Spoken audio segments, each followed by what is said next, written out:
Here we go now.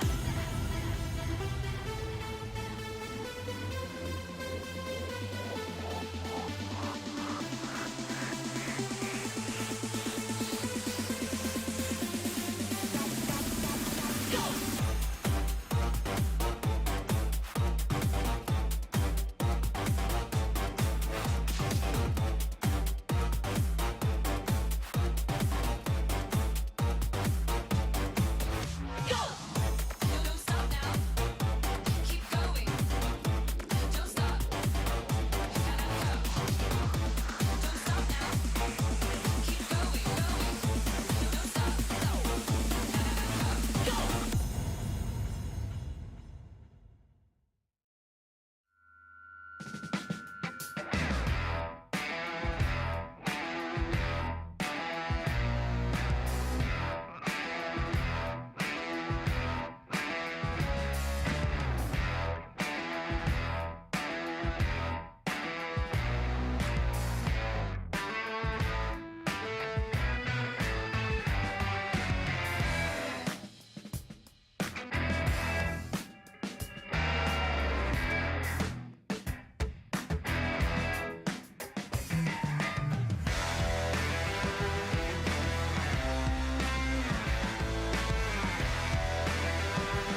12 rounds, ding ding. Sick and tired of the whole damn thing, yeah. Stick a move in the ring. You can hit me with the words you fling.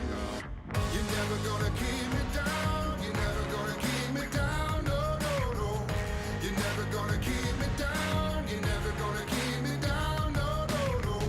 Be lucky if I stick around. Maybe foolish, but I ain't a clown. No, no, no. You're never gonna keep me down. You're never gonna keep me down. No, no, no, no.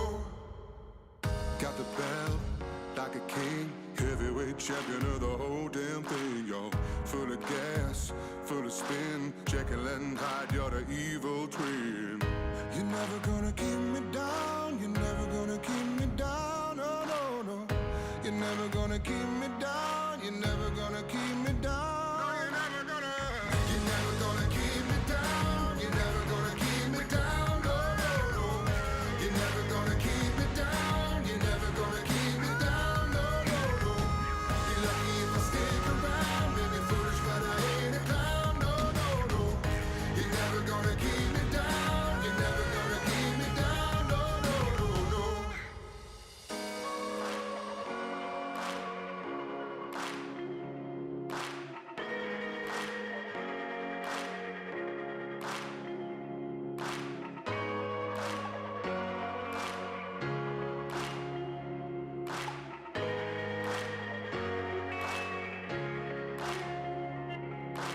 Down, down, down.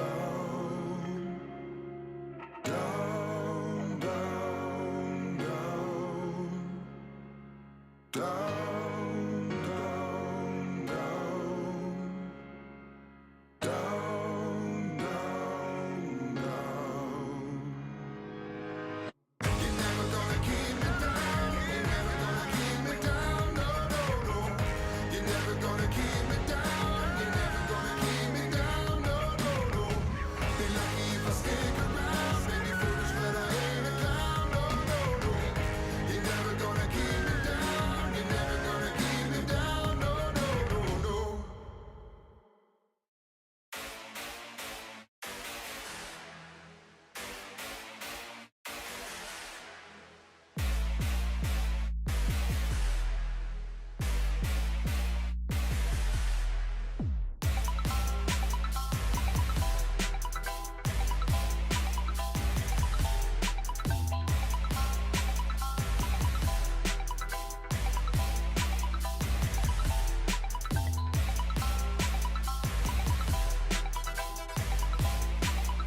Try to hold it, try to fight it. Call your spine, don't deny it. See the way that you look is too much. Now I'm sure I'm on time. Don't be late, time to go. I will wait. All yours, all yours, ready for you. All yours, all yours. All yours, all yours, ready for you.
Good morning and welcome to day number 2 of the Surfers Rescue 24/7 Port Stephens Pro. This is a WSL QS 1000, our second stop of the Vissla New South Wales Pro Surf Series for 2023.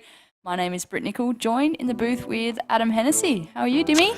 Very well, Britt, and yeah, we've got tricky little waves on offer this morning, but still a lot of scoring potential as we see the Surfing Blue up and into that. Oliver Hines from down at Avalon Beach on the Sydney's north side. But yeah, tricky little waves, but I feel like these surfers will be able to really execute well today, Britt, and it's good to see already in this heat the winner of the last event, Mikey Madonna. So just the hits keep on coming for Mikey, and had a win yesterday as well. So it's a pretty sick heat when you think about it. You got Ollie out there in the blue, you got Mikey Madonna in the red, we got Coda Killawn in the white, and Jackson Dorian. A lot of eyes on this young guy from Hawaii, prodigy of the old boy, one of my favourite surfers. But yeah, making his mark, and talking about the Surfing Blue, Brit, just that 417. So I think in these conditions, pretty small, but I still think,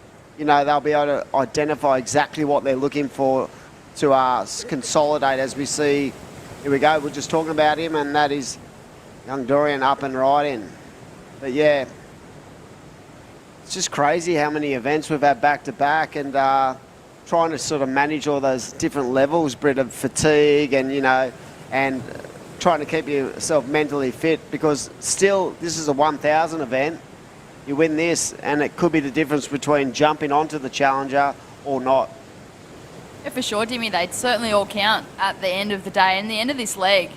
And you talk about the fatigue, physically, mentally, but a lot of these competitors have also done Pro Juniors as well. So if you add that to the mix, they will be exhausted by the end of this leg. Yep. But what it will give them consistency in their performances, I feel. And this is the thing about, these series events back-to-back, you just nailed it. Some of the surfers, take someone like Saxon Reba, who won his first ever Pro Junior the other day. He's still in the draw here, so he's basically bolted from Redhead up to Port Stephens. He was up at the Tweed. He's been everywhere so far. So I think, physically, the work these surfers actually do in the off-season carries them through, but they've still got to be able to switch off. I think that's the important part of it, if they want to sort of continue to, stay fresh. But when you think about it on a wider scale, these series events really are like a 3-month block. So they just have to get through that block, and they know, there's a chocolate bar at the end of that tunnel, let me tell you. There is a big prize, and that is what we call the Challenger Series, and that's what they're all sort of aiming to do. They're aiming to get there, and the reward is definitely there for those who can actually execute. We have Coda Killawn on his backhand, trying to link this one all the way through. Surfer from Maroubra, also on the Vissla team. Wait and see where that number goes. At the moment, Oliver's locked in a 4.17. Jackson Dorian a 3.17, and we'll just wait for there you go, Coda Killawn a 2.5. With just over 16 minutes remaining. Mikey Madonna, the winner of the Qualifier Great Lakes Pro, sitting out there with first priority, and here he is, Dimmy.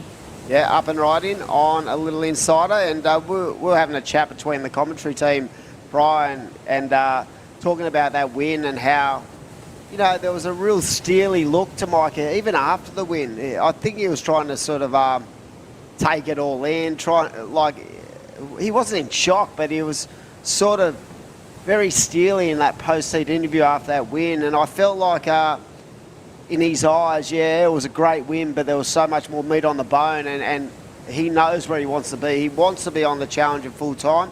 He wants a shot at the Championship Tour, and you could just see, he's come straight here for another event. He's going to go down to Maroubra. He's just continuing to focus in, but yeah, great to see Mikey sort of break out with that big 3,000 win, and the way he did it too was just phenomenal. It was just next level, so it was great to watch. No, we were watching it on the edge of our seats. It was such a clutch finish to that final. He got the number that he needed with 4 seconds on the clock. Yeah, I mean, people were talking about it afterwards, trying to identify, did he make an error? letting Taj Stokes go that wave with priority. But in my eyes, I felt like, Taj, basically conjured up a score out of nothing. And I didn't think it was an error, but in the end, it actually was enough to take him to the lead. And then Mikey just nailed it as we see Oliver Hines up and riding. As I said, this guy's been ultra impressive. Been watching for a couple of years now on the Pro Juniors and up towards the other end of my sort of hometown. So he's definitely got game. And talking about game, this young guy's got a really solid connection on the rail too. So it's great to see Jackson Dorian being able to adjust his mindset, because he comes from a place where traditionally, Brett, waves are sort of powerful and solid. It's different here today, Dimmy. That is for certain. But yeah, used to those big, solid waves. And I feel like, someone like Jackson, he's only 16. And, he's obviously more than capable of surfing waves like this. But I think he's just wanting to spend some more time in the Rashi this year. I had a look at his Insta last night, and he's well accomplished already at the age of 16. I feel like he's certainly following in his father's footsteps. Yeah, he's definitely got some game. And like you said, I think for him it's about experience and about sort of nailing those opportunities. And Sarah Baum sort of spoke best about it at the last event, where she said, yeah, she doesn't pick up any points in this series, but what she does is she picks up valuable confidence, because this region is so stacked full of great surfers. As we see, the surfer in blue locks in a 4.07, so we're sort of boxed into that that small range of scores. No one really been able to really open up yet. But yeah, I feel for like Jackson, Sarah, and a number of other athletes who aren't from our region, who don't actually collect points. I feel like these events just gives them a real insight into some really tough competition, and that's ultimately what they're looking for. And that says a lot about the Australia-Oceanic region here, Dimmy. That just goes to show the strength in itself, knowing that international competitors like that are at such a high standard, actually travelling here, doing these events and using that for their own experience. 100%. But right now, 12 and a half to go, so these 20-minute heats, Brett, it's going to be key, I think, with priority today to really identify. I'm sure all these surfers have been out in the water this morning. We're going to run through the round of 32 at the WSL 1000 event. Of course, this is the Surfers Rescue 24/7 Port Stephens Pro. We had to really think about that, because we're sort of going from event to event. The second event of the New South Wales Whistler Pro Surf Series. Great to have Whistler, just an amazing brand, do so much work within the environment range, and great to have them involved. And of course, the naming rights sponsor is the Surfers Rescue, which I feel in the last couple of years has played such, an important part when it comes to safety within the surfing community ranks. It does, Dimmy, and I had a lot to do with that program, working with Surfing New South Wales. Yep. That was one of the components under my job title, but just a great initiative put together by Surfing New South Wales, and they do have the government on board, and I just think over the years it has built itself up to what it is today. And it's so crucial, not only for competitive surfers, but just every recreational surfer, just having that opportunity to do a free course, learn the board rescue techniques and skills, as well as do a free CPR. Well, this wave, here we go. Coda up and riding, nice extension through the body. He's a big guy, but he gets a lot of work done on that wave, and I think that's for your average novice surfer and for your average person who sort of might not understand the ocean as well as we do. I think the Surfers Rescue Program is just so critical in saving lives, and the government sort of realised that a couple of years ago, and Surfing New South Wales implemented that into their systems. And even from a club point of view, we had the Surfers Rescue come down to our club a couple of years ago, and it was a real eye-opener for the parents, along with the competitors in our club. But it sort of gave everyone an understanding of just how beautiful the ocean is, but how dangerous it can be as well. As we watch live action in the water, that is Jackson Dorian in the green, blows the fins, makes the completion. He's looking for a 4.11 at this stage to move into second place. We are halfway through heat number 1 of the men's round of 32. 10 minutes remaining, and at the moment it is Oliver Hines in first place with a 4.17 and a 4.07. Go to Killorn in the white from Maroubra. He managed to lock in a 5.67, so that is the highest single wave of this heat so far. Jackson Dorian in third. Mikey Madonna in fourth place. So the surfer in red is the defending champ of this event. Looking for a 6.57 to move on through. Got some numbers to jump in if he's going to get through this heat, but yeah, we did identify that 5.67. Some really strong turns at the start of that wave for Coda, really able to extend through the body, and the judges really lapped up that wave because it was a point of difference, Britt, in the way that these waves have been coming through. Felt like they had more opportunity on it. As we see Coda again, he's just trying to sort of get himself out of that 2.5 range. He needs a 2.57. So even though he has the best wave of the heat, Britt, he still needs a score to go into that transfer position. That last wave of Jackson Dorian was a 5-point ride. Wow, nice. Just like that, the situation changes. Go to Killorn. Well, we're waiting for a number to drop. Will he get the 2.57 required to put him into second place? Just over 8.5 minutes on the clock. Small conditions here today at Berrubi Beach. We are in the Port Stephens region. There it is, Coda Killorn in the white. He locked in a 3. He's moved into second place. That means the surfer in blue, Oliver, now chasing a 4.51. And Mikey Madonna in the red chasing a 7. Wow, so as this heat sort of continues to roll on, Mikey needs to get a wriggle on. He's got a 1.67 and a 0.67, so he's the defending champ. And if he went out in this heat, it would be a major upset. But he's got game, and he's also got that maturity about his surfing at the moment, where I feel like his levels of maturity have really developed. And he's sort of, to me the other day, I felt like he was ice cool in all conditions. Like when he was under pressure, he was able to dig out. I mean, you only have to look at the final to realise that basically with 2 minutes to go, he had priority, and he had the final, and then gave up priority, and then it's flipped on him, and he was able to not only get a score, he got like one of the better scores of the day on that final ride. So I feel like even though he needs a 7, he's still got enough time to sort of identify a couple of strong waves. He basically only needs, when you look at it, he only needs a 9.07 two-wave combo to get himself up into the lead, and for someone of his ilk, that's nothing. Just over 7 minutes remaining. Coda Killorn in second place. He did catch a wave. We'll wait and see where that drops in. He got a couple of nice turns in before that last finish there where he didn't quite get the completion, had a foot slip there. We'll wait and see where that number goes, whether or not that will improve on his situation.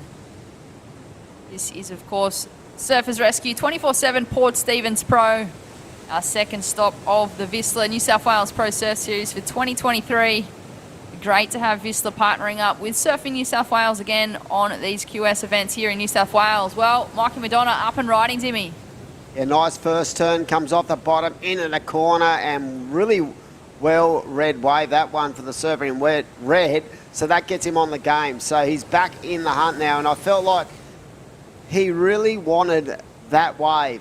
He wanted to wait for that wave, as we see Ollie up and riding. Really nice flowing turns on the forehand for the goofy footer. But yeah, Mikey Madonna was nice and patient, but I have a feeling this last wave of the surfer in blue is going to sort of set the cat amongst the pigeons, because I felt like it was a bigger wave, Brit, and it was some strong forehand surfing. We'll see what the judges think. He's found his spot on that bank. That left just continued to keep giving on that, or his forehand on this little bank here at Berrubi. Beautiful part of the world as we watch the Destination New South Wales replay. It was just a bigger one, as you mentioned there, Dimmy. He got the connection on the inside, so we'll wait and see where the judges. Yeah, I think there was actually a turn before the web went on, before the camera went on to him, and I feel like that's going to be put easily his best wave, just because he came out of it nice and cool. We'll see what the judges think. Mikey Madonna locks in a 5.47. So we spoke about it. He was nice and patient. He's back in the game. Doesn't need a lot now. And you can see him on the screen there, on the web there. You can see him. He's actually identified where he wants to sit on the peak. And he's a lot further down than the other three surfers. So he's definitely got a game plan, and he's executed well, because the 5.47 is basically up there towards the best wave of the heat. That last wave we spoke about for the surfer in blue was a 5.73. That was a really nice ride. That puts Oliver Hines into the lead. Coda Kilhorn in second. Jackson Dorian with priority only needs a 4.21 and Mikey only needs a 3.74. With just under 5 to go, Britt. It can all change here. Coda Kilhorn up and riding on his back end. Great first turn. Got a steeper section and puts it beyond vertical. So excellent surfing there from the man in the white. Comes up unstuck at the finish. Chasing a 4.24 to go to first. Or wants to drop a 3.53 to solidify second position. I feel as though that might replace 3.53. I just feel like the second turn was so critical.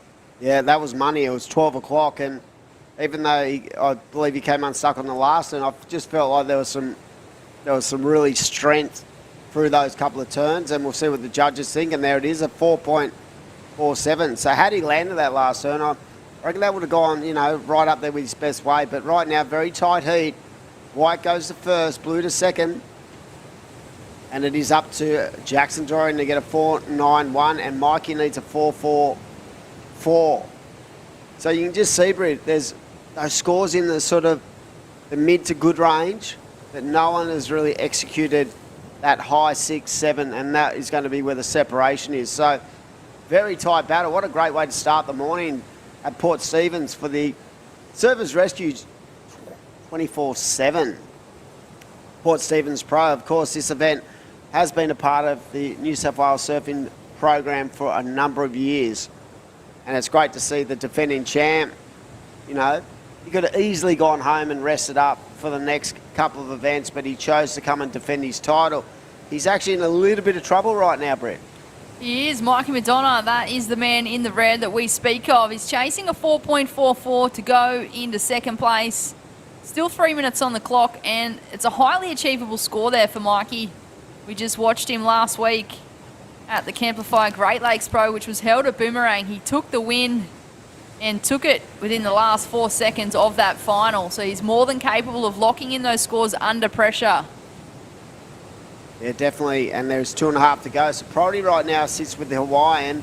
Second priority with the Surfer in red. So they are the first two cabs on the rank. Third priority with blue and fourth with Coda. So, but I do like there's quite a bit of separation. So each of these surfers have had a good look at the banks, worked out where they're going to sit, and right now you can see Mikey's actually moved himself a little bit towards the north to put himself in a position for these next couple of heats. Next couple of sets in this heat. So going to be interesting, and there's not a lot separating first to fourth, but again, we've said it before, Britt, time is the enemy when it comes to making the right decision. So whenever they pull the trigger in the next couple of minutes, it's going to have to be the correct decision if they're going to get through to that next round, into the round of 16. So we are running round of 32, 8 heats, and then into the women's side of the draw as well. It's going to be an exciting day. And tomorrow we're going to finish off strong with the final of the second event on the Whistler New South Wales Pro Surf Series. So we're excited. It's the gravy train just keeps rolling on through, and what a great way to start the morning, Brett. Perfect start to our Tuesday morning here at Ruby Beach at Port Stephens.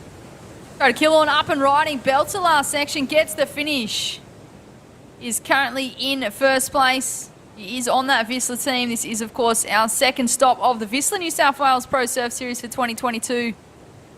We are into that final minute. Coda Kilhorn looking to solidify first place and move on through into the men's round of 16. I'm not a judge, but I reckon he has done exactly that. Look how strong that turn is. For such a big bloke, he's got great flow, even in smaller waves. You know that he's going to have some game in those bigger waves, but he's got such a solid technique that he can utilise and change it up and adapt to all kinds of conditions. So right now, with 25 seconds to go, there is not a lot of time to get this done. So will there be a buzzer beater? Jackson Dorian and Mikey Madonna need a score. Are they going to be pushed out of the event by the two Sydney-siders? Could be an upset here, Dimmy. I feel like, the two potential underdogs Oh, As here we we watch go. Mikey Madonna, don't speak too soon. He's chasing a 4.44. Not sure that's going to be the wave he is chasing. Body language doesn't say that's a 4.44. But, you know, Mikey's been in such good form, and it's great to see him actually come to try to defend his title. But I don't think that is going to get the job done. We're going to throw up to a break. Heat number 1's running done, and we're excited to be here for day number 2 of this event. We'll throw up a commercial break. Be back very shortly. Don't go anywhere.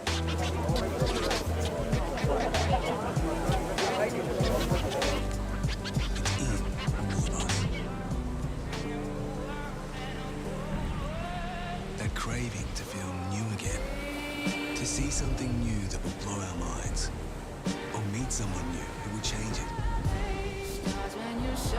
New South Wales, a place to feel free, to feel alive, and most of all, to feel new again.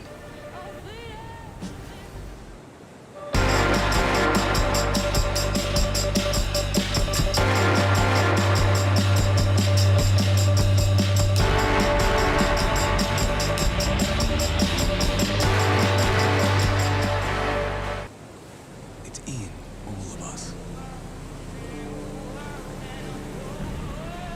That craving to feel new again, to see something new that will blow our minds, or meet someone new who will change it.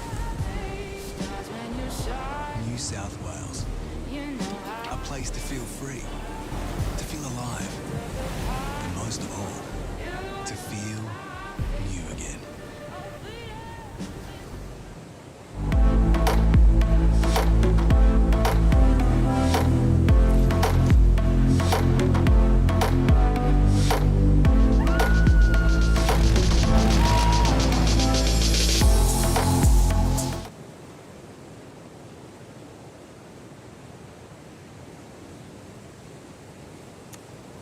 Welcome back, everyone. This is heat number 2 of the round of 32 of the men's at the Surface Rescue 24/7 Port Stephens Pro WSL QS 1000 event at beautiful Port Stephens.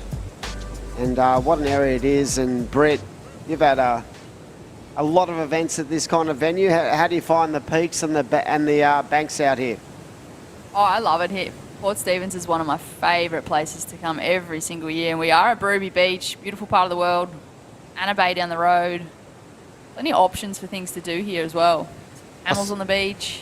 It's had a lot of big results happen at this beach. In fact, I remember Isabella Nichols actually won a 5,000 here to get herself onto the championship tour. So a lot of history here. It's great to be back here in this area. It's so rich with waves. There's so much to do. You see the camels in the, the camel rides in the sand dunes. But right now, Jamie Thompson from North Narrabeen on that, by the looks of it, an epoxy board. It looked very strong in that transition, a 4.83, and he's up again. So just keep him nice and busy, Jamie. And this guy's another one of those surfers who I felt like is about to take that jump from just your sort of junior surfer into the QS ranks, and maybe sooner or later get himself right up into the Challenger, because he's definitely got such a really solid competition kind of act. And yeah, I feel like in the next couple of years, Britt, JT is definitely going to be able to bring that to the fore. For sure, Jimmy. Look at that. In less than 4 minutes, he's already locked in a 5.83 and a 4.83. So Jamie Thompson off to a great start here for the men's round of 32, heat number 2.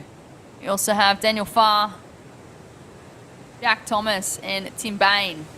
Yeah, Tim Bain's been in good form too, and all these 4 surfers have been getting through QS heats. So 16 to go, it's game on, and this is heat number 2. These heats are 20 minutes, and great to have so many amazing supporting partners. We have PRD Real Estate, local real estate company, been involved in the event. Of course, these events do not go without councils and the support of councils. So the Port Stephens Council, Destinations New South Wales, and of course, Mad Mex, most amazing Mexican food, fresh, healthy, and keeping everyone nice and filled up, as they say. Of course, we've got the Mad Mex Minute as well. We it's great to have that company involved in this series, along with Vissla, who are the New South Wales Pro Surf Series naming rights partner.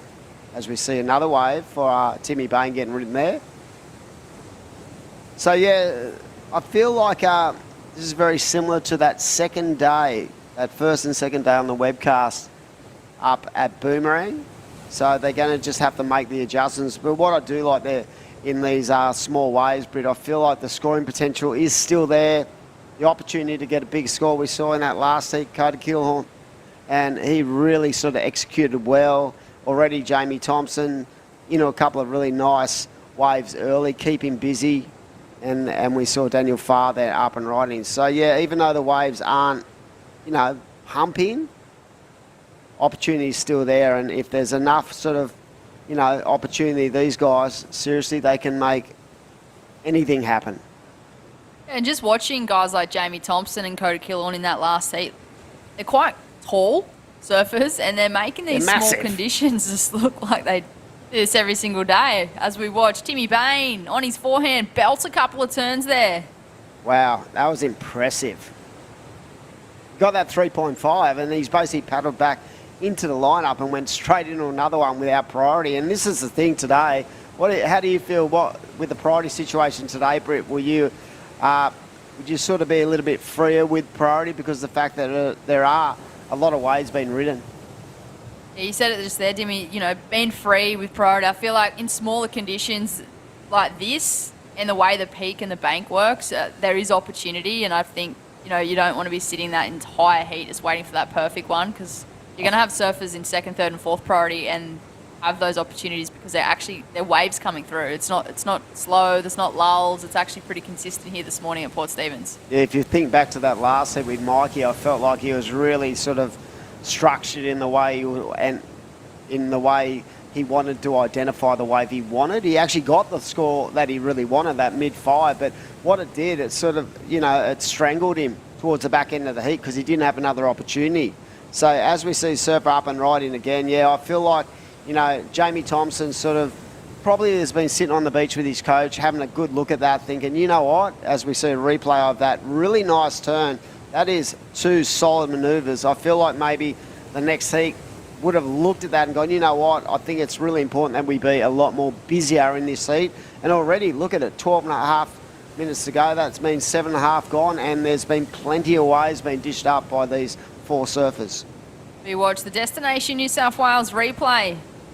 The foam climb to start, zip line to finish. Surfer in blue puts a number on the board. That is Jack Thomas, a 3.9. Also got Daniel Farr from New Zealand locked in a 3.8. But last of Timmy Bain is 6.17, so the highest single wave of the morning so far, Timmy.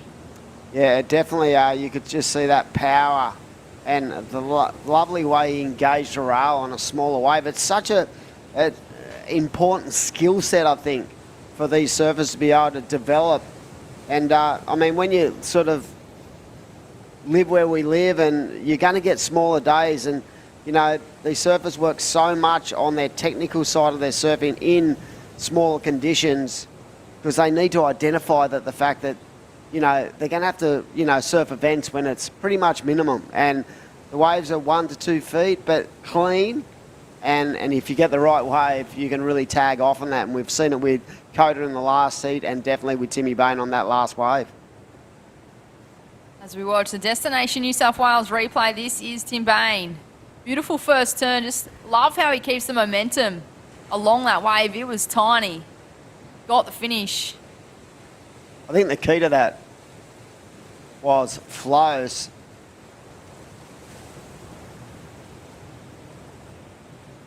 As per WSL safety protocols, we've actually just been informed that this heat has gone on hold for now. We do have a bit of marine life activity. So this heat has gone on hold. The timer has stopped. Yep. And we will cut to a short commercial break and be back in a short moment.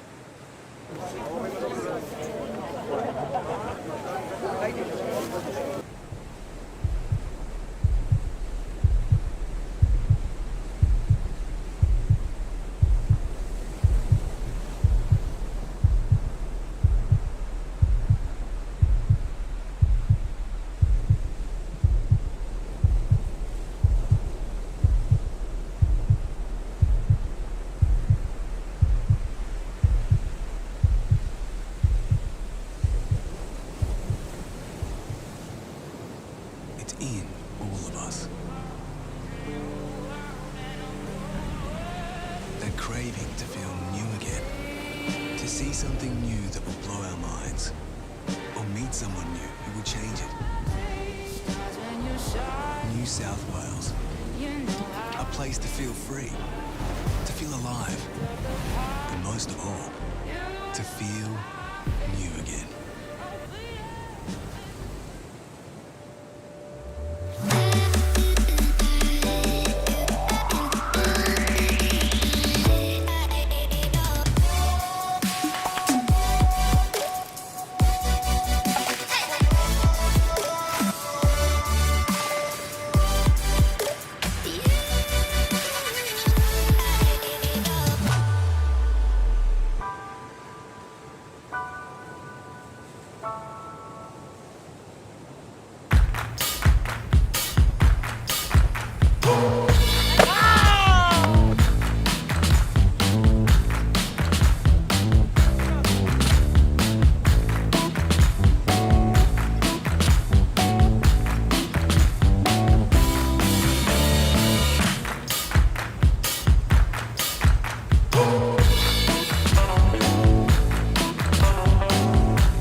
Welcome back to Barumi Beach, Port Stephens. If you're just tuning in, we have gone on hold for our second heat of the morning. We are following WSL protocols. We have had a bit of marine life activity.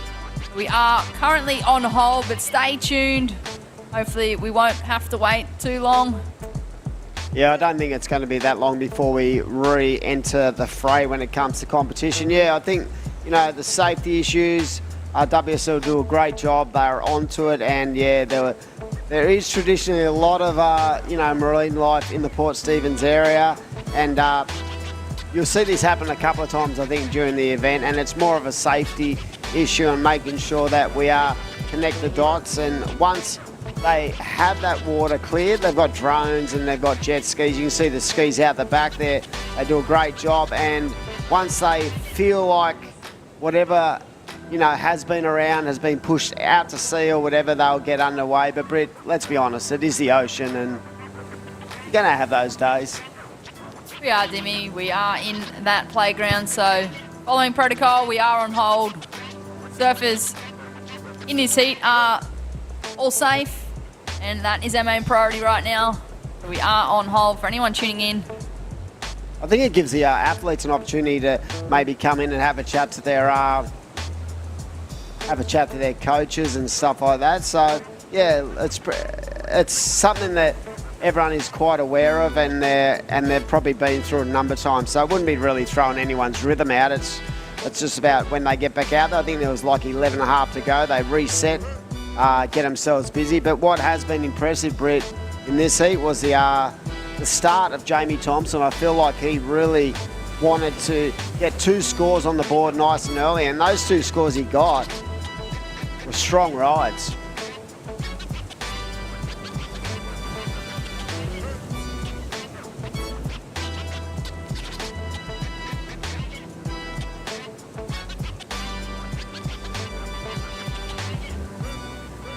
so for everyone tuning in, stay tuned to the live action. The webcast will stay live. We are just going to put our headsets aside for a moment, take a little break, but stay on the broadcast because we will be back soon.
kings, one in a million, the billions that have to sing. If I was born to be a winner, then I'ma grow up to be a go-getter. Blood, sweat, and tears written in the blacks of kings, one in a million, the billions that have to sing. When only all I know, see, where you stamming it down, no overdoing me. Jerk left, jerk right, I'm number 23. Every day of my life, the win is all I see. Train harder than most, it's more than a dream, this is reality. I was born to be king, break the sweat from my soul as I bring sound in and let it go with the form of a javelin throw. Come on, stay on my head to be dope. Wrap my hands up tighter than the rap that he wrote, then let it float like a butterfly right to your throat. Think it's a joke till you tenderize, beat you up so bad your friends that ask which way did he go. Hard to recognize, sorta like the face of a ghost. I'm blazing your boat, don't think you gon' be staying afloat. The waves on the coast claiming you on your way to the ropes. So let's go, come on. If I was born to be a winner, then I'ma grow up to be a go-getter. Blood, sweat, and tears written in the blacks of kings, one in a million, the billions that have to sing. If I was born to be a winner, then I'ma grow up to be a go-getter.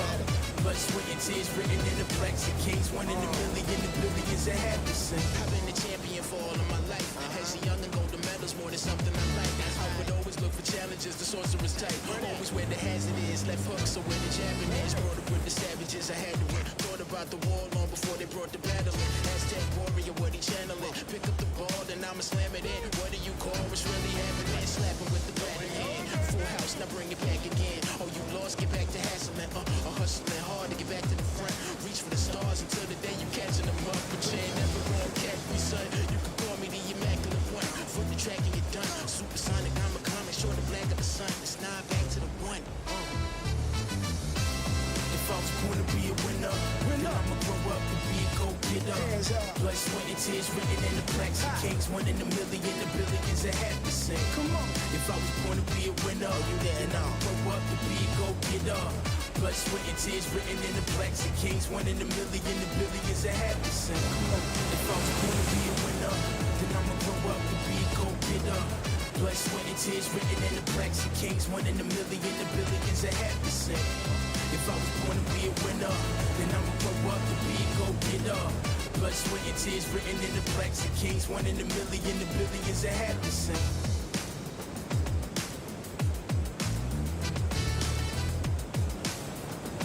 There is no quit.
Good morning and welcome back to all the live action here at Ruby Beach for the Surfers Rescue 24/7 Port Stephens Pro, our second stop of the Whistler New South Wales Pro Surf Series for 2023.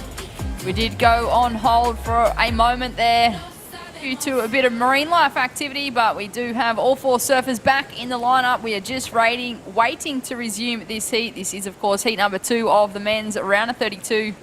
My name is Britt Nicol, joined in the booth with Adam Hennessy. Yeah, Brett, good morning everyone online. And yeah, we had to sort of go through the protocols and making sure the event site was safe. Of course, we are in the natural environment when it comes to marine life, and the experts are pretty much right on it when anything happens when it comes to safety. And it'll be interesting to see how this heat sort of unfolds again, because I felt like in the second heat of the morning there was a lot more urgency to their performances when it came to the amount of waves they were riding. And Jamie Thompson was definitely, you know, a big part of that when you consider he got his 2 waves in the first 4 minutes. So there is still just under, 12 minutes to go. So much time, so much meat on the bone for these surfers to execute, Brett. This is where it can get interesting too, Timmy. You know, they've had to put their heat on hold. They made their way to the beach. They're on the beach for a while. You know, their body's probably cooled down a bit, but it's also allowed them the opportunity to speak to their support crew and maybe get a reset on where they're positioned in the heat, what they're doing, a bit of strategy before making their way back out. So it's maybe an advantage with that kind of thing that you don't normally have access to during the middle of a heat. And I reckon it could be twofold in that situation too, with the surfers who, you might not have been in a good rhythm in that 8 or 9 minutes the heat were going. So it can definitely flip on you, as we see the surfer in green up and riding. That is the Kiwi, Daniel Farr. So, yeah, like maybe a reset could be a positive other than a negative. And all these surfers, they've probably done a bit of stretching, keeping themselves nice and limber, but also making sure they switched off as well. But, yeah, that's the way it is. We'll probably see multiple times over the course of the next couple of days where we'll have a look at different scenarios when it comes to what's out there in the ocean and making sure everyone's nice and safe, as we see a nice couple of turns there from the surfer in green on the Destination New South Wales wave replay. I do believe that was his 4.27. And only one surfer, the surfer in blue, yet to get a second score. So plenty of good scores in that sort of mid-range. We saw that 6.17. Timmy Bain, definitely the best wave of the heat. Jamie Thompson opened up with a 5.83, 10.5 to go. This is the round of 32 of the second event of the Whistler New South Wales Pro Surf Series at beautiful Port Stephens. As I said, we've had pretty much a solid association with this area for a number of years, as we see the surfer in blue.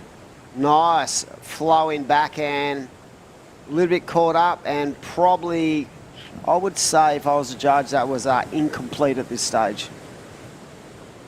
That was Jack Thomas in the blue, our competitor from Western Australia.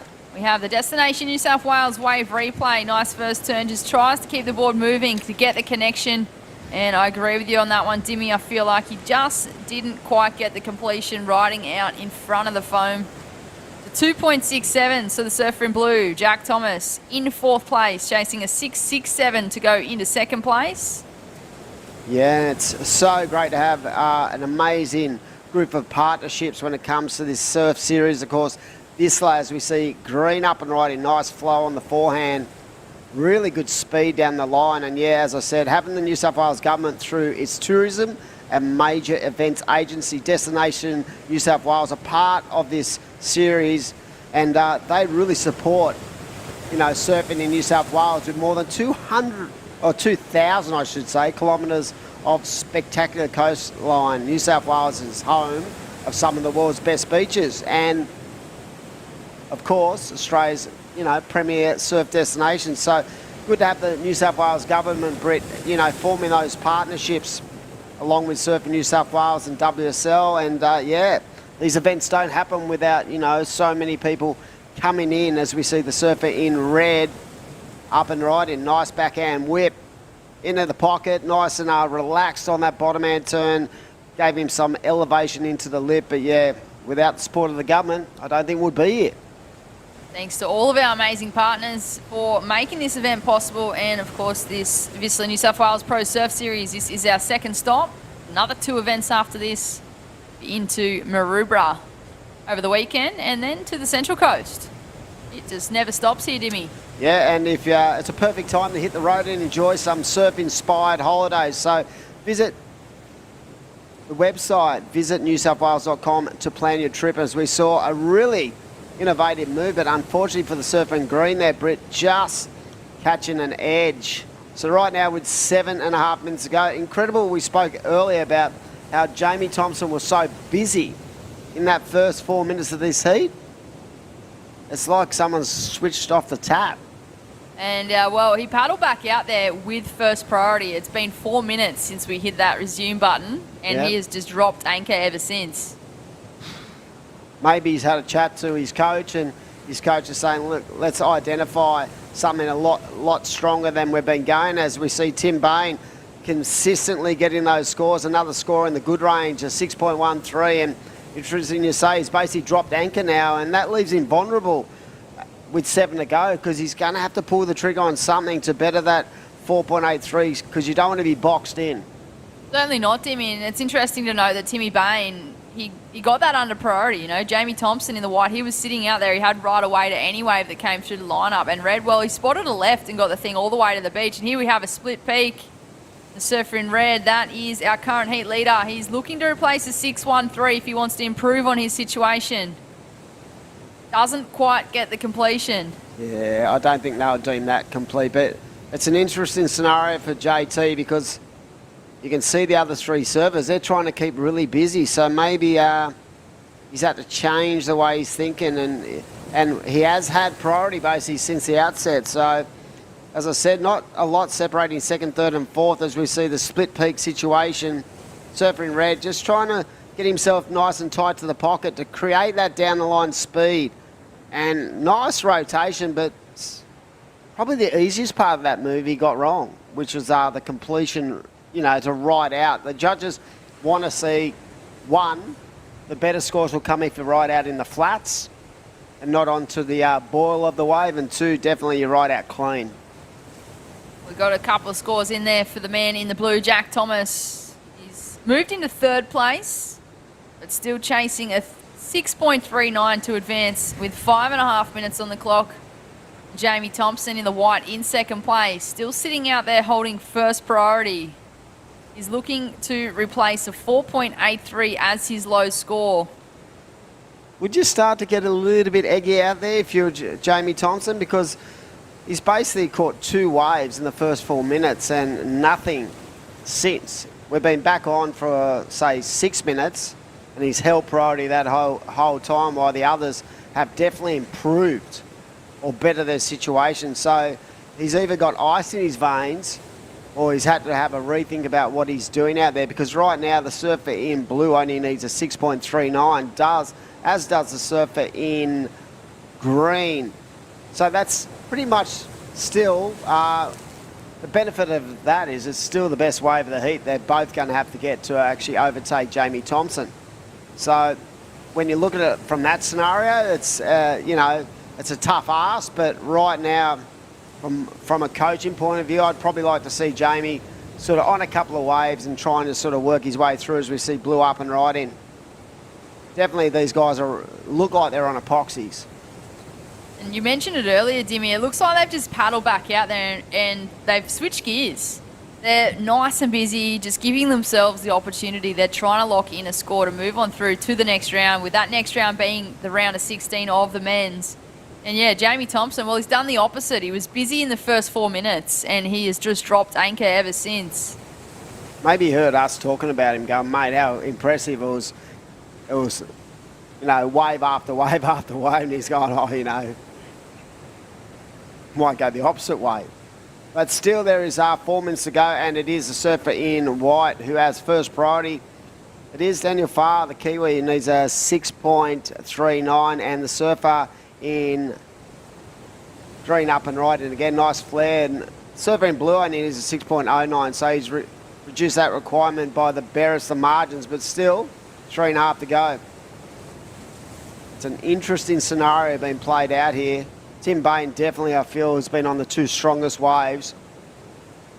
And the judges have rewarded that with a 6-1-7 and a 6-1-3. But it's still game on for everyone else, really, because the separation between second, third and fourth is minimum. So looking forward to 20 heats today, Britt. Men's and women's will get right into it today and fight their way through towards the back end of the event tomorrow. We'll be rounding out the Surfers event down here, the second event of the New South Wales Pro Surf Series, the Whistler Series, and great to have such an iconic brand, such an amazing, you know, they've got their apparel is just next level and environmentally friendly as well, Britt. There they are, Dimmy. Around 80% of Whistler's product range is made of environmentally better materials, but live action in the water. This is Jamie Tomo. He's been pushed into third place, chasing a 5.28. So this is where it gets really interesting now, Dimmy, with just over 2 minutes on the clock. So I felt like he's had a lot of time to maybe put a bit of pressure on those two guys who are really far behind him prior to that scenario, and I think his patience in this circumstance could actually be a killer. So Jamie, that was a nice first turn, but will it be enough to turn the tide? And he's actually put himself under pressure here. That first turn, nice, very powerful. But this wave, there just wasn't a lot on, and he got a lot out of it, but is it going to be the score he needs? But yeah, for 7 minutes he's dropped anchor and realistically gave both blue and green the opportunity, and Surfer in blue locked in that 6.53, and that was enough to turn the tide. So very tricky position for white and green now, Britt. So interesting how this heat has unfolded. So we went on hold. There was 11 and a half minutes still remaining when we went on hold. Jamie Thompson was in the lead and looking pretty good. He was in a solid lead.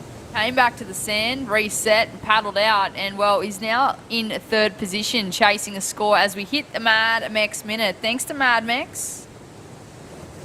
They are a proud partner with Surfing New South Wales, again across the Whistler New South Wales Pro Surf Series, to help share their passion for healthy Mexican food and to make people aware of their sponsorship program. The sponsorship program is, of course, the Mad Mex Fresh Fuel for Life, comprised of a team of junior athletes across surfing, skating, motocross, all working together to help achieve their goals. So they don't just support surfing, they do support a number of athletes across different sports. But this is interesting here, Dimmy, with the live action. 15 seconds on the clock. Jamie Thompson in third place, holding fourth priority. Yeah, and he is at this stage in third position, and wow, I'm actually in shock at how that heat ended up playing out. That last 11 and a half minutes, maybe, you know, that reset didn't do him any advantages, but I mean, he had his strategy and he was in the lead when we went back to the live action, but unfortunately you can see the disappointment. You can see just that body language. He's fuming. We're going to go up to a break, be back very shortly down here at Port Stephens.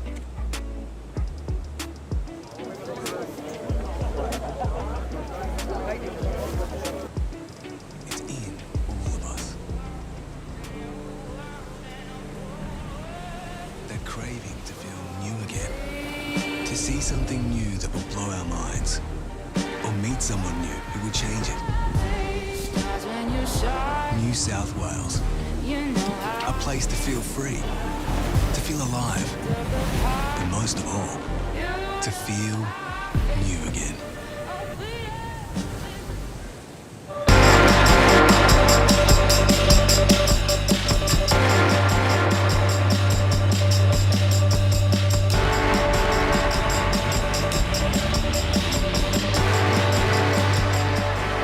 This is the motivation.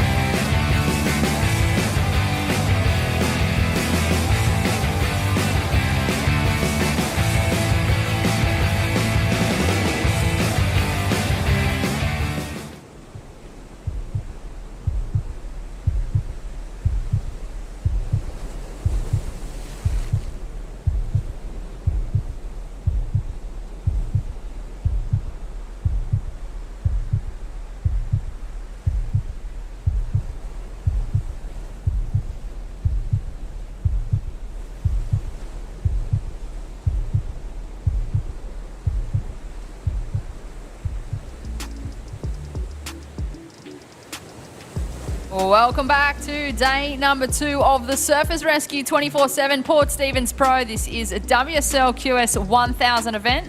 Second stop of the Whistler New South Wales Pro Surf Series for 2023. My name is Britt Nicol, joined in the booth with Michael Crisp. How are you this morning, Crispy? Yeah, good morning, Brett, and what a day, day number 2, and we are stopped here at Barubri Beach, and we are crunching through the round of 32 for the men's, and the women will see the top 16 following this heat number 8. We have had a quick start here from Josh Stretton, a local surfer, but now living on the Gold Coast. He's locked in a 6, so great start here for heat number 3 of the men's round of 32. Who else do we have in this heat, Crispy? Yeah, Matty Job, so Burleigh Head board riders. He is a Titanic surfer all the way from Queensland. And Mikey Clayton-Brown, the local as well. So Mikey and Josh in the team, and then Brody Cooper as well in green. So this is going to be important for number 3, Mikey Clayton-Brown, on the qualifying series to really sustain a win here or make a podium finish. And Josh Stretton looking to come back. He's had a knee injury and yeah, he's been a bit out of sorts, but strong surfer. And with Matty Job, he's made the quarters at Pipeline in former QS over the years. He won't give down without a big fight. And then you've got the likes of Brock Cooper in the green. He with a surf lifesaving background with his family. And well, he's here at Barubri to make his mark on this event. So big match up here for heat number 3. But I know you do a fair bit of work with Mikey Clayton-Brown. And Josh. And Josh Stretton. And they're in a heat together. How was the chat before this heat? Yeah, this morning, so as you can see, it's all about the quick start with the energy down there. We're looking at 1 to 2 foot waves, but it's about equipment, it's about mindset, it's about getting out there, sticking to your plan, and then in the end, throw out the plan, just surf. Get yourself in a comfortable position. So with 16 minutes on the clock, Joshy Stretton, he's backed it up with a 4.83, so he's in first place. Matty Job in second, Mike Clayton-Brown in third, Brock Cooper in fourth, but early days in this heat so far. For the Surfers Rescue 24/7 Port Stephens Pro. And Crispy, I know you've had a lot to do with the Surfers Rescue program, as have I, but I know you do a lot of the course delivery. Can you explain to viewers tuning in what Surfers Rescue 24/7 is all about? Yeah, definitely. So Surfers Rescue, it's a great program with New South Wales government, and then also combined with Surfing New South Wales to deliver, you know, dawn to dusk are where 40% of rescues are done. So a really important program to teach surfers to save other people when they're in trouble, or to assist and prevent people from drowning. And then if someone gets a fin shot by that, they're comfortable in there. It's like they're mini lifeguards. They're equipped by CPR courses and also saving techniques, proven, you know, endorsed by Kelly Slater and professional lifeguards throughout Australia. It's a great program. Get involved and get on our socials, Instagram, or on our website, surfingnewsouthwales.com.au, and find out more about it, because if it saves one life, it's going to be amazing. And it's a free course as well, Brett. It is a great opportunity for all surfers, not just in the country, but of course in New South Wales. Live action in the water. These two New South Wales competitors is going back to back. They are both locals in the Port Stephens region, and they are wanting to bring this thing home. Yeah. And going back to that, the conversation is, there's 2 spots, fellas. Make sure you're 1-2-2-1. And they are getting it done at the moment. 6-point ride for Josh Stretton in the lead. Shout out to the family watching and listening. And a 4.83, so he's on song. And he's coming back from nursing an injury, but it looks like that knee brace is giving him that extra bit of flex. Mikey Clayton-Brown, so he's ranked 3rd, as we said, on the QS. He'll be looking for a big finish. He's got some small from the top 5 at the end of the Australian Oceania region qualifying series. He'll need those important 1,000 points at the end of this contest today. And Mikey Clayton-Brown, well, he just came off a 3rd place at the Great Lakes Pro last week in Boomerang. So I feel like Mikey will be going into this event with a fair bit of confidence. Yeah, definitely. You know, knocking out the likes of Reef Hazelwood and some of the qualifying series, you know, the former challenger representation. Mikey, you know, he just sticks to his strengths, and that's a key in surfing. You can be against big names and numbers and former pro surfers. You've got to stick to what you do well and control the controllables. Live action in the water. Couple of surfers up and riding. Matty There's a bit of Job. whitewash in between those two surfers, that'll be fine. But Matty Job finishing off on the inside, the surfer from Burleigh. Thanks to Destination New South Wales for that wave replay. We've got some scores locked in with 13 minutes on the clock. Josh Stretton currently leading this heat, and that is the man on screen.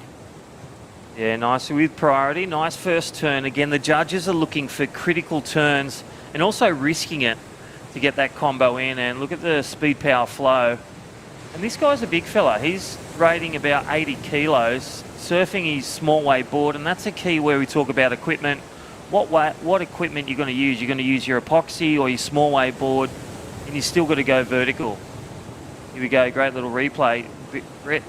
Love that first turn there, Crispy. Just the flare at the end of the turn and gets the completion on the inside. So Joshy Stretton looking to take this heat and move into the men's round of 16. But Red answers back. This is the other local surfer, Mike Clayton Brown, also wanting to keep that board moving, gets the link up, loads to finish.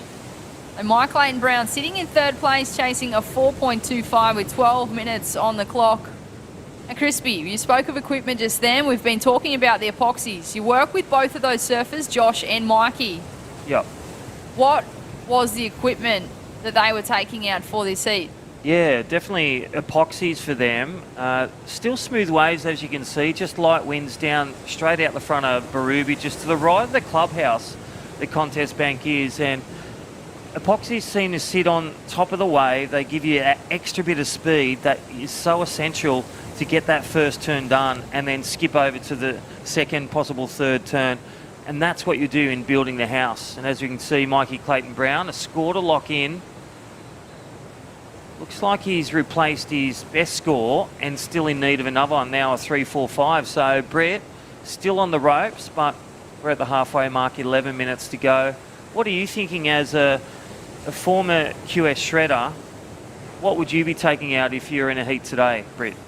I would be doing exactly what the men you've been talking about are doing. I'd be taking out the epoxy today. I just feel like there is a bit of a flat section through that middle part of the bank at the moment. And I just feel like with the epoxy, although they sit higher on the water and they're harder to, I guess, keep on rail, I just feel like keeping momentum throughout the turns today with the smaller conditions the way they are, I think that's really going to play advantage.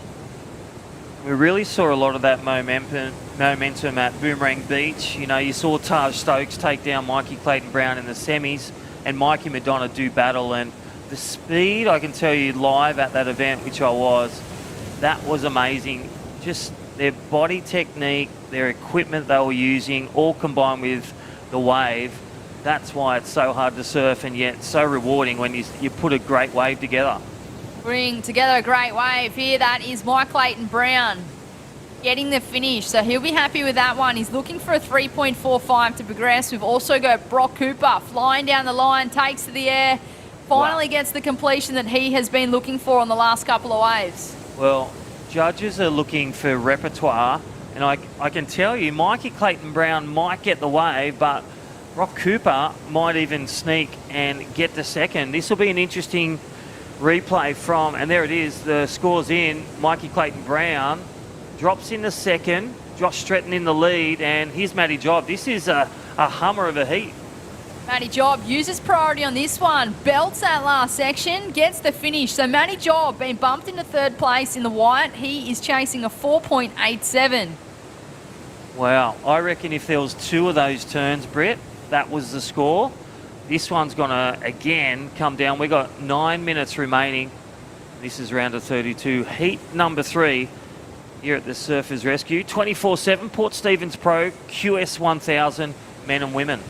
We had a number drop for Brock Cooper in the green. It was a 4.77. So the surfer in green in fourth place, now only looking for a 5.1 to progress as we watch the Destination New South Wales replay of Mike Clayton Brown in the red.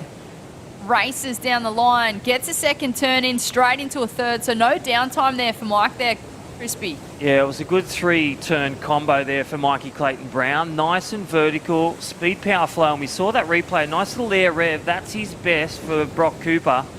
And then the reply of Matty Job, he needed 2 of those turns. Again, equipment key, turns are key with the combinations, but also doing that big turn. And Matty Job one big turn, judges rewarding the risk and rewarding it with a big score, takes the second. Situation change.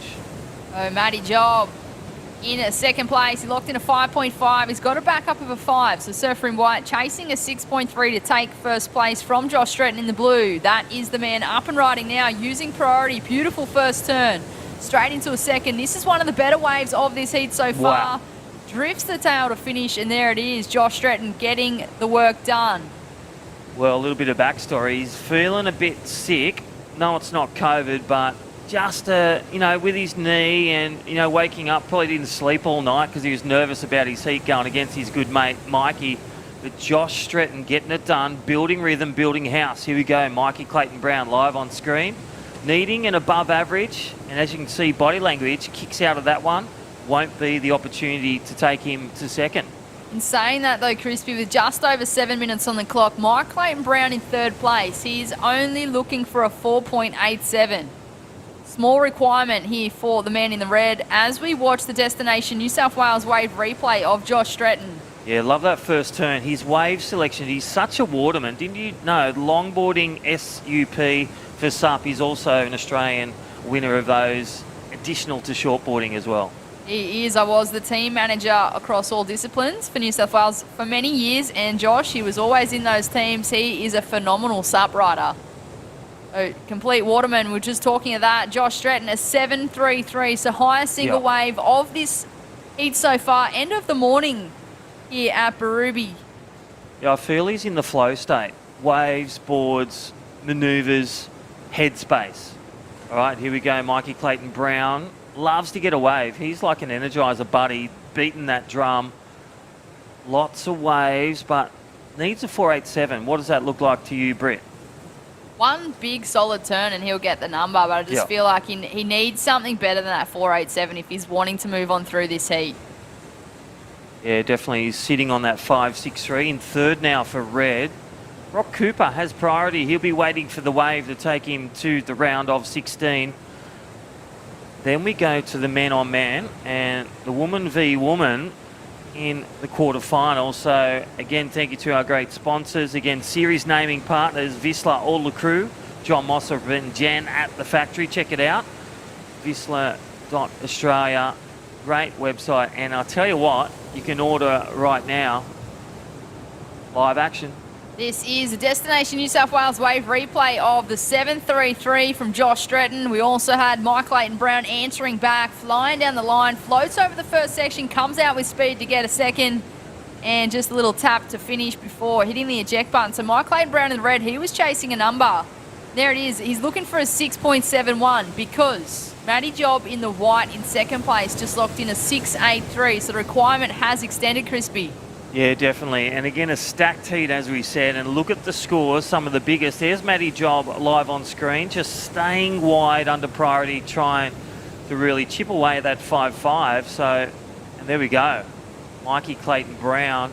Again, that last heat, a couple heats ago, Mikey Madonna, winner of that last event, going down. And that's where, if you be a bit selective or you just don't get your waves right, someone else will snatch it up and take your spot into the next round. I think with the changing location, changing conditions, like we were at Boomerang last week and conditions were similar in the first couple of days. It was small, it was clean, but moving into the tail end of that event, the conditions did pick up, and I just feel like the surfers that found momentum throughout that event have come into this event, and I feel like the strategy just has changed slightly and they haven't quite been able to find that rhythm here at Berube. Well, 4 minutes to find that wave for green and red. Priorities lays it. There we go. Brock Cooper up and riding. Nice little selection wave. Again, capable of air time. I reckon he's going again to fly. That was Brock Cooper in the green from the Gold Coast, a 19-year-old. He is chasing a 7.56 to move on through to the men's round of 16. This is, of course, heat number 3 of the men's round of 32. We'll be moving through this round and into the women's round of 16 and back into the men's round of 16. Live action in the water. That is Josh Stretton, the current heat leader. There you go, Brock Cooper. He locked in a 5.2. He's been pushed into third place, but now chasing a 7.13. All right, live action. Mikey Clayton Brown now pushed to forward. He's just seen the body language. He's just not into those small waves. And looking to manufacture a score around the 671. That is really just under Josh's best wave of the heat. Something with 3 vertical turns, or maybe a big solid turn and finish with a nice air rev or a nice slob air. Here we go. This is Brock Cooper just having a quick look at that one, opting not to take off. He recognised that was not going to be a 7.13 on that wave. With just over 2.5 minutes remaining, Josh Stretton, the local, in first place with a 6 and a 7.33. Matty Job from Burleigh, a 6.83 and a 5.5. He's chasing a 6.51 for first. Brock Cooper in third place, chasing a 7.13. And Mike Clayton Brown, the other local in this heat, he is looking for a 6.71. Yeah, big combos, really demonstrating the prowess of this heat and also the availability of waves. 1 to 2 feet, multiple beach breaks. We are at the beautiful Barooby Beach. Light winds and sunny skies, and pretty much some camels on the beach as well. Beautiful place. Don't forget to check it out. Beautiful Newcastle and Barooby Beach at Port Stephens, just up north from the Steel City. Now, you mentioned body language on Mike's last wave, Crispy. Yeah. How important is body language in competitive surfing? Well, it's all about stomping that score, and with that positive body language, it really gets you ignited. Judges can read it and also reward it. And they are the keys to a 7.13 or a 6.71 in the end. Minute and a half. Again, Mikey's put himself in a position on the ratings, just like Mikey Madonna. They can afford a loss in these 1,000s, but it's also good to have take a win, get 1,000 points, a good little base painter on your road to making the Challenger Series on the World Surf League. For sure there, Crispy. I feel like, if you get a win in these events, it's 1,000 points. That can be make or break with your rankings. And although Mikey Madonna's been eliminated from this heat now, he won Great Lakes last week. He's the defending champ of this event Mad Max here, Minute, sorry. As we hit the Mad Max He's Minute. not Grab over, your not burritos. over yet. Come on. But Mike Madonna in that previous heat earlier, you come off a win, you come into this event with rhythm and flow and a lot of confidence, and then to be knocked out in the round of 32, I feel like it just might reignite a bit of a fire under those surfers leading into the next leg of events. And that's what's key, in this Rogue, in the Whistler Pro Surf Series. We're going up and down the New South Wales coastline. We had the Gold Coast Open at Queensland last week. Again, they're choosing the events that suit their styles, is also rewarding in points. And then we finish, it's like at the amphitheatre at Merriweather at Surfest. That will decide the top 9 and the top 7 men and women to make the Challenger Series for Australia Oceania. Right, there's some beautiful images. We're in the Mad Max Minute, and I tell you what, this is coming down, and that is a wrap. We'll go to a short commercial break. Hear from our great sponsors. We'll be back shortly after this short break.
is the motivation.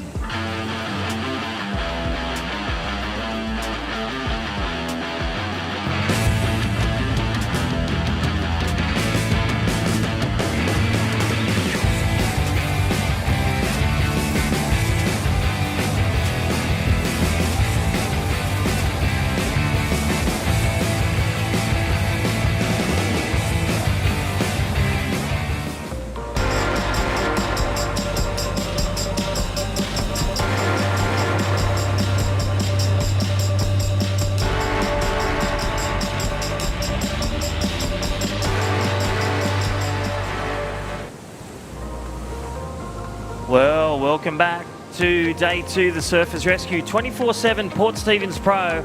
We just saw Josh Stretton take that last heat out, and we are down heat 4. And welcome back, my co-commentator Dimmy. Welcome back, Adam Hennessy.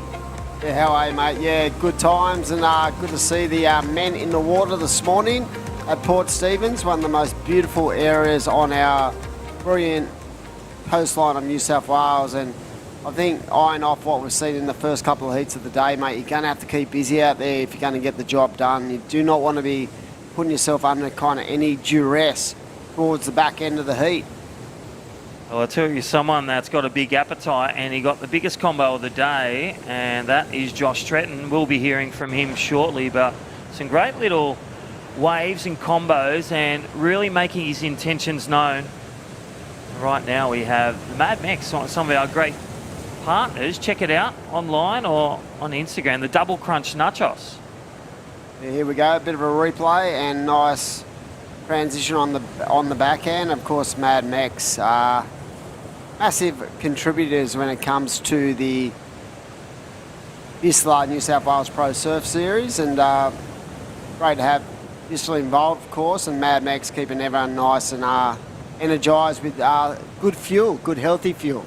Yeah, definitely. We love going there, and I reckon don't forget, every 10th burrito is free. So download the app today, Mad Max. What about those 2-for-1s, mate? Oh, 2-for-1. Take your mate there. It's Tuesday. That's for the tight people in the world. Want to take a friend for some lunch? Grab a 2-for-1. Well, the bricklayer will be annoyed.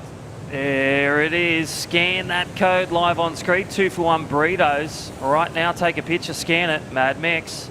Shout out to Tom and all the crew, all their great support for World Surf Leader Championship Tour. Connor O'Leary mentoring the 5 Groms. And I tell you what a great support. Nutrition. We haven't talked about it much. We talked about equipment, waves, the contest savvy surfers, and then the training. But again, fueling up. Thank you, Mad Max. Yeah, definitely great to have Mad Max involved. And this heat, what a heat. It is another sick one. Good to see Holmesy pulling on the rash again. And it is Bodie Williams out there with a 4-1 and a 4. Nathan Cook, very impressive with Nathan Cook's ability in both bigger waves and smaller waves. Shane Holmes, very powerful surfer from the huge club, North Shelley. And Soli Bailey, former World Championship Tour surfer and just all-round Mr. Nice Guy, back in the Rashi. And as I said, this is a pretty sick heat when you consider the 4 surfers out there right now. Right, it looks like we're going to hear from Josh Stretton, our last heat winner. So, again, live here, our last heat winner. Good morning, Josh Stretton. Yeah, going boys. Good. Hello, brother. How you feeling? Taking a win and at your home break as well. Feeling pretty good. I was just stoked to have gotten a couple fun little waves. I know this place better than most, so I was stoked to just get in rhythm and find some fun little wedges. So, yeah, I'm happy. Yeah, talk to us about, halfway through the heat, when you post that first score, how does that affect your rhythm in the heat? Well, it kind of gave me a bit of confidence posting that first big score, and then I just knew I could, if I got a set, I'd be able to clear it and get a better one. So I sort of wanted to hold a bit of priority and wait for a set after I started really fast, and ended up working out, and I got that 7, which was really good. Gave me bit of wall and good finish, so I was stoked to have gotten that one. So it kind of sort of went, it was one of those rare heats where everything sort of goes to plan, so I was pretty happy. Yeah, that's awesome. Hey, talk to us about, let's go back to last week, the difference in feeling, not getting through the heat last week and then now, how do you feel? Yeah, it was a bit of a hard loss. I felt like I was sort of just losing in a lot of things, leading up to sort of the event last week, and I just wanted to make a heat, and unfortunately I couldn't do it. So I took a bit of motivation from that loss into this comp back here at home, and I was able to reset with the family and hang out with my sister and go surf with everyone back here. And I think it's put me in a really good mind frame. So I'm excited to keep it going. How is it at the moment with the mental fatigue and the physical fatigue, and trying to just get that balance right, mate, because this is a long stretch of events and you've got to be right on the money every time you hit the water? Yeah, I think just being positive and making sure you're well rested, and just kind of not being too serious about it all, and just flowing with what comes your way. And I think that really kind of helps make it not too serious and too heavy, and that's sort of what I've been trying to do. So I think it's starting to work out, so I'm happy. Awesome. You want to do a shout out to mum and dad at home and your sister? Well, I can just turn around and they're on the beach over there, so I'll just wave to them. They're waving at me now. They're filming right now. All the best. Well done, Josh, Yeah. and well done in your heat this afternoon. Yeah, thanks guys, appreciate it. Yeah, well done. And as you said, just trying to get over those losses and put yourself back into a better mind frame, and that's part of it. It's the physical side of the surfing that people see on the screen, but it's the mental side that people don't really get. And these surfers, they go through so many mixed emotions, Crispy, and it's so good when you've got a really solid support base to keep yourself nice and sort of centered in that department. Because the one good thing about surfing, mate, and I always say this to the grommets at home, don't let it get to you too much, because there's always a comp next week. And in this scenario, mate, we got comps back to back during the week. Definitely. I know you think of the legs. I think it's about 6 contests already this year, and we're only midway through February. Well, back to live action, 11 and a half minutes remaining. Currently sitting in the round of 32. We're going to roll all the way to 8.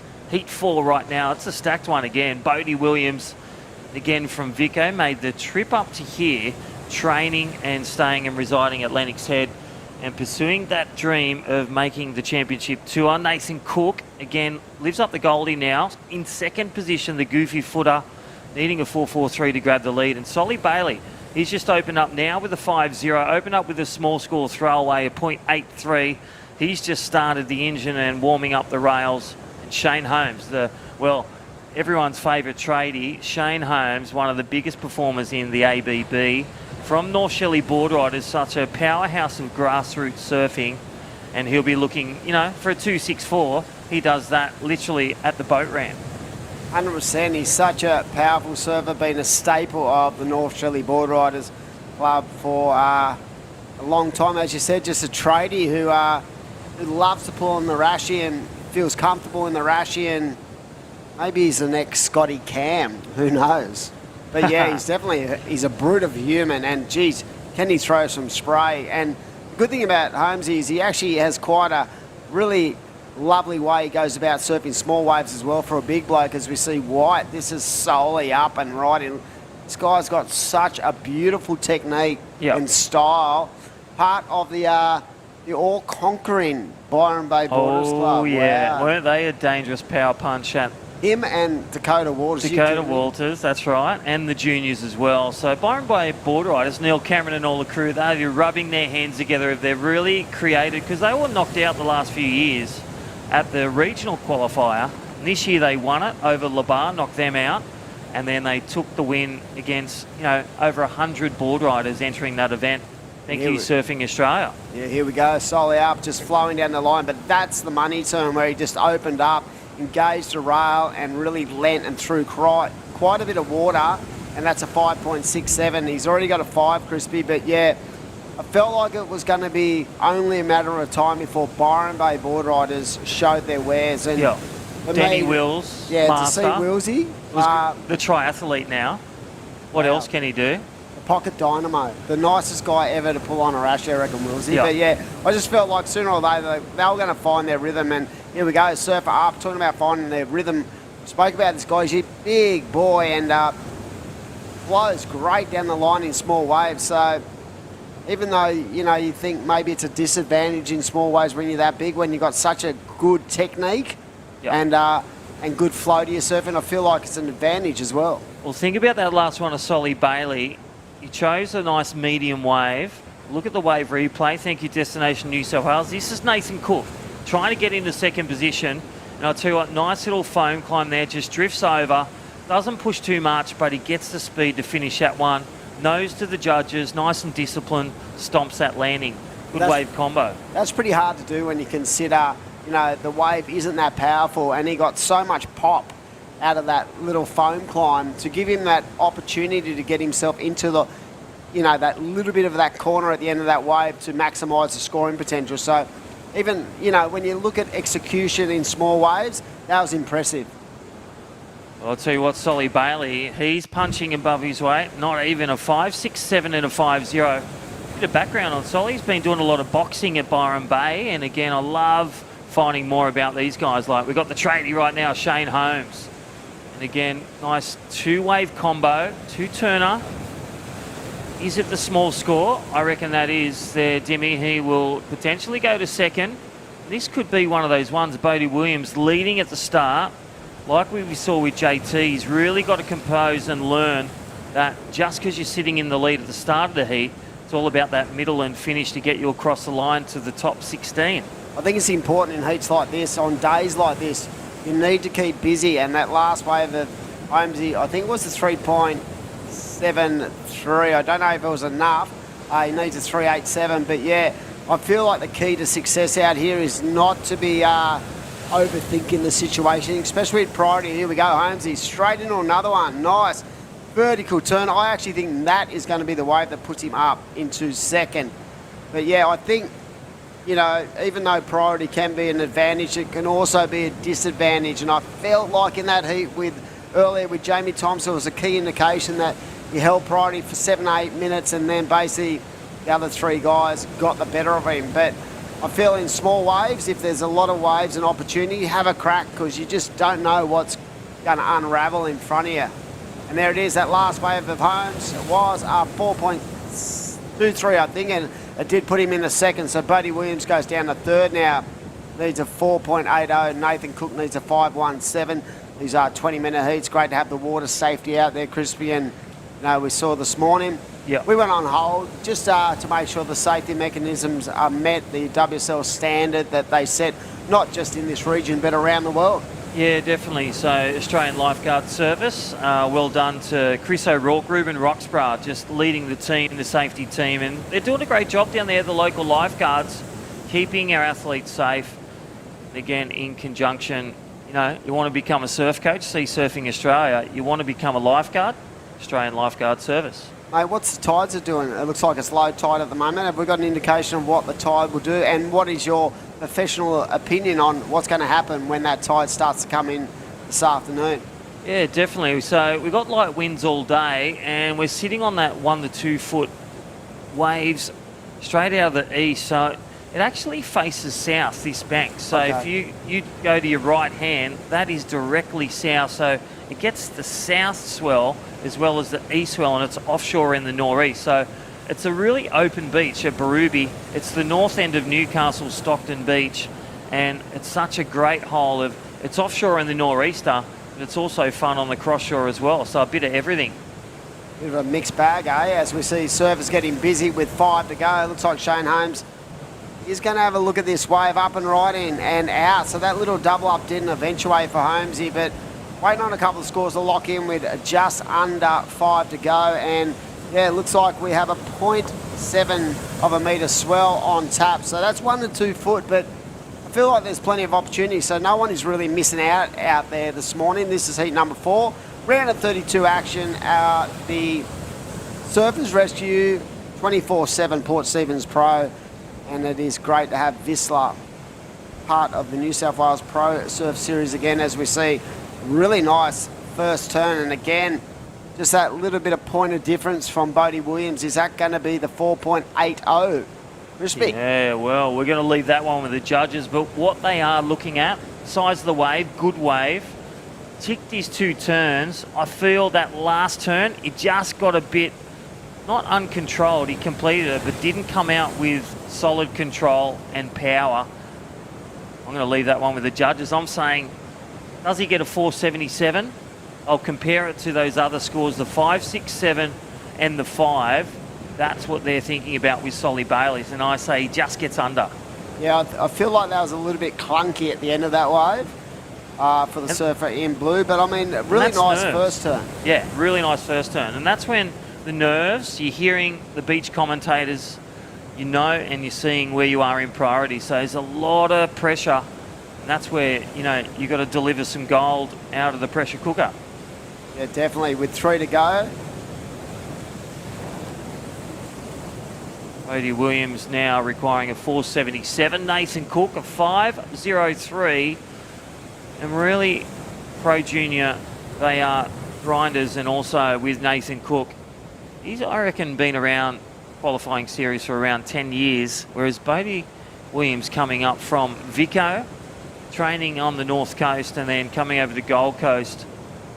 Great little goofy footer as well, where the natural footers are leading the charge in this one with 3 minutes to go. Exactly. Still plenty of time on the clock, and like we said, I think that last wave definitely fell short just on the, on the completion of that second turn. Had it been more, clinical and more, rounded that turn, I felt like he probably would have got the score. But there's still plenty of time. There's basically like 2.5 points separating first to fourth, so nothing is actually, for sure at this stage. And on my radar, I've still got a wave to come in for the last of Bodie Williams, so maybe they're looking at it. But at this stage,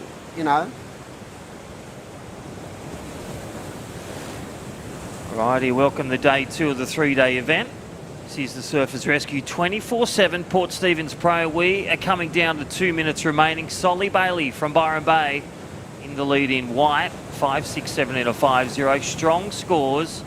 And Shane Holmes, well, everyone's best tradie in red from the North Shelley Board Riders forever. And Bodie Williams looking for that 477 from Vico, or he'll be eliminated. Nathan Cook from Northern Beaches now residing on the Gold Coast, looking for that 5.03. So middle score, but under priority 2 for Nathan and under priority 3 for Bodie Williams there, Dimmy. Yep, and that is a scenario you don't want to be hearing as a surfer, but I mean, as I said, I feel like today's one of those days where there's so much sort of room to move out there that they can get away from the fellow competitors and get themselves onto the best wave. But we'll just have to see what happens. We saw Nathan Cook there trying a little bit of an innovation and progression there on that final manoeuvre with 1 minute to go. Solly Bailey, Shane Holmes, they are the two in advancement. And you can see Bodie Williams on the inside trying to get himself into a wave, but that wave just didn't have enough juice in it. So he's going to have to go back to the drawing board, and he's only got 40 seconds, Crispy. And over on this far corner, here we go. Holmes on a bigger looking wave. Yeah, with coming priority. around, and nice elevation into the lip as we go into the Mad Max minutes. And yeah, that was a bigger wave. So will that be his best score? 20 seconds, and I don't know, I'm not a judge, but this is a very tight heat. I feel like everyone's been boxed in except that really one good wave of Solly. And again, it is a surfer in blue. Yeah, it's a nice rotation. Will that be the score? Here we go, current heat leader up with 5 seconds to go. Is that a bit of a victory lap? I think so. The good thing about today, mate, is it's going to be a very, very easy paddle out. Yeah, definitely. And there we go. There is your heat winner, Solly Bailey from Byron Bay. And also Shane Holmes coming in second. We're going to go to a short commercial break. We'll see you back with heat number 5. See you soon.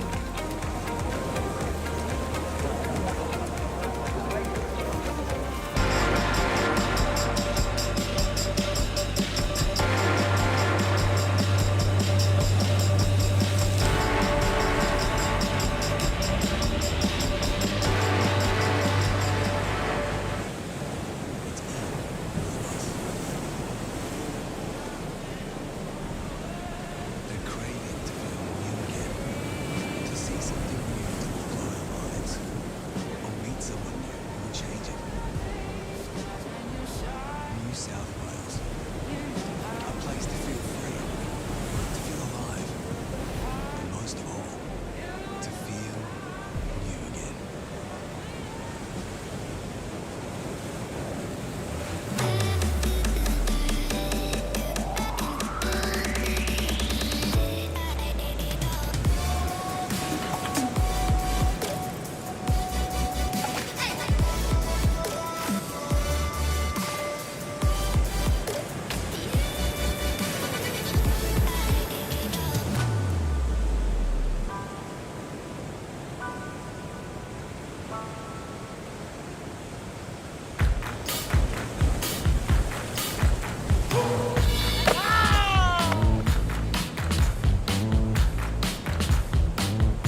Righty, welcome back to day 2. We are here at Port Stephens, the Pro QS 1000, a beautiful Berube beach. Light winds, 1 to 2 foot waves. You've got that southeaster light wind on at the moment. Sitting on a low tide for the surfers, so, well, there's small wave Pro S being showcased. And we'll talk about Pro S. Takehu Butler from Mount Maunganui, that speed star is in the water in red. Heat number 5, round of 32. We are in the men's division, World Surf League. My name's Crispy, and welcome Dimmy, Adam Hennessy. Welcome back. Yeah, mate, this is a truly international heat, and I do believe we've got Solly Bailey from Byron Bay down in the post-heat area. Solly, good morning, mate, and talk us through that. A little bit small out there, but I feel like you found all the good waves out there. I don't know if there's a good wave or a bad wave out there. It's all pretty tough, but yeah, I just kind of knew I had to just keep trying to go waves, and yeah, just do the best I could. It's definitely tricky, but yeah, there's still a little bit of push, and hopefully with that high tide later this afternoon, it'll probably get pretty fun. Epic, mate, and you've got so many people who love the way you surf, buddy. I know that probably embarrasses you, but you've got so many fans out there. For me, I'm one of them, and I love that you're back in Arashi. How are you feeling, mate? What's the plan for 2023? Yeah, thanks. I really appreciate it. Yeah, I don't know. You know, I'm just trying to enjoy a bit of competing, and I really have had a kind of a scratchy start to the year with all these regional events. So we'll see how the back half of it plays out. But just loving my surfing, trying to improve, and it's nice to put a jersey on and you know, compete. Hey, Solly, Crispy here. Great win, mate. Talk to us about, you know, what's in a week of your training coming up to it. I read a bit about the boxing out of the bag. What are you looking at? Yeah, actually no boxing for me this year at all. Last year, or for the previous few years, there was a heap of boxing, and yeah, I really enjoy it. And it's kind of like, it's a bit like surfing. There's no training like it. You just got to do it to get that sort of fitness. And yeah, just kind of really been enjoying it. Just heaps of time in the water. This year's had like plenty of cyclones, and yeah, just trying a heap of different boards and surfing, a little bit of stretching, and just enjoying heaps of golf with my mate Shelley. Oh, I was going to say, how's the golf going, buddy? You are a golf geek in the Tommy Whitaker mode. Yeah, I'm staying with Sheldon Simkus, and we've been on the regional golf tour. Oh, I love it. No, we've been killing some time. Oh, mate, surfers are golfers, let me tell you. But best of luck, buddy. Great to see you in New Jersey, and all the best moving forward this afternoon. See you, Solly. Thanks. See you guys. Yeah, he's such a good bloke, and yeah, he's definitely a golf geek. They're all... I'd say. I love the way he keeps his cards close to his chest. He's been shredding Akira and all the swells up the Gold Coast with the cyclones, and then heading down to the secret reef breaks close to home as well. Great to see there. Solly Bailey moving on through to the round of 16, but right now the Heat 5 round of 32. We are sitting on day 2 of the 3-day event. The Surfers Rescue 24/7 Port Stephens Pro Women's WSL QS 1000, and the men's. We're going to roll through to Heat 8. This is Heat 5. Takehu Butler leading the reins, the New Zealander. This Oceania Australia division, a 4.33 and a 2.5. Ricardo Christie, his countryman from New Zealand, a 5.67 for Ricardo. It's great to see him, Ricardo Christie, back in the jersey as well. Right now, Ty Richardson from the Gold Coast, Queensland, son of Mark Richardson, and all the Richardsons up there. Looking to tee off, just a slow start for him, but that will kick some goals and put him in a great little start.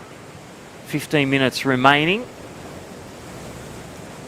All right, first wave of green for De Gruen. It is a 4.5, so some good waves and some good scores to start. You can see Takehu Butler straight out of the gates with a 4.33 and a 2.5 to drop. Holding priority. He'll look for a good finish here there. Dimmy. Yeah, definitely, and I'm sure Curdy J and the crew are online watching Takehu Butler and this powerhouse from New Zealand. What a competitor. And talking about competitors, I really love the German surfers we see up and right in, just really connected with that board, and the interesting fact about the German surfer, mate, he's just come back from El Salvador. He was at a training camp with Yep. the Olympic team, and like talking to those international guests, I get the feeling that the Olympics have broadened in the horizons for a lot of the international QS surfers to give them the opportunity to really explode on the world stage, and he's definitely one of them. He'll be heading back over there for a qualification camp in the near distant future, but right now he's been impressing us with his performances on the QS, and it is the surfer in white, talking about impressive, former World Championship Tour surfer, Carter Christie out there with that 5.67 Crispy, and look at that Well, it's the lovely Grom. turn. That is the power Grom, I should say, Ty Richard. Yeah, I think representing Australia in the World Junior Groms over there, the World Junior contest, that's young Ty Richo from Queensland, always there with his dad and his mum, doing well, training hard, surfing hard through the junior series, the pathway, and it's great to see him here. Dip his toes into the qualifying series, starts late with a 4.8 and then brings in the Boeing, the 717 Destination Oh, wow. New South Wales replay, the first turn, all the suds, all the power in that first turn, and then just patting the cat to finish that one. Great combo, 717 rewarded. One of the biggest scores of the day. And that was due to the fact of just how aggressive he was. And when he was pushing so much water through that turn, the one thing that was very notable was the fact that he lost no speed. And sometimes in small waves, Crispy, you can sort of get caught, you know, at the top of the wave. So the release point's a little bit different. But in that scenario, his timing was so perfect and generated that 717. And that's what we talk about all the time with the judges. Point of difference, that's what they look at. Alrighty, so Ty Richo taking the lead on the back of that last wave. Thank you, Destination New South Wales. A great replay. 717 at a 4.8 leads heat number 5, round of 32. Takahu Butler from New Zealand. Mount Maunganui, all the family over there watching and listening.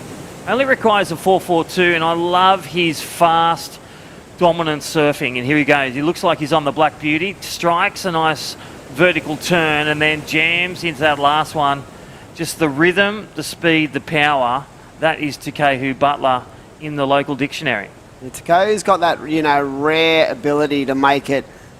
I feel like he's got so much time. He's like a good footballer. They say, you know, the best footballers, the Andrew Johns and stuff, when they've got the ball in their hand, it feels like, you know, the time the world stops. And I feel like with his surfing it's the same. He's just got such a great rhythm to his surfing, and you can see it on that two-turner. Here we go. Carter Christie, the coming back from a couple of years out.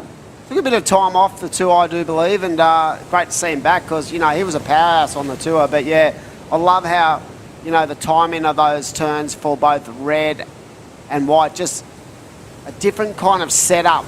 Nice turn, really good flare, and unlike the surfer in the last heat where he didn't get the score, I feel like that was really flary but had a lot of control to it as well. Is that the mid-range score? So there we go, Takahu Butler getting the score to 6.33. That is that two powerful turns and the 4.33. So Ricardo Christie, he'll be looking for that last one big turn.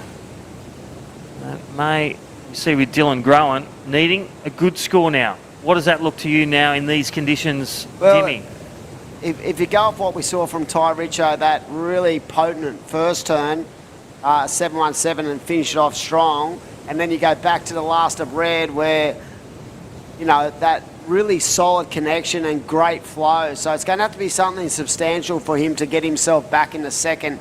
But when you consider the likes of Ricardo Christie only needing a 5, and the surfer from Germany needs a 617, I mean, that's so, you know, this heat is well and truly game on, and, you know, it can turn on a flip. So it's just one of these things where, you know, you've got to identify those strong waves and really go for broke. And I actually feel like these, you know, the waves are going to actually get better and better as the day goes along, because I reckon it'll work even more on the higher tide. Yeah, definitely. The mid just seems to pull off that east coast. We've got that small swell around, you know, 1.5, 2 feet with the odd bigger set, but that mid-tide, high tide will see an improvement with the waves and really close action here at Barubi Beach. You Again, day 2 of the 3-day event. Thank you to Vissla, our New South Wales Pro Surf Series. These 4 events. This is stop number 2. The Surfers Rescue 24/7 Port Stephens Pro. We'll see the women after Heat 8. We're currently sitting in the men's round of 32, Heat 5. Ty Richo from Queensland in the lead in blue. Takehu Butler from NZ. They're going to split the peak 1 and 2. And there he goes in, looks like the Black Beauty, throwing that one away. Ricardo Christie, our New Zealand surfer, also in this one, requiring a 5-0 to move through to the round of 16. Dylan Groen out there looking for a backup, a good score of 6.17. And as you said, representing Germany. Dylan coming back from, training camp for the Olympics. Again, with the Olympics offering more events and also some accolades in these athletes, as we saw with Owen Wright, a bronze medal at the first Olympics ever for surfing. Wow, yeah, that's exactly right. And we saw the surfer in red there just coming unglued in that scenario. But right now, holding on to second position, Ty Richardson, he needs to offload that 4.80 with just under 8 to go for this WSL 1000 event. Next up, we've got another great heat coming your way. And wow, Sheldon Sinker's going to be one of the stars in that one. If you're looking for a hole-in-one, Sheldon Sinkers is up next, as we heard from our heat winner, Solly Bailey. Corbin Hutchings, again, New Zealand surfer, training over here, training with Jared from the HPC as well. Oscar Salt, he's in blue, and Luke Brumby. Wow. He'll be looking for some tidy waves out there. Good to see Oscar doing some events from Boomerang as we see the surfer up and riding. Good looking wave. Look at this thing from the wide angle. That was, I'm pretty sure, was Ty Richo. So Ty Richardson getting to work. Very, comes from, a good grounding when it comes to his dad. His dad's one of the best coaches in Australia.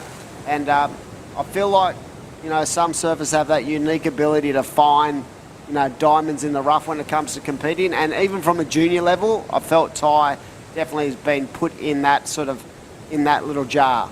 Well, I loved his patience. In the first 5 minutes, he had no score, but when the wave came, that's when he posted his 4.63.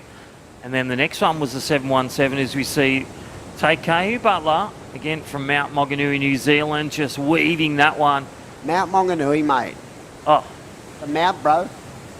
Mate. I actually play in a rock band with 3 dudes from the Mount, and I felt like when you spoke to every Kiwi in my hometown of Manly, you go, where you from, mate? And they go, from the Mount, bro.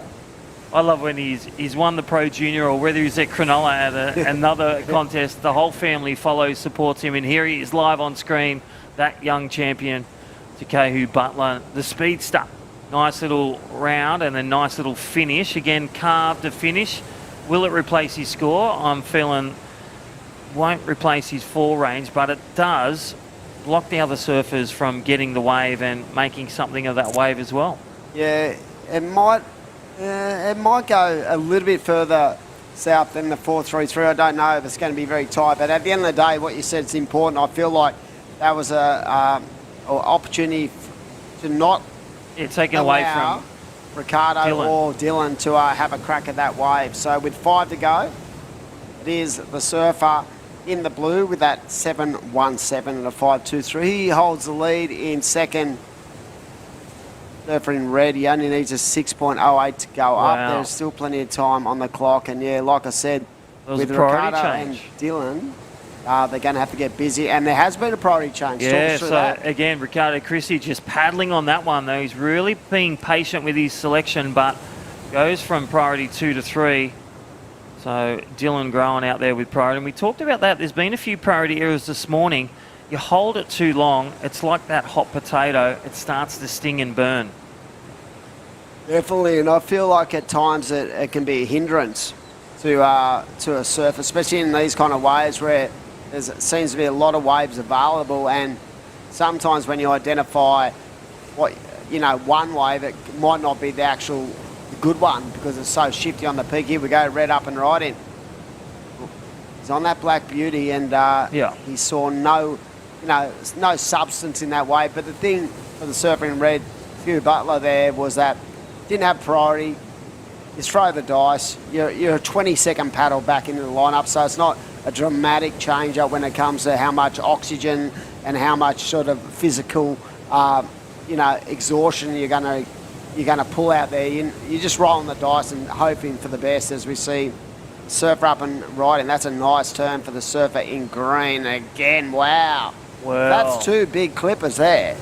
That's solid. Well, playing the patience game, Dylan Groen again representing Germany. And here's our heat leader, Ty Richo, right at the end, looking to drop a 5-2-3 to extend the lead and the march into the round of 16, which will be surfed today. 4 heats of the women coming up, and follow the winners and second from all these 8 heats this morning. The Ty Richo consolidating the lead. Stand by for that last one at green. Do you feel he's got that 617, Dimmy? What's your first thought? My first thought from the visual was yes. I felt like he really pushed a lot of water on that left, and we'll just see what the judges think, but I'd love to get a replay of that. And there it is, well, there it is. 7.07. Boom. Situation change. Wow. Well, Dylan Groen, the patience, the priority, and with power, getting into second. Here we go, Ricardo Christie looking to pull something out of the hat. To Kehu Butler now. This is like a boomerang where he got that score to get through to the quarterfinals. He can hold and be really resilient in pressure situations. To Kehu Butler. After a 5-2-5, let's look at the Destination New South Wales replay. There it is, the 707. First turn, the German really surfer, bang!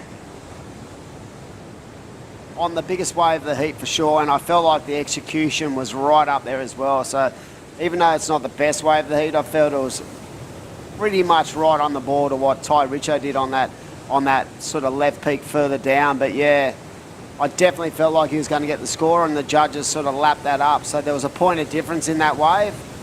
And here we go, Red on a good-looking wave. Look at that, just searing, carving manoeuvre. Plenty of speed, and look at how he unloads on that second turn. Now, talking about the best wave of the heat. Wow. That is going to go close. Well, there's a volcano, and it's not on the radar, and it's Kehu Butler's in the water at Barooby Beach, needing a 5-2-5. Boom, crash, opera. He's in the lead. Wow, there it is, 6.77. That second turn was so, well executed with so much rail, so much speed and flow, and deserving of that 6.77. Backs it up with a 6.33. Look at this, surfer in green, back to third position, and he only needs a 5.34, Crispy, with a minute to go, and Ricardo Christie is in fourth, needing a 6.74. So that was a game changer for Kehu Butler there. Really nice work on the Black Beauty. Yeah, I feel that he's found his position, he's found his rhythm, and now it's the pressure for Ricardo Christie and Dylan Groen holding one of the biggest score, the second biggest score, only needing a 5.34. And, well, that one he'll throw down in the Mad Mex minute. Well, it's time to order 2 for 1. Don't forget, scan that code and check them out. Download the app. 40 seconds remaining. Wow. Ricardo Christie just Nice pulled off a little air. nice air. Yeah. Well, just say, I just saw that out of the corner of my eye at the end of that wave, but the Mad Max minute, definitely. He's not given up the ghost with 20 seconds to go, and right now the surfer in red, and here's the wave replay for the last of green. 5.34 required. There's the first turn, Dimmy. Goes back. No, I feel like you had to really sort of manipulate that wave to just get a score. that mid-section. But Here we go. This air. Ooh, bit corked. Nice tail high. Nice rotation. Yeah, there was the big fella. Yeah, there was a lot to that air, eh? For a smaller Is wave. it a 674 bar? Yeah, innovation, progression. I don't know. Maybe if it was on a bigger section, but I love how much torque there was in that air. But we'll see what the judges think. Right now, I feel like he's probably not going to get it, and we're going to head down towards the end of this heat, and we're going to throw up to a break. Be back very shortly.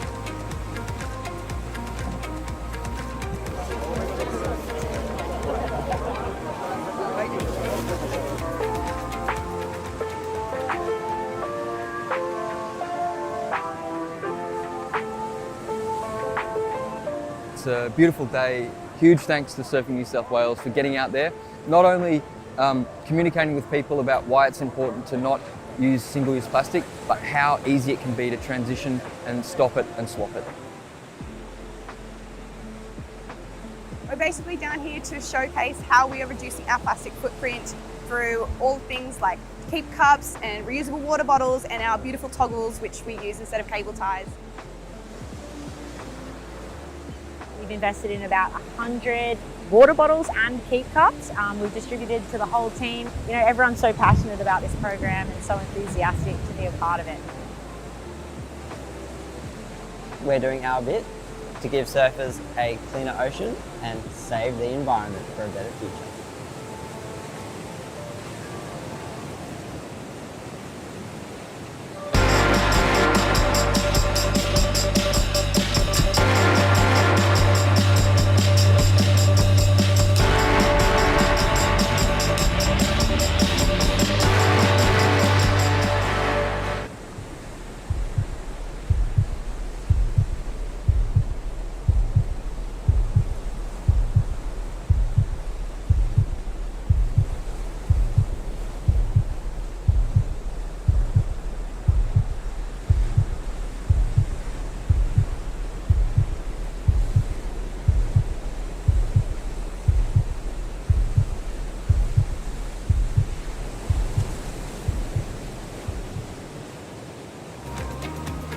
Welcome back, everyone, to the Surfers Rescue 24/7 Port Stephens Pro WSL QS 1000 event for men and women. We are into the men's round of 32, and already we've had a solid start to this heat. And it is the Kiwi with a 6.33 to open up, with Auburn Hutchins and Sheldon Sinkers with a 5.50. So already, Brett, welcome back in, and it is game on. So these guys identifying they want to be nice and busy early, and that's a good way to start. We've got the Destination New South Wales Wave replay. Here we go. That is Corbin Hutchings in the white, the Kiwi competitor, now living on the Gold Coast. Cracks the last section, so he's got an early number on the board. But answering straight back, the competitor in the green, flying down the line, also gets a good finish there. So plenty of action being had while we had that short commercial break. Surfing red up and right in and out, but yeah, just a really solid start for both Corbin and Sheldon there, as we see Luke just sort of trying to gather up some speed down the line and a little bit off key with this series of turns, but he's such a great young surfer, and I'm sure he'll be back out there ready to go. There are 20-minute heats today. Oscar Sold out there from Boomerang Beach.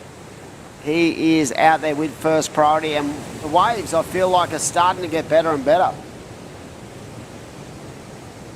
They are. I feel like conditions are improving, and speak of improving and making the most of these conditions, we do have Kihu Butler down here, our last heat winner. Kihu, it's Brittany and Dimmy. How are you feeling after the heat there this morning at Berube? Morning. I feel good to make it through that heat. You know, it's hard being 30, 40 kgs heavier than everyone else for me and Rick, but it's fun out there. Walk us through the equipment you used this morning, because like you said, the waves are pretty weak, and for bigger guys, I feel like, do you need more volume, or you just go to the epoxy and trust your own ability? Yeah, because we're bigger, we have to ride more volume, and I'm riding the Inferno FT, the model that Philippe rides, the 4-fin setup. So yeah, it's it gives me a little bit more speed, and I feel like I kind of need that more than everyone here, just because I'm a bit bigger. So stoked to have that underneath my feet. Just talking about the series events, and we're sort of on that trail of back to back to back to back, right?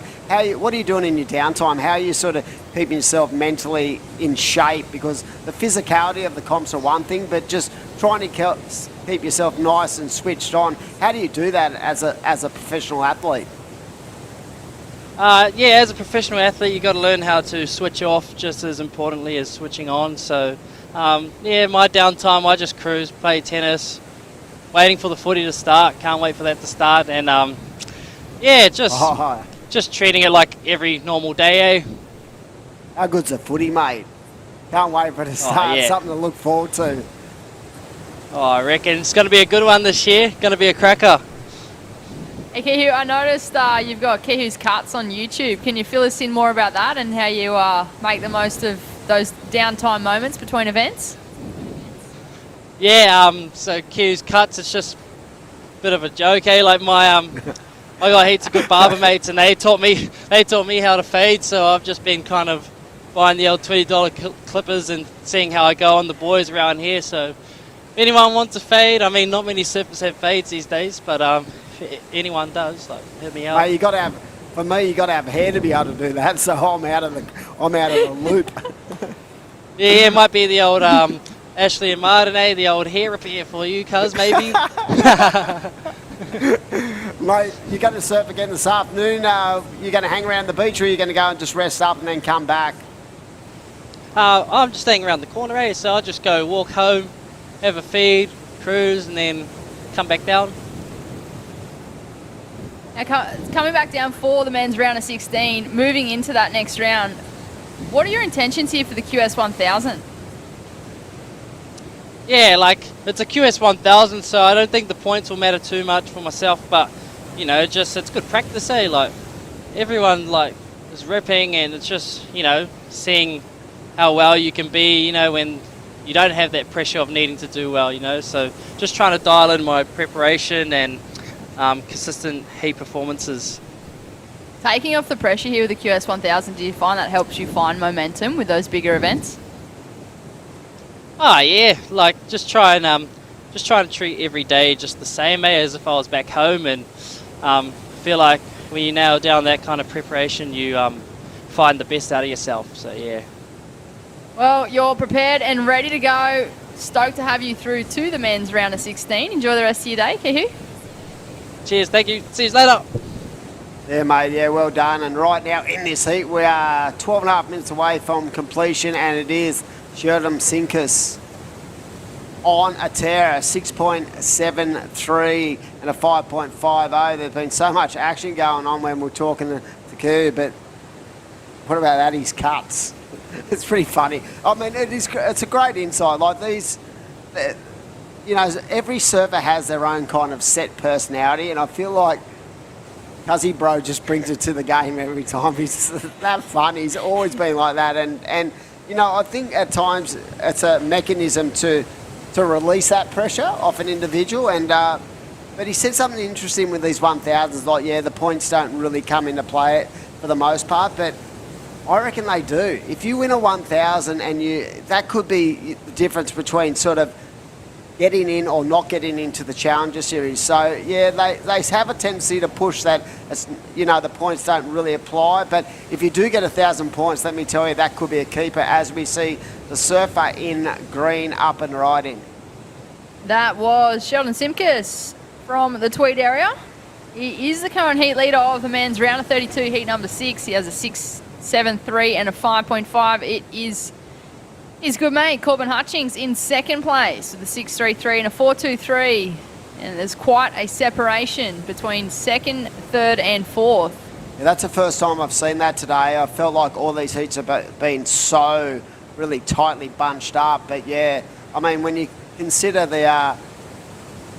just the expertise of Sheldon Simkus, his ability in you know, the competitive arena, you know, a second in a Challenger last year. I mean, the guy is absolutely amazing. And, you know, it's no surprise to see him out there with that 6.73 and a 5.50. And I'm sure he's trying to get himself back into the fray as we see a replay of the surf in white flowing down the line and just connecting the dots.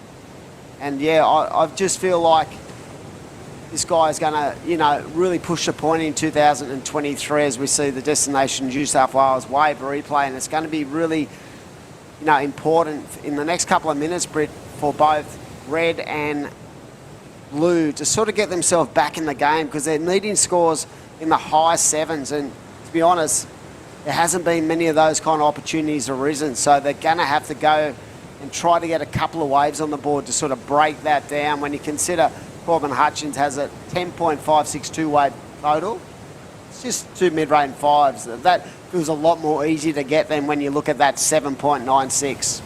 For sure, Dimmy. In conditions like this, you know, like you're breaking down that two-wave total, and with just under 10 minutes on the clock, we are halfway through this heat, but I feel like with conditions small the way they are, it actually allows competitors to still get those 2 waves with only a few minutes on the clock. So they've got plenty of time right now, but it'll be interesting to see what happens through the dying stages of this heat, because Luke Brumby and Oscar Salt, they are sitting in 3rd and 4th, but they're holding 1st and 2nd priority respectively, so they can make the most of this opportunity, but they're gonna need some decent numbers. So 2 6s will get both competitors back in the game. Corbin Hutchings, he's in 2nd place. He's looking to make things a little harder for 3rd and 4th. The surfer in white chasing a 5.91 for the lead, or looking for better than a 4.23 to improve on his 2nd place. Split peak here, green and red. We're going to stick with Luke Brumby as he links this one all the way through. Beautiful wrap to start with and gets the strong finish. That will be a keeper for Luke Brumby from the Sunshine Coast. First priority with Oscar Salt, the man from Boomerang Beach, with 8.5 minutes remaining.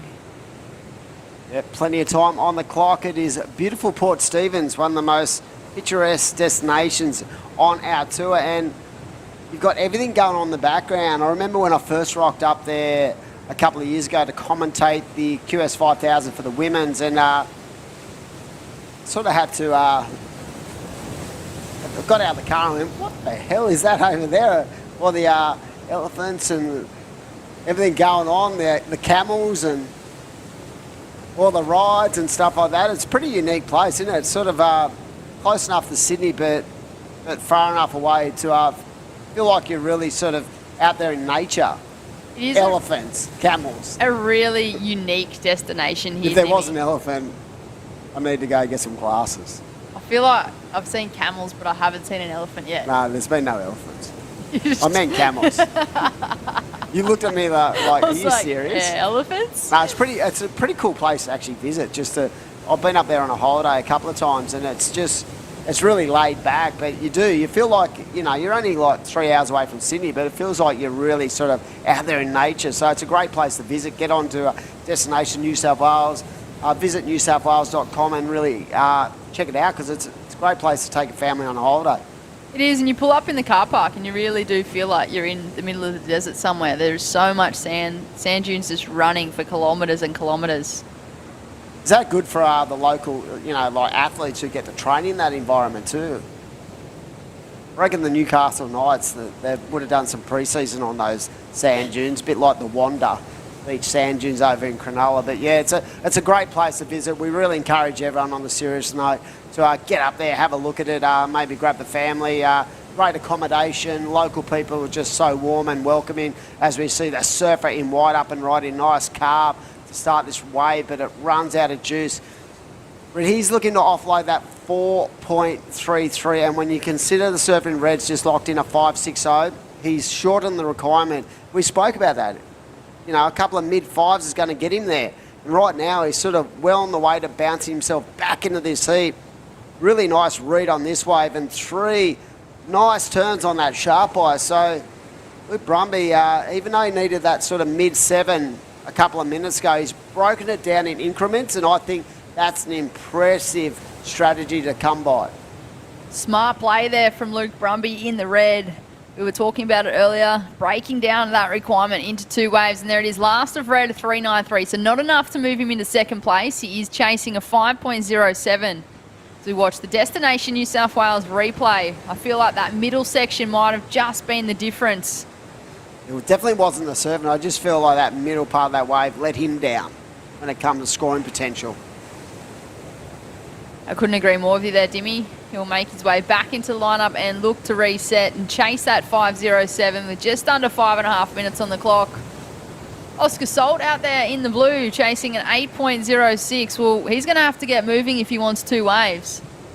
He certainly is. It's been a slow old heat for Oscar, as we see the surfer in blue. You can definitely see he's identified, he's concerned about that 4.33 because it leaves the door open for both Oscar and Luke to get themselves on through with 5 to go. And I do feel, I said to Crispy earlier, I feel like the banks out here are going to get actually better with that incoming tide, as we see a nice sort of flary move right into the lip, comes around and solid release. So that's better than I thought it was. Maybe it will push that point a little bit further. We'll see what the judges think of that ride as we see the surfer up. And that is a surfer in blue, I do believe. I can only see the wide shot, but yeah. So interesting heat, 4.5 minutes to go, these 20-minute heats. Sort of rapid fire, but there's so much opportunity, and I feel like the swell direction sort of picks up multiple swell directions at this place, so it's going to be good if we get some waves leading into that final day tomorrow. This is, of course, day number 2 of the Surfers Rescue 24/7. Port Stephens Pro WSL QS 1000. Thanks to Surfers Rescue 24/7. They are our naming rights partner for this event. So talk us through, Britta, how that came about. That you were a big part of that, sort of developing that when you were working within the boundaries of the Surfing New South Wales office. Really important for not only the surfers, but more for the public to identify just how dangerous the ocean can be. And the Surfers Rescue, it's such a great program. Oh, 100% there, Damien. Yeah, Surfing New South Wales have done a great job to recognise that gap. You know, like a lot of rescues and a lot of emergencies happen between dawn and dusk, and you know, you've got lifesavers and lifeguards on the beach, but there's so many different breaks along the coastline and in Australia in itself that are unpatrolled. And surfers themselves, whether they can be competitive or recreational, they're normally the first to those type of emergencies. And if you can teach you know, surfers how to use their board as a rescue tool and teach them the techniques, you know, they're going to save lives in the water. And that's something that Surfing New South Wales did recognise, and they came on board with the New South Wales government to provide surfers with free training. So they have free board rescue techniques as well as a free accredited CPR component.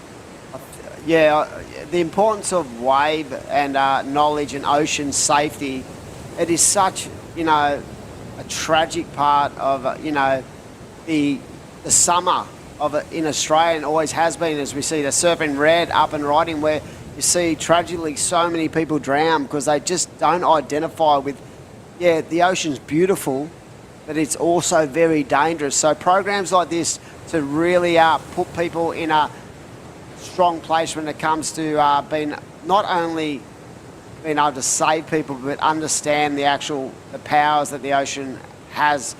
So, like, what a great way to send out that message through the Surfers Rescue 24/7 program as we see the last of Red. Really nice way, but yeah, you don't want to see anyone drown out there, and we could push the point and save some lives. I think that, you know, the governing body is doing a great job, and like I said, Surfing New South Wales, it's so passionate about safety, and congratulations to them and the New South Wales government for really getting on board with something that, you know, is close to everyone's heart.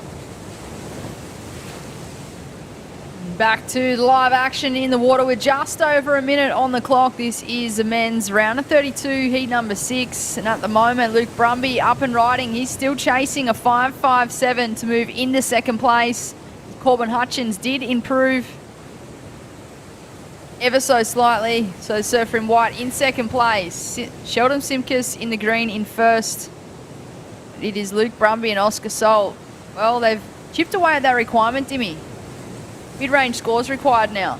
Yeah, we did say that. It wasn't about that 7. It was about sort of putting 2 scores on the board and identifying that, you know, that Corbin was only, his 2-wave combo was sort of mid-10, so 10.5 at the time. And that is the skill set of these surfers, able to really sort of break it down and go, okay, we've got 8 minutes to go. If we can get a couple of 5s, we're going to put ourselves in the mix, and they've basically done that. But the problem now, Britt, is they have no time left. There's basically 15 seconds to go, and will another opportunity present itself?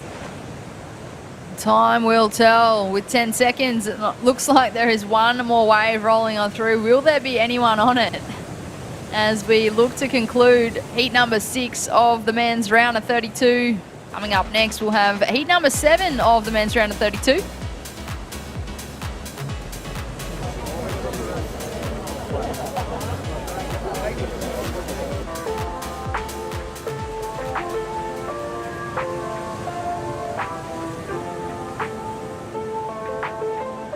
It's a beautiful day. Huge thanks to Surfing New South Wales for getting out there, not only communicating with people about why it's important to not use single-use plastic, but how easy it can be to transition and stop it and swap it. We're basically down here to showcase how we are reducing our plastic footprint through all things like keep cups and reusable water bottles and our beautiful toggles which we use instead of cable ties. We've invested in about 100 water bottles and keep cups. We've distributed to the whole team. You know, everyone's so passionate about this program and so enthusiastic to be a part of it. We're doing our bit to give surfers a cleaner ocean and save the environment for a better future.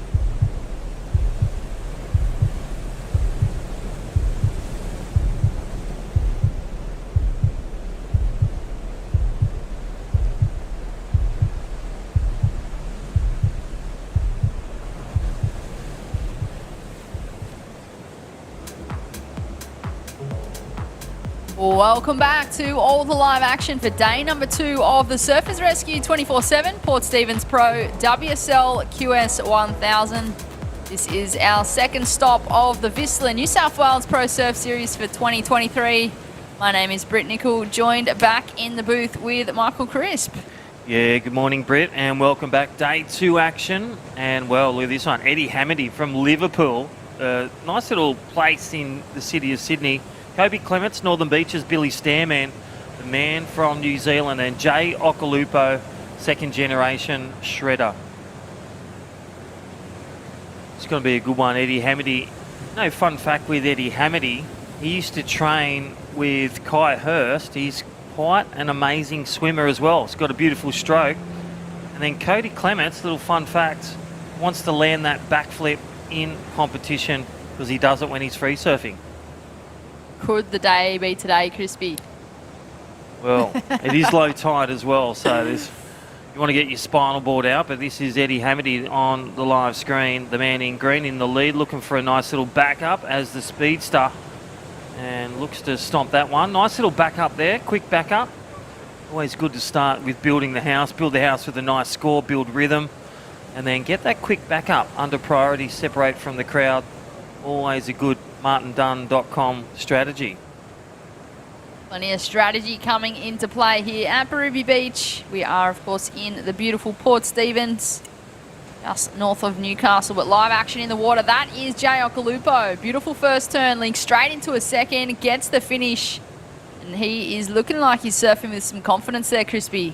Yeah, he had a good one at Boomerang, made a couple of heats, and he'd be looking to make the podium on this one one step closer, and that is Jay Okolupo. Stand by for first score. Priority now lays with the surfer in red, the New Zealand surfer Billy Stairman. And again, no stranger to podium wins. And again, looking for a challenger spot at the end of, the end of March after Surfest, the World Surf League, the leg for the top 9 for the men and the top 7 for the women there, Brett. We're just under 16 minutes on the clock. We have the Destination New South Wales wave replay of Jay Okolupo. It's a great opener for the man in the white. Just a couple of two-turn combos there from Jay. There's a 5.67, Crispy. I was going to say, where does it sit? It sits good on the scale. So the scale about 5.5 to 7, the good range. Judges really ironing out that one as we're sitting in heat 7 of round of 32. 5 minutes is gone. Look at the scores already. 5 good waves, 4 good waves being ridden already, and 6 on the board. So plenty of opportunity here in small waves at Barubie. 1 to 2 foot, sitting on a low tide. There is Eddie Hamady looking to drop that 2.57. Kobe Clements dropping in a 4.27 and a 3.57. Early lead. Surfer in blue in the lead. green second, and Jay Okolupo within striking distance, a 5-6-7 opener, patience the key, and that vertical two-turn combo. He'll be now looking to shut the door with a 2-1-6, a literal one-turn combo to put himself in a good position, Brett. He'll be looking for that 2-1-6 to move on through. But speaking of putting yourself in a good position, well, Sheldon Simkus into the men's round of 16. Sheldon, it's Britt and Crispy. How are you feeling after that heat? Yeah, very small waves out there, so I was trying to use a bit of energy and kind of get moving and try to be fast, I guess. Speaking of the small conditions and needing that energy and getting moving, can you talk us through the equipment that you've chosen today at Ruby? Yeah, just a little epoxy, DHD. It floats me in the little waves, so I tend to bring it out when it's this size. Yeah, nice, Shelley. It's Crispy. Hey, talk to us about the, what's a week look like before the contest? Because Solly Bailey won the heat before and he told us a few stories. Yeah, we've had a really fun few days kind of travelling along the New South Wales coast, and we've surfed a bunch of waves, we've golfed a bunch of golf courses, and we've tried to keep it really fun, and yeah, we're having a blast in this little QS golfing and surfing experience. Awesome, buddy. Sounds like destinationnewsouthwales.com right there. But I'll tell you what's some of the goals you got for these next couple of events? Yeah, I just want to win heats, win comps, and find some form again. I feel like I've been surfing well in events, but no real results. So yeah, get results and just enjoy it. Enjoy putting the Rashi on. So having fun right now. So hopefully keep that going. Yeah, Sheldon, speaking of results, you're sitting a fair way back on the regional series at the moment. Obviously, you competed on the Challenger Series last year. What are some key learnings from last year that you're now taking into this year's leg? Yeah, I guess I did the challenges last year and missed a bunch of the regional events last year. So sitting pretty far back, but hopefully use the experiences I learnt last year to kind of get some results of these last couple and see where it gets me come the end of the year, or the end of the regional series. But yeah, enjoying it so far, and it's nice to surf in those challenges and surf against the big dogs around the world and take it into these events.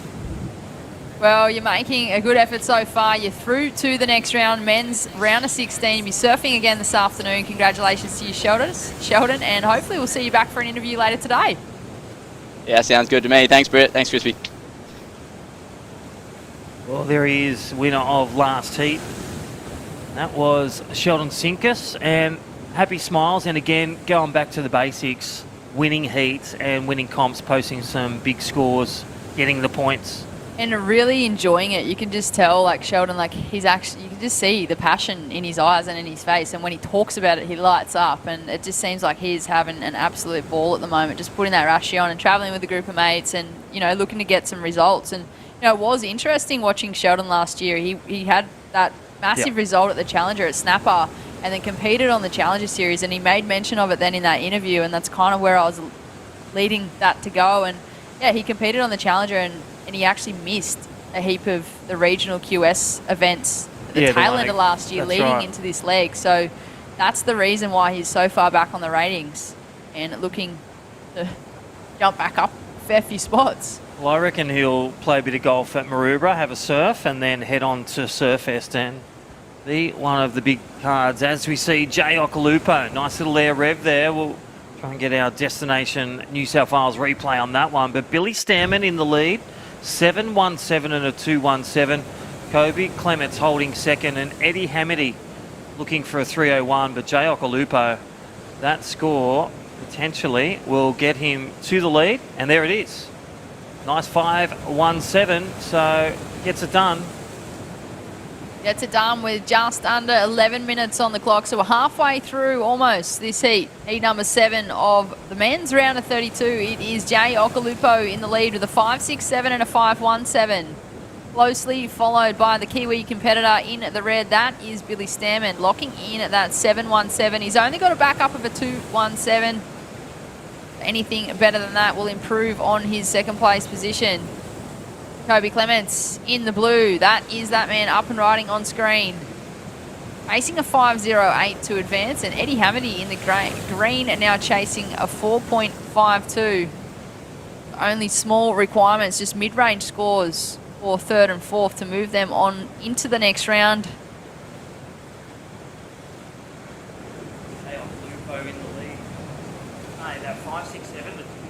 Over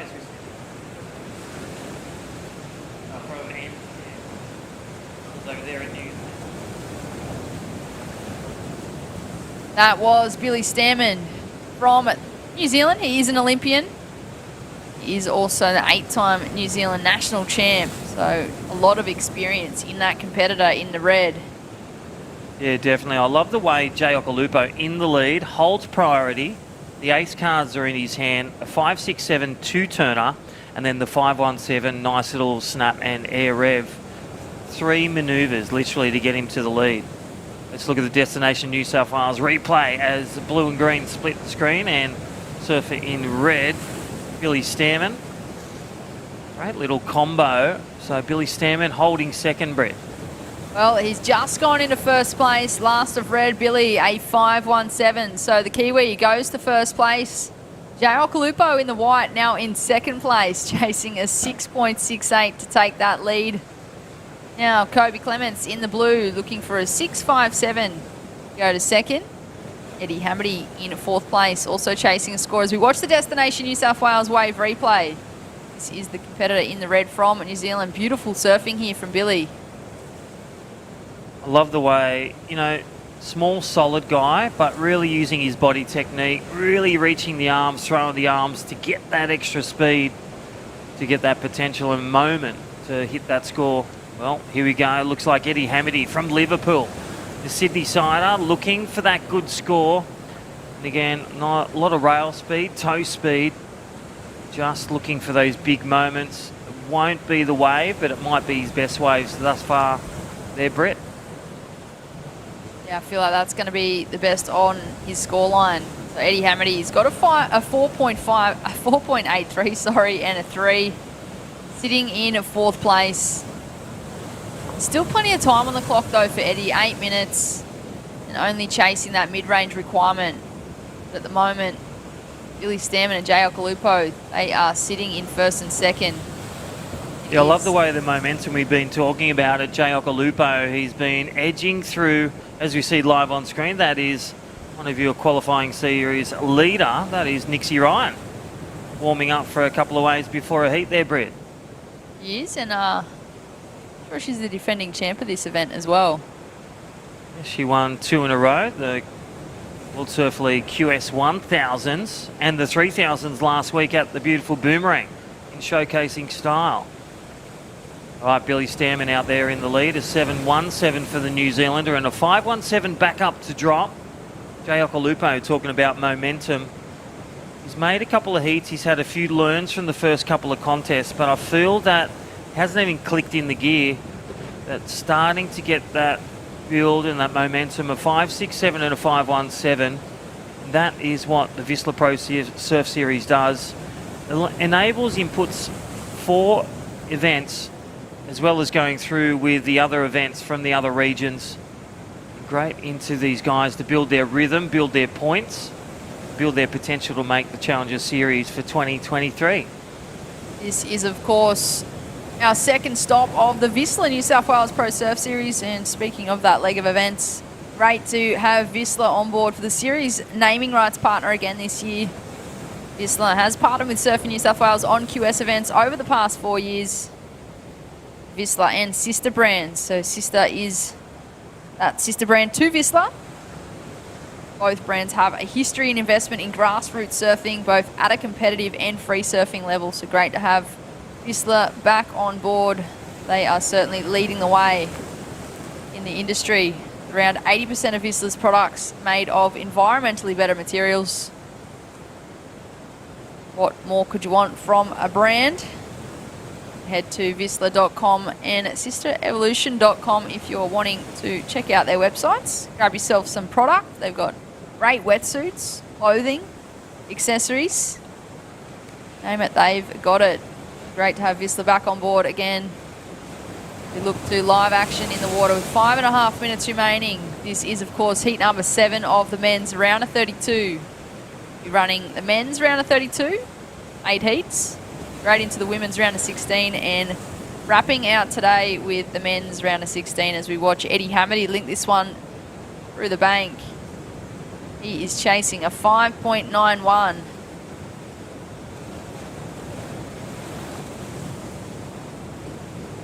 Yeah, definitely. As we said, the round of 16 coming up for the women. They are starting to suit up and get out there. We've got, well, the local, Philip Anderson. Currently 6th on the World Surf League QS ratings. And Georgia Sinclair, True Starling, Bonnie Hills, all the way from Bonnie Hills, of course. And then Raya Campbell, Maddie Poole, Rosie Smart, and the New Zealander, Vet Holly Williams. Also a great little card in that. As we said, Nixie Ryan taking on Freya Prum in Heat 4. Top 16 remain. What I love about the WSL app that you're showing me right now, so for those tuning on into the broadcast, you can go to the WSL app and it actually has a fan pick, so you can see the percentages of what the fans have chosen for surfers in a heat. Yeah. I did well in that last comp, didn't I? At the quarters, Nixie and Mikey. You loving that? Being in Lennox Head? But I'll give you the tips from the quarterfinals, the end of the day. Always great. Check it out, worldsurfleague.com. Download the app or check it out, all those live on web. Hope you're enjoying the action. This is day 2.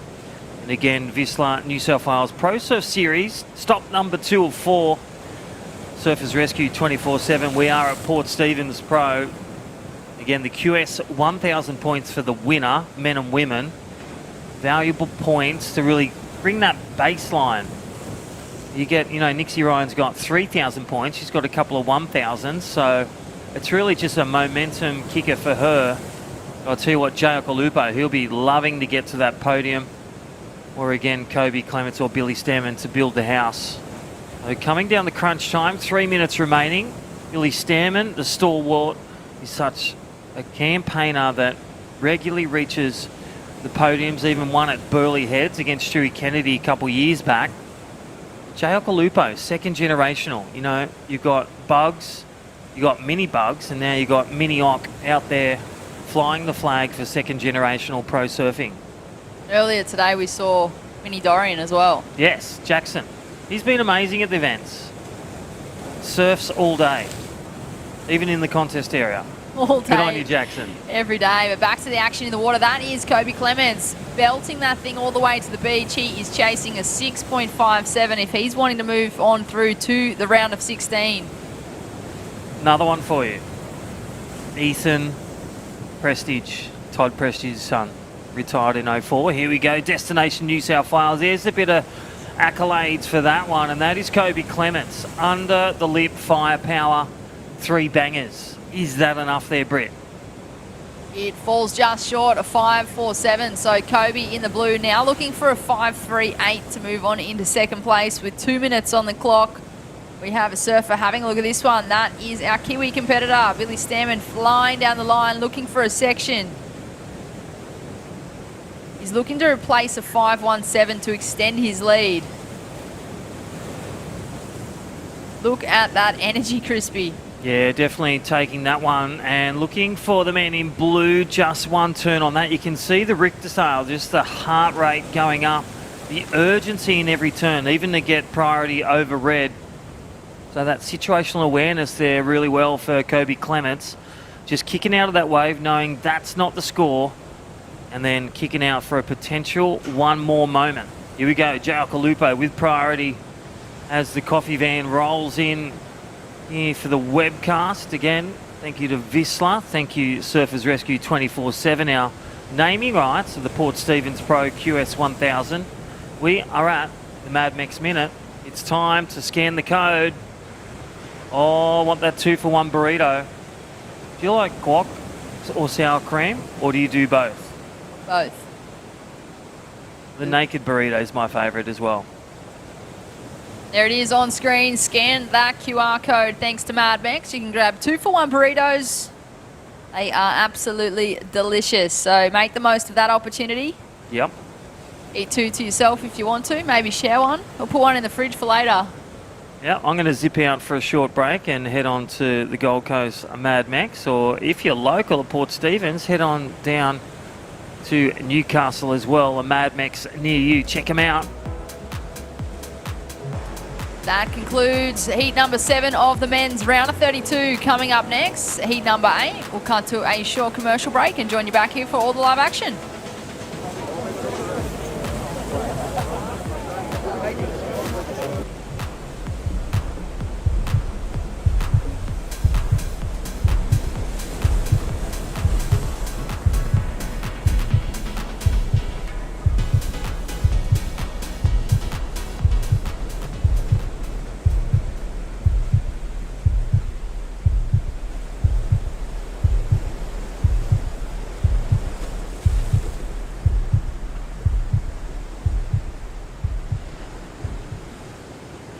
My name's Rolly. I'm from the northern beaches of Sydney.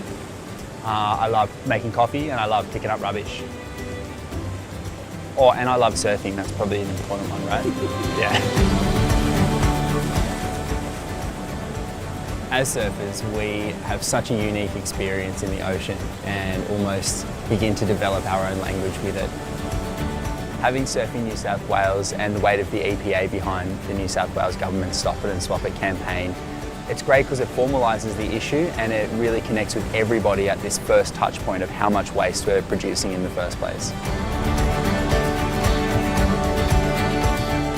Stop it and swap it so that surfers get to surf in a cleaner ocean for generations to come.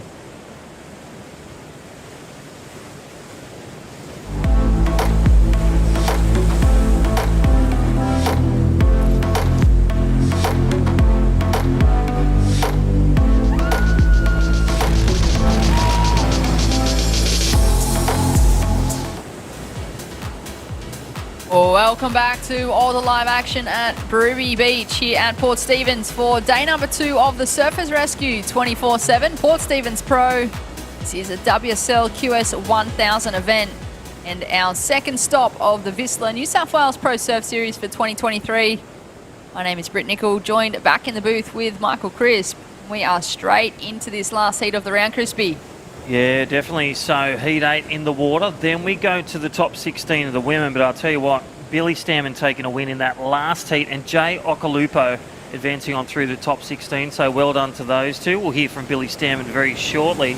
But right now, Geordie Lackman, he's a local there at Port Stephens, Newcastle. Zane the Sink from the Gold Coast, Alex McGuffin and Northern Beaches, one of Dimmy's cards, Saxon Reba. He's been grinding his way through all these events. All right, Billy Stammen from New Zealand. It's Crispy and Britt. Well done, mate. You're grinding it out there. Yeah, thanks. Hey, boys and girls. Yeah, it was pretty fun out there. Actually, my board's going pretty good. Like, I got a little Disco Inferno epoxy from Sharp Eye, so it's given me an extra little spice, a little extra step in my surfing. So, feeling good. Yeah, you definitely had some speed out there. I hear that the Newcastle police are on their way down because you got a speeding fine, but maybe your prize money will pay that off. Yeah, well, hopefully. I actually did get a parking ticket in Burleigh, so I've got to pay that off. I've got to remember about that one, but hopefully I'll make a few more heats and I can pay those parking tickets. But the board's feeling good, I'm feeling good, and loving Berube. Hey, talk to us about, you guys are such a family and support for each other playing footy. What do you love about it with all you guys, Takehu and all the New Zealand crew? Yeah, it's awesome. Obviously we're away from home this trip, so it's always good to get a few Kiwis and a few familiar faces around yourself and makes you feel a bit more comfortable. Obviously we all support each other and want the best for each other, and the rugby ball's always a good warm-up. Get the competitive juices flowing as well, A few tackles in there if we can. It's always good. It's good fun hanging out with the crew. I think Safi's up soon, and Kehu made it, and I think Corpse might have made it earlier too. So, yeah, keep on progressing. You guys are on fire, and I'll tell you what, there's some eruptions going on. Hey, I'll tell you what, talk us through, what does it mean to you to make the Challenger Series in your goals? Yeah, obviously I was on it last year, and I feel like I left a lot out there on the Challengers last year. A few things actually happened at the start of the year that kind of put me off. I'm coming into this year pretty motivated. I've been training all summer, and I had a really good refreshing time at home with my wife and my little animals and stuff. So I'm just super happy at the moment, and obviously I want those good results. And I think if you're happy and comfortable in your surfing and your abilities, you can go a long way. So I'm kind of just enjoying the process, and obviously there's small stepping stones to get to those goals, and kind of just got to tick those off, and the big goals will come. So I'm just enjoying it. Mate, you've been doing that. You've been really grinding through and showcasing New Zealand surfing. Anyone to shout out at home at New Zealand? Yeah, obviously my wife and all my family, Dad, Vicky, Reef, everyone, all my brothers and sisters, and friends and family from home. Obviously they've been getting hammered with the rain and stuff, so much love to everyone at home. Hopefully everyone's kind of pushing through that together, and hopefully make some more heats and make you guys proud. Well done, Billy. Congratulations. Round of 16, we'll see you surf this afternoon. You Thanks. and the crew, we'll see you then. Chirp. Great interview there with Billy Stammen. He was the winner of heat number 7, moving on through into the men's round of 16. So great to see Billy on through. He is a great competitor. He's been competing for a while now on the QS, knocking on that door. He's actually an Olympian too, so I feel like that'd be another goal for him. And I think I had a post-heat interview with him last week, and that was something that he mentioned about. He left a fair bit in the water with the Challenger Series last year, but he felt he left a fair bit in the water at the Olympics as well. So I feel like he's really coming back this year with a few key learnings. Yeah, definitely there, Britt. You hit the nail on the head. And again, great to have that regional support with the 5 regions. Again, thank you to World Surf League and all the partners, all the great from Whistler putting on the 4 Pro Surf Series. Again, Surfers Rescue, the main sponsor of this event here at the beautiful place, Berubie Beach. You can see live on screen. 1.5, 2 feet waves. Things are starting to improve. We had that pulse that last couple of heats at that low tide pulse. We will see a bit of improvement with the light winds. Southeast light winds today. I'll tell you what, all of surfing superstars are here. We're going to have the 4 heats, but right now this is the closing cards for Heat 8. Alex McGuffin up and live riding right now. Geordie Lackman in red, holding priority. Nice little one there from Alex McGuffin. Surfer in white, well, he's only chasing a 3.67 to move into second. Just over 13 minutes on the clock. Will the Western Australian competitor get the score required? And here we go. That is him on the Destination New South Wales wave replay.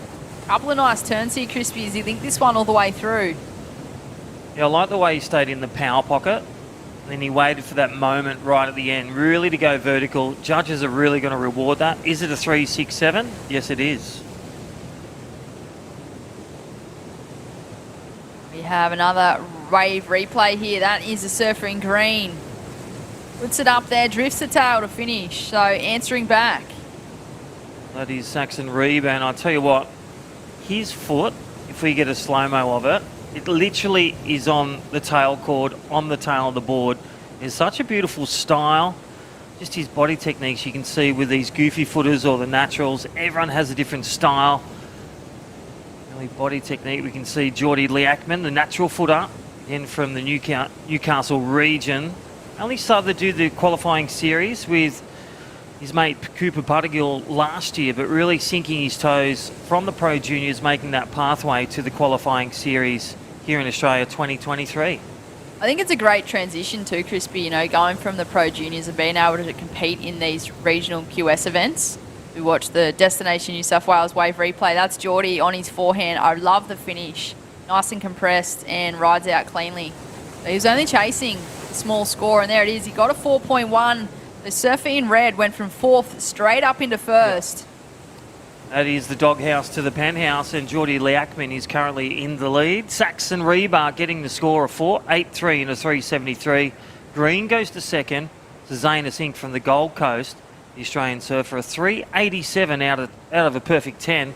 And Alex McGuffin still within the mix, a 4.4 in early stages, nearing the halfway mark. 11 minutes to go, Britt.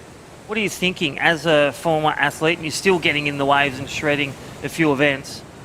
What are you thinking if you're in 3rd and 4th, halfway through? What's going through your mind? How are you resetting? For me, I feel like with 11 minutes on the clock, there's still plenty of time for one. The scores required are only minor. And 3rd and 4th, they're sitting in 1st and 2nd priority respectively right now. Yeah. So I feel like it really just comes down to wave selection and capitalising on the wave that you're catching. I feel like if you're in 3rd and 4th right now, you're not surfing to a 3.87 or a 4.4. You're really wanting to actually lock a decent number in the board. You're not just surfing for the score. You want the Takehu Butler 2-hit wonder or the Jay Okalupo, Air and Air Rev. 2 moments. They're looking there nearing the halfway mark. Alex McGuffin holding 2nd priority. That's that number 2 next to his name, and that big number P is priority. And that can change. You paddle for a wave once priority begins at the start of a heat. Once 3 surfers in a 4-man heat get a wave, if you paddle for a wave and don't get it, you lose that moment. You go to the back of the line. Keep cycling like that. They can get a maximum 15 or unlimited waves, but it's all about wave selection, turn choice, and stomping your turns. And right now, Saxon Reba from the Northern Beaches loves the staying board riders. Loves Yeah. to fly as well. It's just a quick one there for Geordie in the red, just up and out. Not going to improve on his situation, but I'm interested to see where the score goes for the surfer in green, Saxon Reba from North Stain Board Riders, like you just mentioned. He's only chasing a 4.95 to go to first, so not much. And I feel like he'd be also wanting to improve the scoreline just to keep third and fourth out of the game. Yeah, nice one with priority 3. First turn, second turn, rhythm and melody. That is Saxon Reba. Just didn't push it too hard, just enough. And I love when surfers stay in that moment. Judges lap it up and there's the score. Green goes the lead. Geordie Lackman now looking for a 4-1-3 to go back into the lead from second. But piling the points for blue and white, they'll need something bigger now. Here we go, Destination New South Wales wave replay. Love the progressive finish there from the man in the blue. That is, of course, Zane Singh, chasing a 5.08 to advance. Geordie Lackman in the red, well, he just improved his scoreline. He's got a 6.4 and a 5.67. So Surfer in red goes to first place. Surfer in green, Saxon Reba now in second place. So I feel like Geordie in the red, he's just separated himself from the pack because it was such a tight scoreline on that leaderboard for first to fourth. Right, you can see the heart rate start to lift there for white. Alex McGuffin getting 2 quick waves and exiting stage left, so not the score required. He requires a 5.1 for blue, 5.63 for Alex McGuffin. 8 minutes remaining in this last heat of the round of 32. Excited to see the women come on next and do battle for the top 16. 4 heats up following this one to make the women the top 8 for the quarterfinals. They get first or second, then they go to the women v women, man on man for the men. That is a great format as well. Yeah, I love the 2-person format leading into those next rounds. Just have to get there first. So round of 16 of the women coming up next in heat number 1. We'll see Philippa Anderson, Giselle Sinclair, True Starling and Bonnie Hills. So great matchup for heat number 1. Righty, but leading the charge is red. Here is Saxon Reba. How was that speed float? And then gets and manages a nice vertical turn and closes with a nice little scorecard re-entry. It's a bit one like Sanger in the 80s, the inventor of the floater from the Northern Beaches, and the wave replay, Saxon Reba. Thank you, Destination New South Wales. Floats it up there and strikes a vertical turn. And look at this. Really winds up and stomps that one. I'm calling the biggest score of the heat right there, 7.5. Agree with you there, Crispy. And there it is, excellent score from the judges. Saxon Reba an 8. So you're close there, Crispy? Yep. The judging panel agreed that that was some critical surfing, and well, Saxon Reba, he got rewarded. One of the things, there was many things I loved about that wave, but just one of the things that I loved, that he didn't force anything. Yep. He didn't rush any turns. He just really waited, held his bottom turn, and then made the most of the section as it presented itself. So great score there for Saxon. And really learning the ropes as well, and that's what these series do. Saxon had a few disappointing years in the Pro Junior.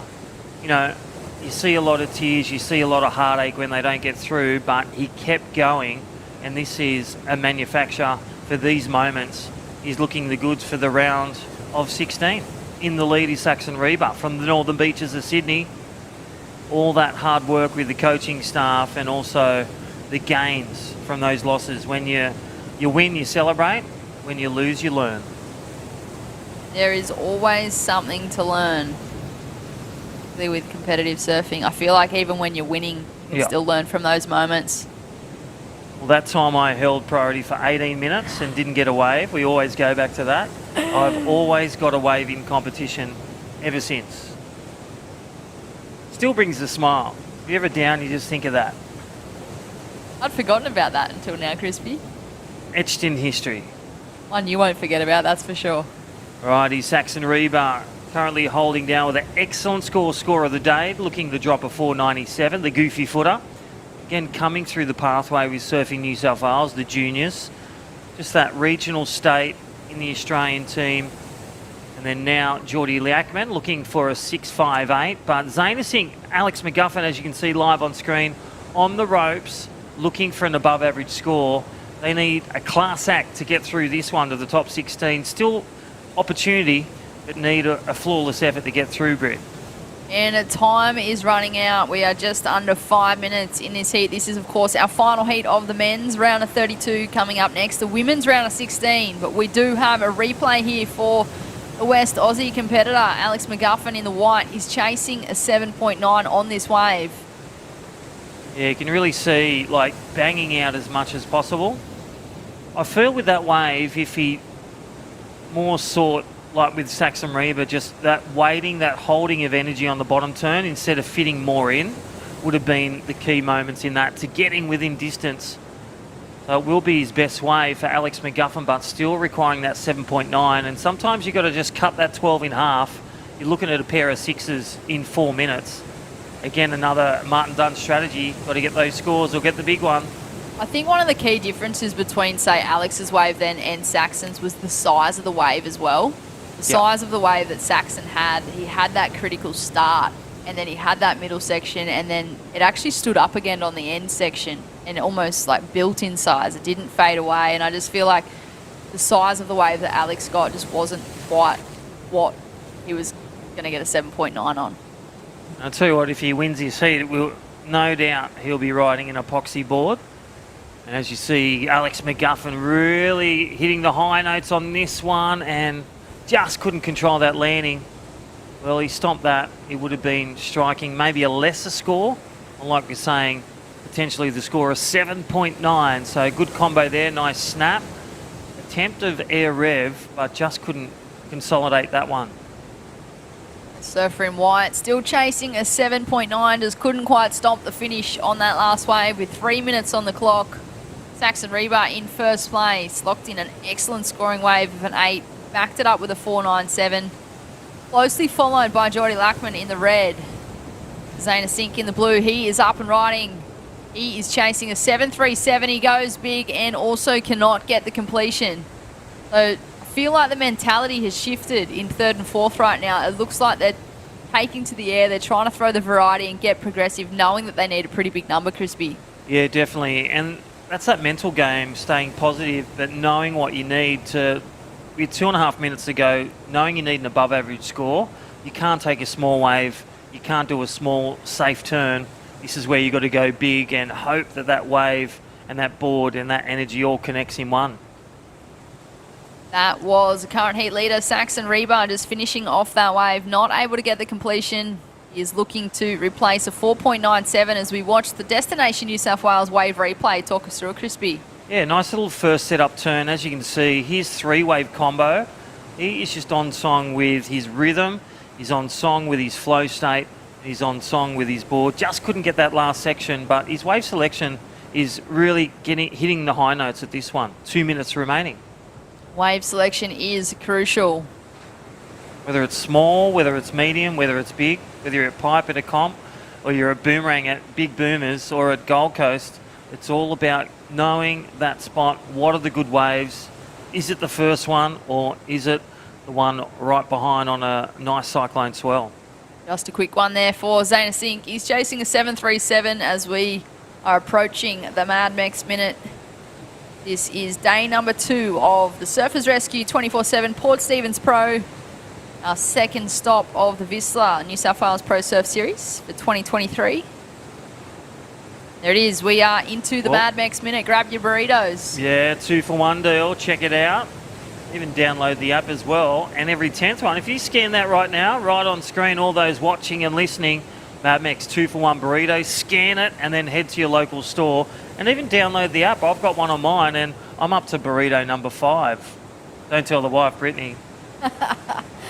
I feel like, Beck would be like, well, 5. You didn't share 5. one of them with me at all. Yeah, that's right. The 10th one. I can't wait for that day. Well, thank you, Tom, and all the crew at Mad Max, and also Connor O'Leary mentoring all those kids in the Mad Max mentorship program. Again, skating, BMX, dirt bike, and surfing extreme. We are going to go to a short commercial break. Saxon Reba looks like he took that one with Geordie Lackman. We'll see you on the back end after we hear from our partners.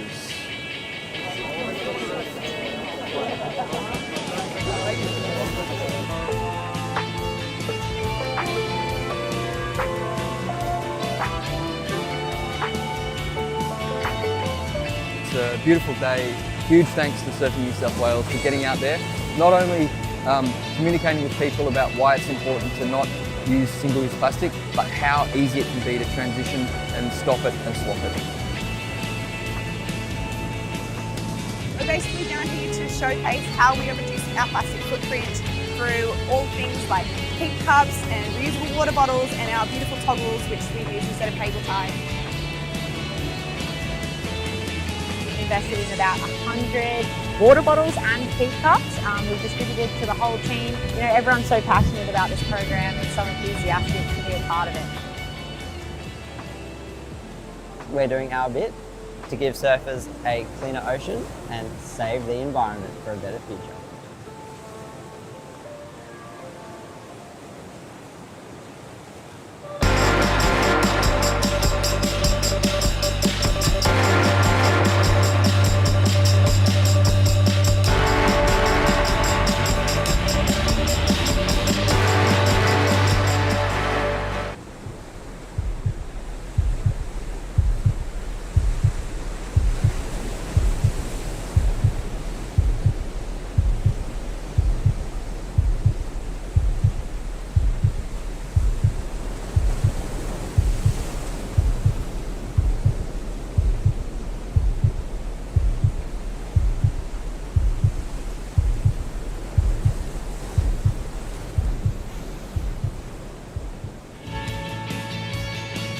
Alrighty, we are live, day 2 here at Surface Rescue 24/7, Port Stephens Pro, day 2, QS 1000. My name's Crispy. Welcome back, Dimmy. We are in the women's 4 heats. We're going to roll through now.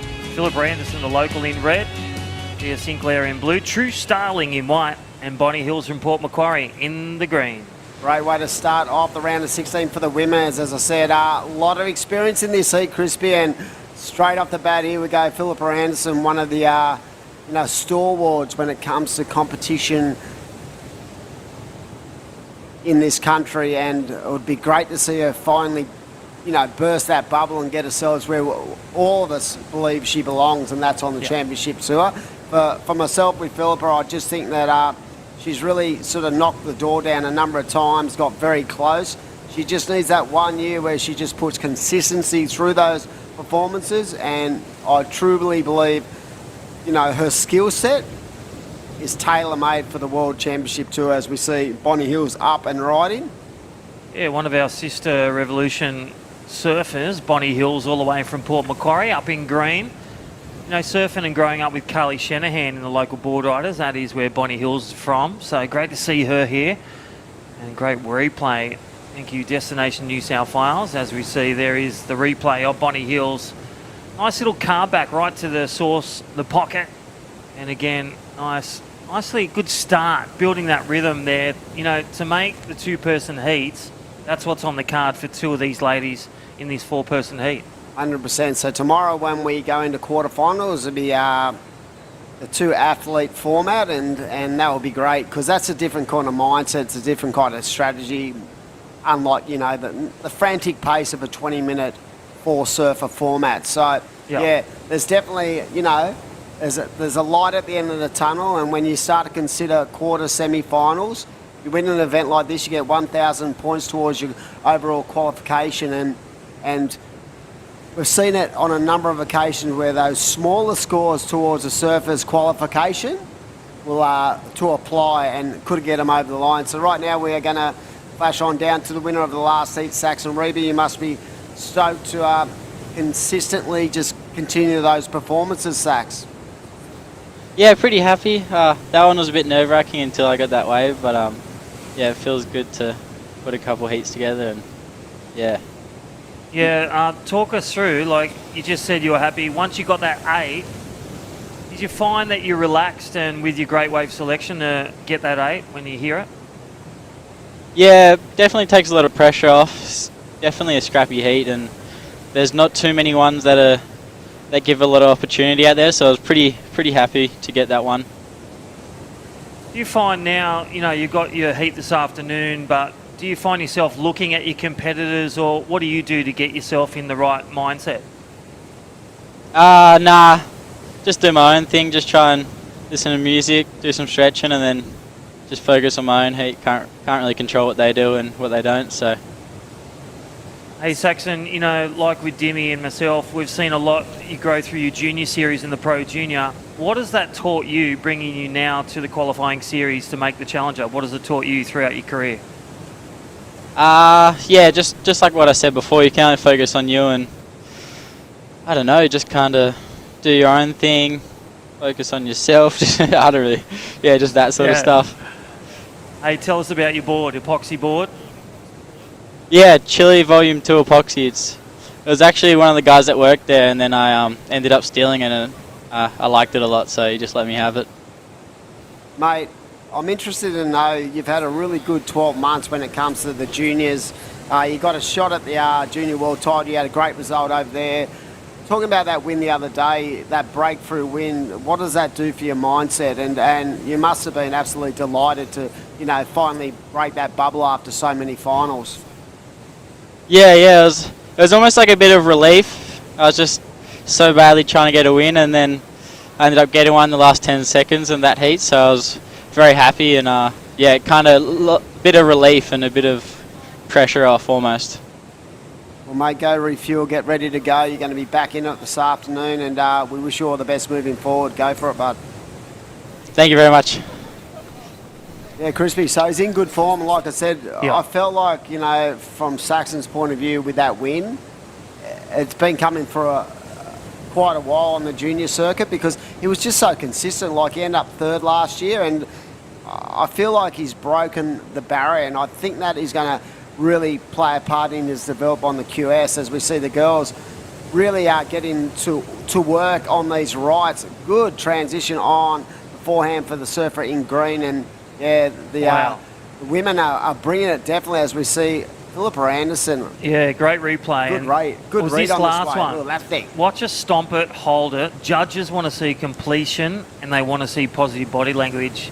And going back to Saxon Reba, he posted an 8-point ride. He was just on song. And as you can see, that rhythm, it's building now. She's had a slow start, just posted a 6.33, and she's just switched on to rapid fire for the young lady in the local, runs the local surf school at Nobby's, Philippa Anderson Surf School. Doing this event, just because it's up the road, you know, she'll probably be coaching this afternoon after this heat, all the local kids.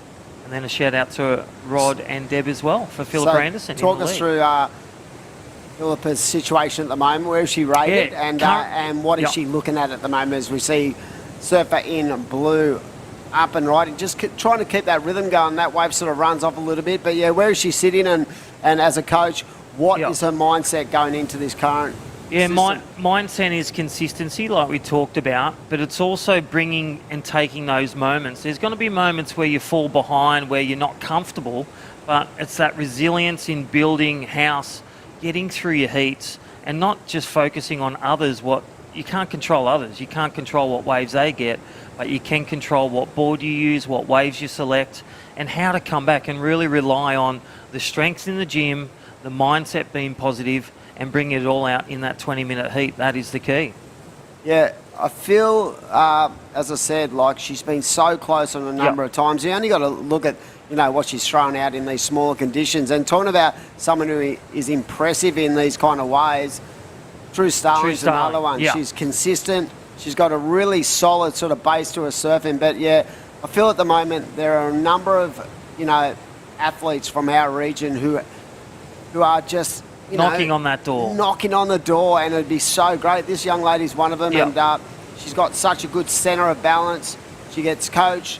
She's very solid on her feet, and unfortunately just can't ride out that rotation. But yeah, with Philippa, I just think that she's had to learn to deal with disappointment in her career a number of times. And I love when you speak to her and you say, "How you feeling, Philippa? You ready to go for the next year?" And she still just has so much fire, so much want to get into that elite ranks, and that's great because I think the reward for her, if she can get there, is going to be so much more greater for the experience and the journey she's been on. Yeah, definitely. And there is, you know, there's no real learns when you're winning. You're doing to get through the contest, but when there's a loss, she's so professional. And as you can see live on screen, there is your heat leader, Philippa Anderson, from the beautiful Newcastle region. And again, she is just fired up to make it on through to the quarterfinals. What do you reckon she's right in there? She's on the Hayden epoxy. So again, nice wider board you can see with the nose, and that's just classic Hayden rails. And her brother Craig, I love the way they steal each other's boards, and they actually go that good. They're like, I'm keeping it. Her brother is one of the most freakiest talents I've ever seen, and he just chose a different path. Yeah. When Craig Philippa loves competition. Yeah. Craig loves surfing crazy waves. See, Ando when he was a junior, he would do comps, and then he just one day made that call. And some of his edits in some of the biggest ever surf movies ever created. Yeah. You know. And still, he broke his ankle last year. It's seriously, he'd be one of the most favoured surfers as a free surfer ever. Yeah. I was going to say lace on a boot, but put on a wetty. You know, he's such a freak show, and it was so interesting to see how, you know, they separated their careers. Where Philippa went for, you know, the glory in the QS and wanted to be on the world tour, and Craig sort of separated himself and just went, you know what, I'm happy being a free surfer, and honestly one of the best of all time. Here we go. True styling, nice. And nice start and finish. That 2 turns, very solid foundation for that score. Well, she needed to iron that out. That last wave she just let. And look at the rapid fire of manoeuvres. There is your heat leader, and just throwing that one away. But True Starling really needed to get that second turn in, and she's amended that one, and she'll hold in second. Thank you, Destination New South Wales. Nice little wrap. You can see her eye in that last section, and just propels forward. Bit of chest over knee to stomp that. All those kids watching, you have to stomp that last turn, chest over knee, keep low. The gravity's moving, you got to move with it there, Dimmy. Yeah, I'm so with you on that point, and I think it's just that visual for the judges, the first thing they see and the last thing they see. And you're forever telling guys, your coach, you know, you've got to nail that final turn, because, you know, you leave a lot on the bone if you leave it up to chance. And right now you can see those scores coming in. Philippa Anderson with a 6.87, dominating this heat so far. 13.20 two-wave combo. And again, I like the just the pace True setting in this heat. She's just trying to build on those mid-4s to put a little bit more pressure on both 3rd and 4th in this heat. But I do love the fact she's keeping busy. Yeah. And that would be a real mindset on. She'd have Micah down there and helping her out. But yeah, I feel like she's found the flow of these rights. Hey, I'll tell you what, Raya Campbell's up next, heat 2. Maddie Poole, another local from Newcastle. Rosie Smart, again from the Coffs Harbour, and New Zealand surfer, Sophie Vett. Wow, Rosie Sapphire. Smart, what a talent. And yeah, know, she's having some... she was in my black book for when it comes to really good performances at that last event for such a young competitor. Learning the craft, her ability to read the waves at Boomerang was just outstanding. Well, look at this one, and she's on fire for a win. Holly Williams versus the Brazilian Ana dos Santos, the Sasha Baker from Sunshine Coast, and Kyla Whitfield, Izzy Campbell, Jasmine Sampson, Nixie Ryan, defending champ, and on a tear. On an absolute roll. And then Freya Prum can go from anywhere. So look out for Freya and Nixie in that last one. Here we go, Surfing Red, having a look at this wave. It's got a nice little angle to it. Philippa set in the pace, just engaging the roll as she comes down the line into the power source again, and just a little bit disconnected. So, yeah, like we said, those next couple of heats are going to be absolute doozies, so don't go anywhere. And you can just, if you look at the replay, I love the way she set this up, really leaning, engaging the rail, but then crispy. Yeah. That was going to be a really good combo, but the good thing is she's already got 2 good scores. She is just practicing for the quarterfinal right now. She's sewn up first place, unless a 8.77. Excellent score, wave of the heat drop by True Starling. She's holding second. Takes up one with priority. That's why Green had to give way. And we all know what happens when you make a priority error. Once it's begun, it's literally game over for that surfer who commits that. I think in that circumstance, it was more about, you know, making sure that True Starling held on to second and not allowed Bonnie Hills the opportunity to have a look at that wave. So people might say, oh, that wave wasn't very good, but when that lined up on the bank, you know, they could have chip shotted right down the line and offered up enough for a 5-5, because that's not a big score when you think of how talented these 4 athletes are. So from a defensive point of view, I felt like True Starling, played the game exactly right. And that's the beauty of, having priority and using your priority. It's not always about you gaining momentum on the scoreboard. It's about you consolidating and not allowing your fellow opponent the opportunity to actually fight back in a heat. Yeah, too true there, Dimmy. So 4.5 minutes remaining. Priority lays that big P on the left-hand side of green for Bonnie Hills from Port Macquarie. A 5.5 out of a perfect 10 required on the scorecard. Gia Sinclair in blue, second priority. So blue has priority over red and white. Requires a 4.93 if green lets a wave go. So 4.93, a middle score. What does it look like? Well, nice little carve and a nice vertical finish. Or looking at the high notes, like Philippa Anderson getting a 6.87 on the back of 2 powerful manoeuvres. Controlled, biggest turns on a good wave, and that is what the judges are looking for to reward the points. Scores are out of 10, top 2 for all those watching.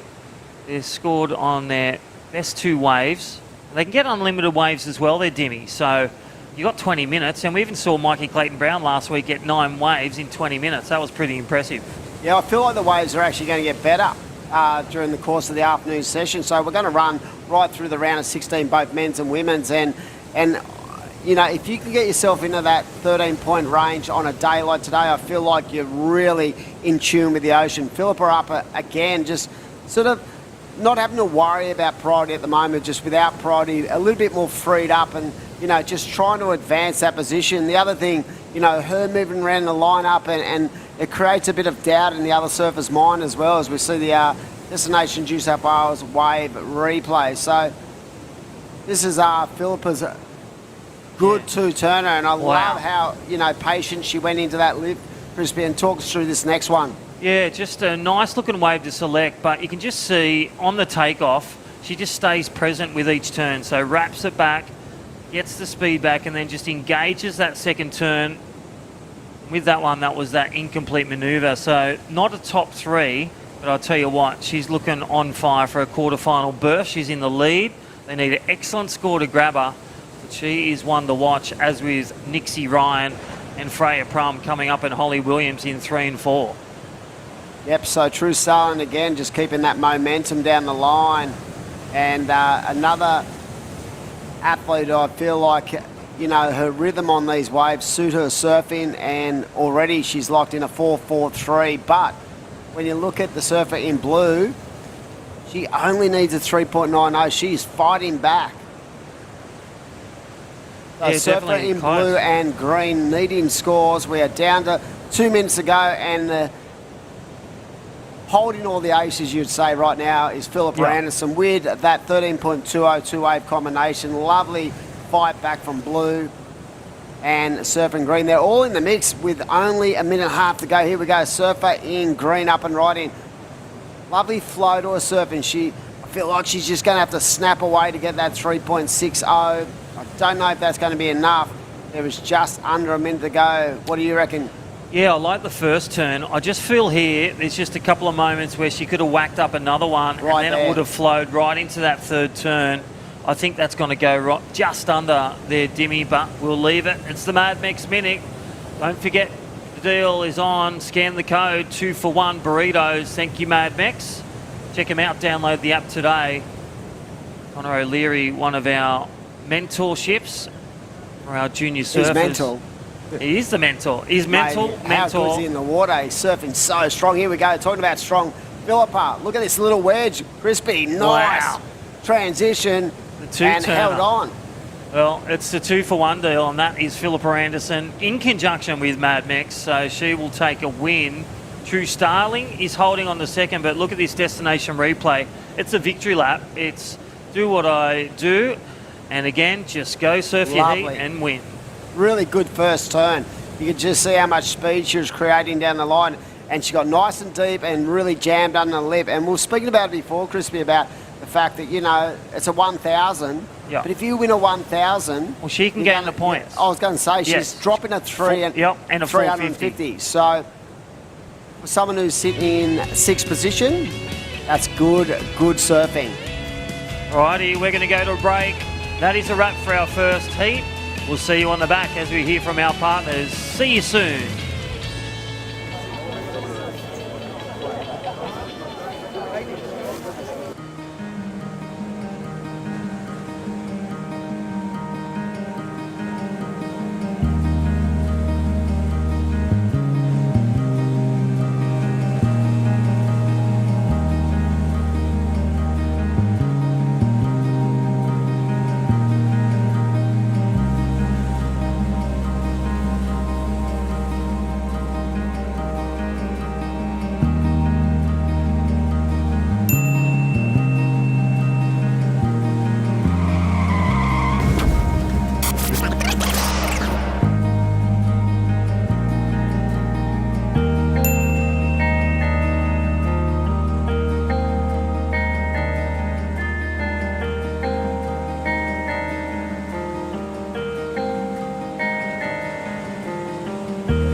It's a beautiful day. Huge thanks to Surfing New South Wales for getting out there, not only communicating with people about why it's important to not use single-use plastic, but how easy it can be to transition and stop it and swap it.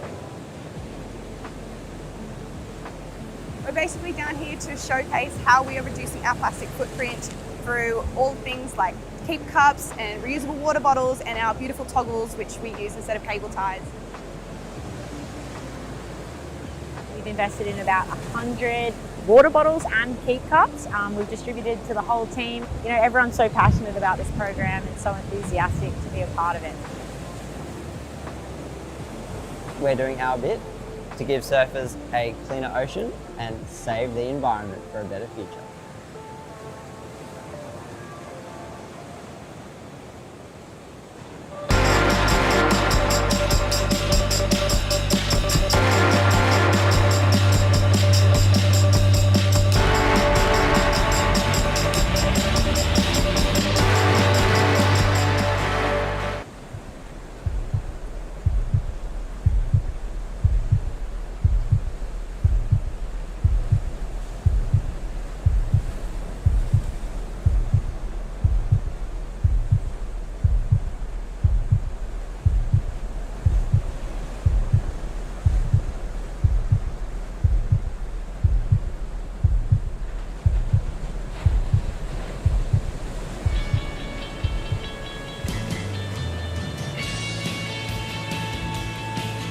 Welcome back to the live action here at Ruby Beach.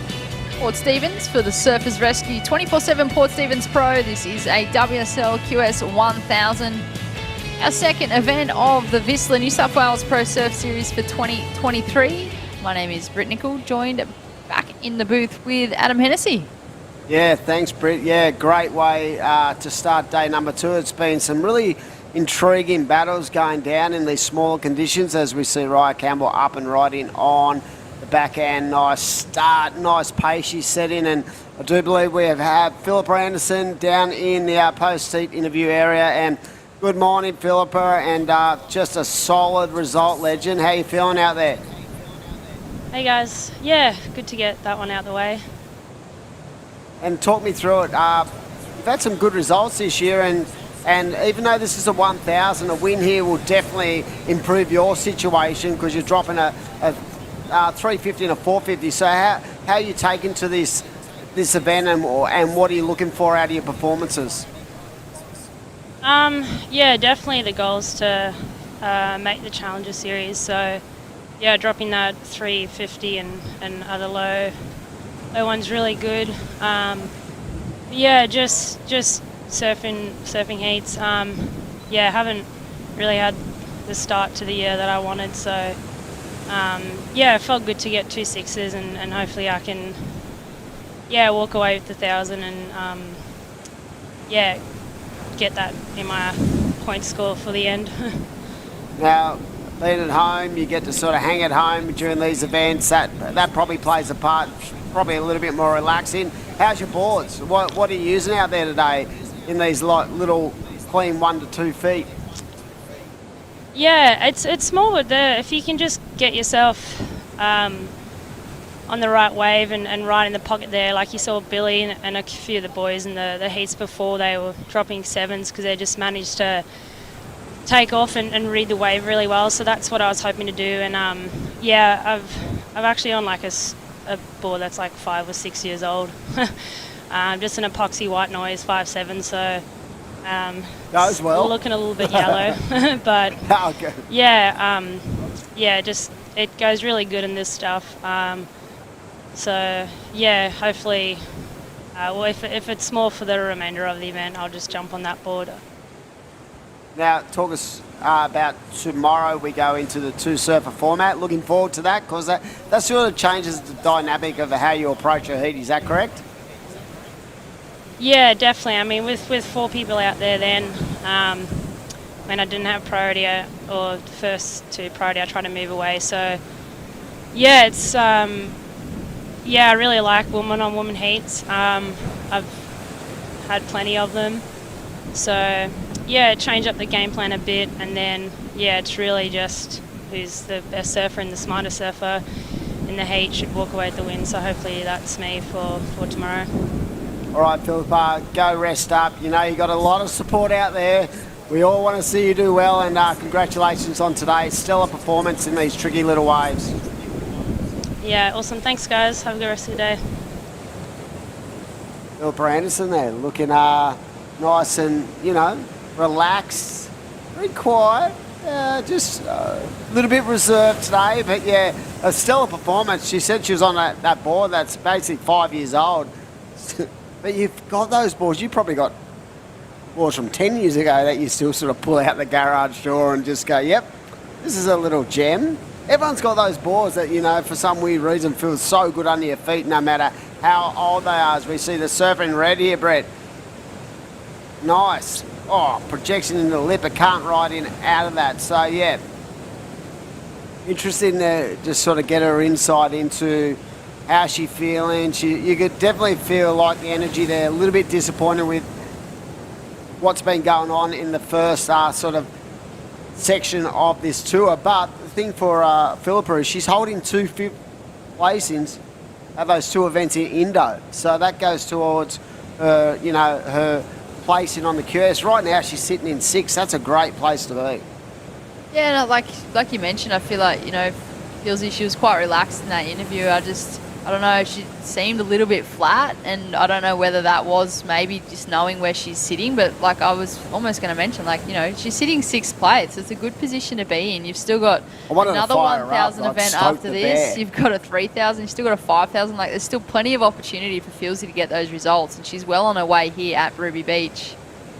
As we watch the Destination New South Wales wave replay, the surfer in white. Looks like that is Rosie Smart. Oh, yeah, she was definitely, I spoke to Crispy about this earlier, about how impressed I've been with her development as a competition surfer.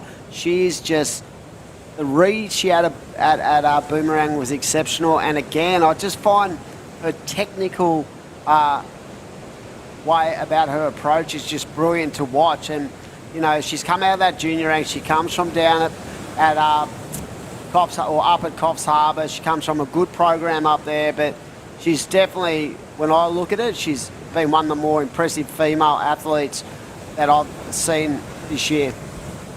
Still quite young. She's 18. She's from that Sawtell region, and yeah, she's definitely been showing the world what she is made of and putting a few good heats together. She finished third at Boomerang last week. It was incredible forms. Didn't she win the AIS? Did she win that? She won the Australian Open of Surfing. She won the Coffs event, but then she went on to win the main final at Bondi. Down at Bondi, pocketed 10 grand, bought herself a new car. 10G. George Pitter actually won the men's, and that 10 grand went towards this qualification situation, along with a couple of events we saw in Indo. And what about that?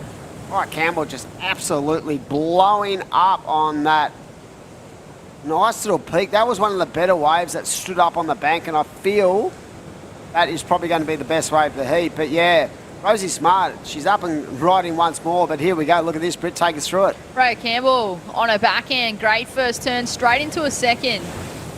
She stuck with it, just tried to keep that board moving through the inside section before putting it up there for one more, getting the finish, the surfer in red.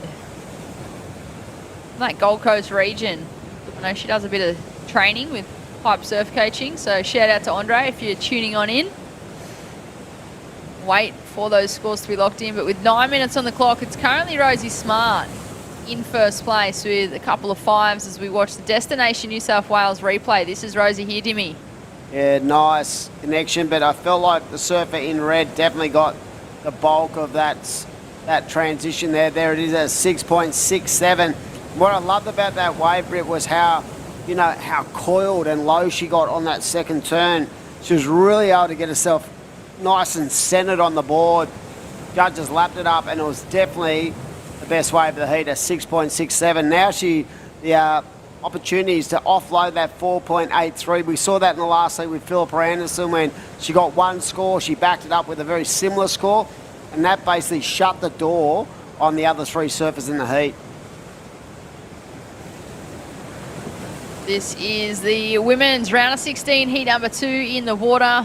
We have 4 heats of this women's round, and then we'll be moving back into the men's division, finishing today with the men's round of 16. Going to be an exciting afternoon for sure. Then tomorrow we're going to round out this Port Stephens event, and it is great to have the Surfers Rescue 24/7. We spoke about earlier about the importance of safety in the lineup as we see Maddie Poole up and riding. A little bit of a fade to get herself back into the power source of that wave, and unfortunately can't ride out. So great to have, the tour, really separated by regions. We've seen Tweed Coast Pro, we've seen Boomerang, we're at Port Stephens. By the weekend, we're going to be down into the Sydney Basin, down at Maroubra, and then back up to Avoca in about 10 days, I think. I just haven't quite worked out our schedule, but it is an frantic pace we are setting right now, Britt Nicol. Yeah, the days certainly become a blur, Dimmy, that's for sure. One day after another, event after event, but we wouldn't have it any other way. Competitors loving the fact that they have this regional QS series in our country. WSL having to adapt. I think these days the actual format of how the actual World Tour comes about is pretty incredible. I saw a little bit earlier Jack Robinson training in the HPC Centre, and what an incredible run that gentleman is having at the moment. He looks fit, he looks ready to go, and Portugal is coming up very shortly. Such is the way that the tour is formulated these days, and I feel like having a regional series of events and then progressing on to the Challenger is a really, really solid base. And I feel like the more advancement you have, the better wave and better locations you get to surf. Here we go. This is the local surfer, Maddie Poole. Faded on takeoff. Got the completion that time. So she locked in a 2.47 earlier. She's looking for an 8.33 right now to advance. However, she can break down the totals into 2 scores. So 2 6s will take her straight to first place. just under 6 minutes on the clock. Moment, Ray Campbell in first place in the red, Rosie Smart in the white in second. They are also holding first and second priority respectively.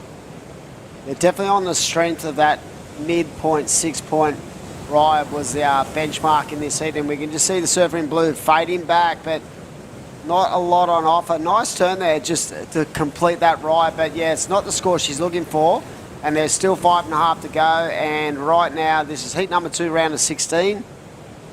WSL QS 1000 event, and it's up to Maddie Poole and Safi Vetti to get on through. I will say Surfer in green has been ultra impressive.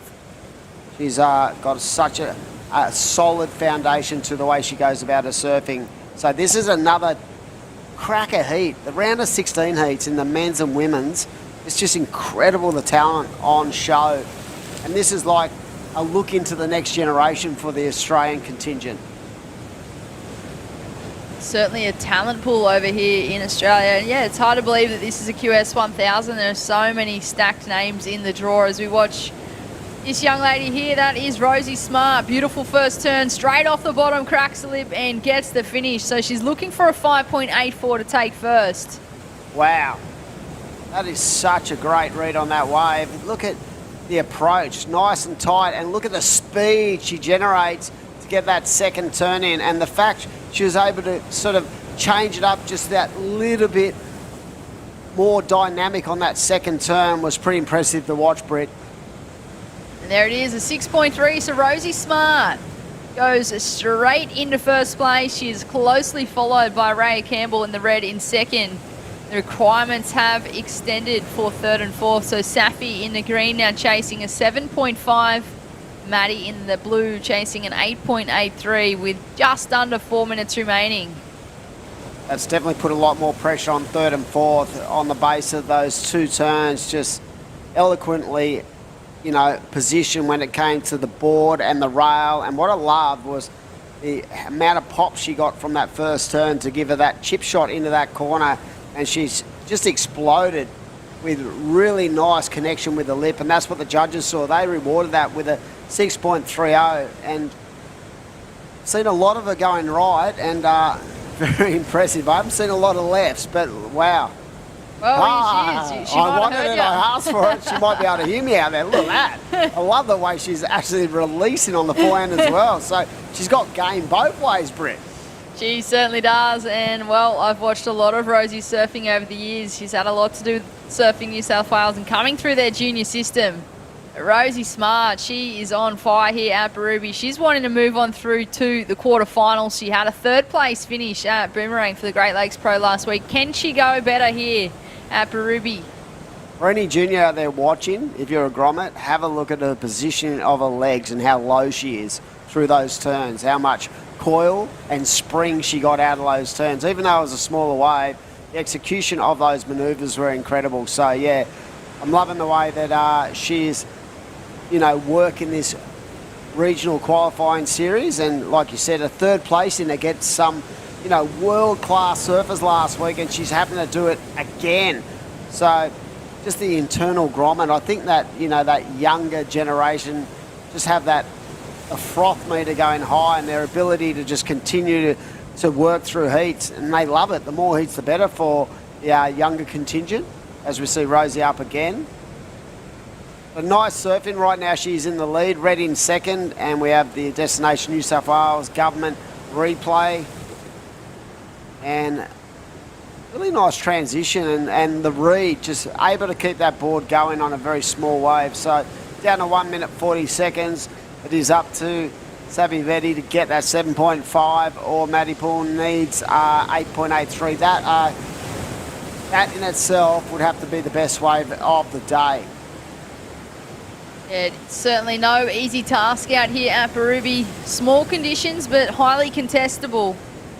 It is all going to come down to positioning and wave selection. Will there be another opportunity for Maddie Poole in the blue? But she is chasing a high number, an 8.83 as we approach that Mad Mex minute. Oh, it's nearly lunchtime, Brett. The Mad Mex 2 for 1. Let's see if they can throw that up on the screen, surely. Look at it. That burrito just spins around with a clock, and there it is. On cue. On cue. Look at it.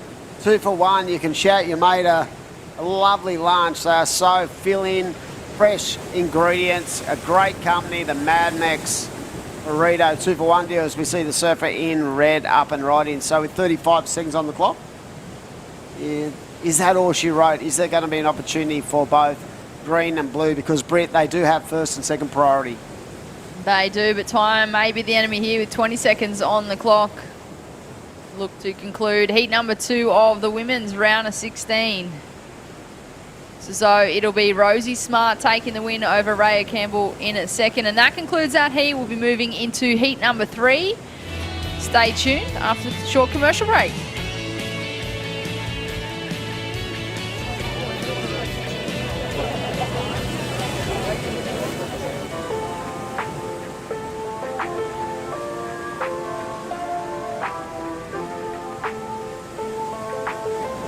It's a beautiful day.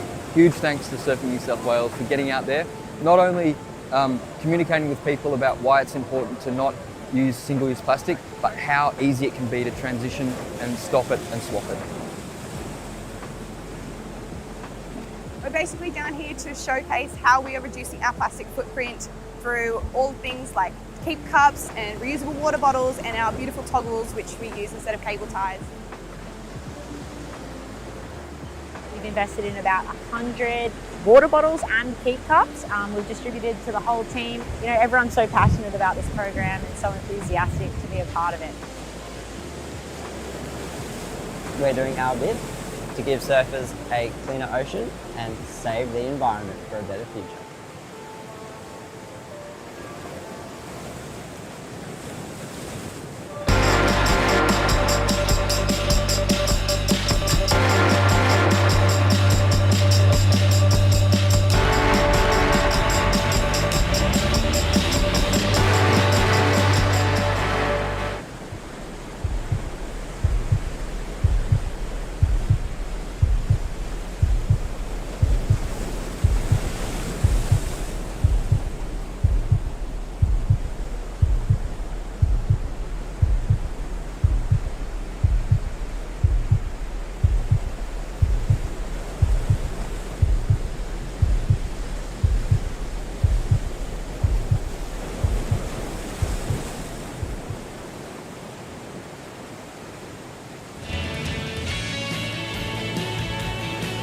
Welcome back to Barubi Beach for day number 2 of the Surfers Rescue 24/7 Port Stephens Pro WSL QS 1000.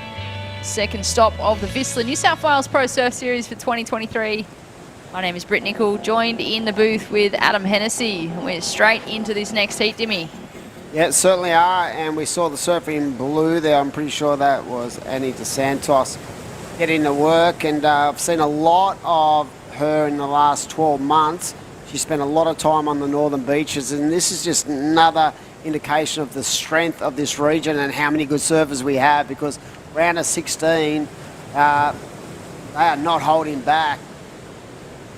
I will say, surfing blue, I've seen her attacking some big waves in these sort of winter swells on the northern beaches, Annie DeSantos. So great to have her on. I do believe she's in Australia full-time these days. And right now, what a lineup.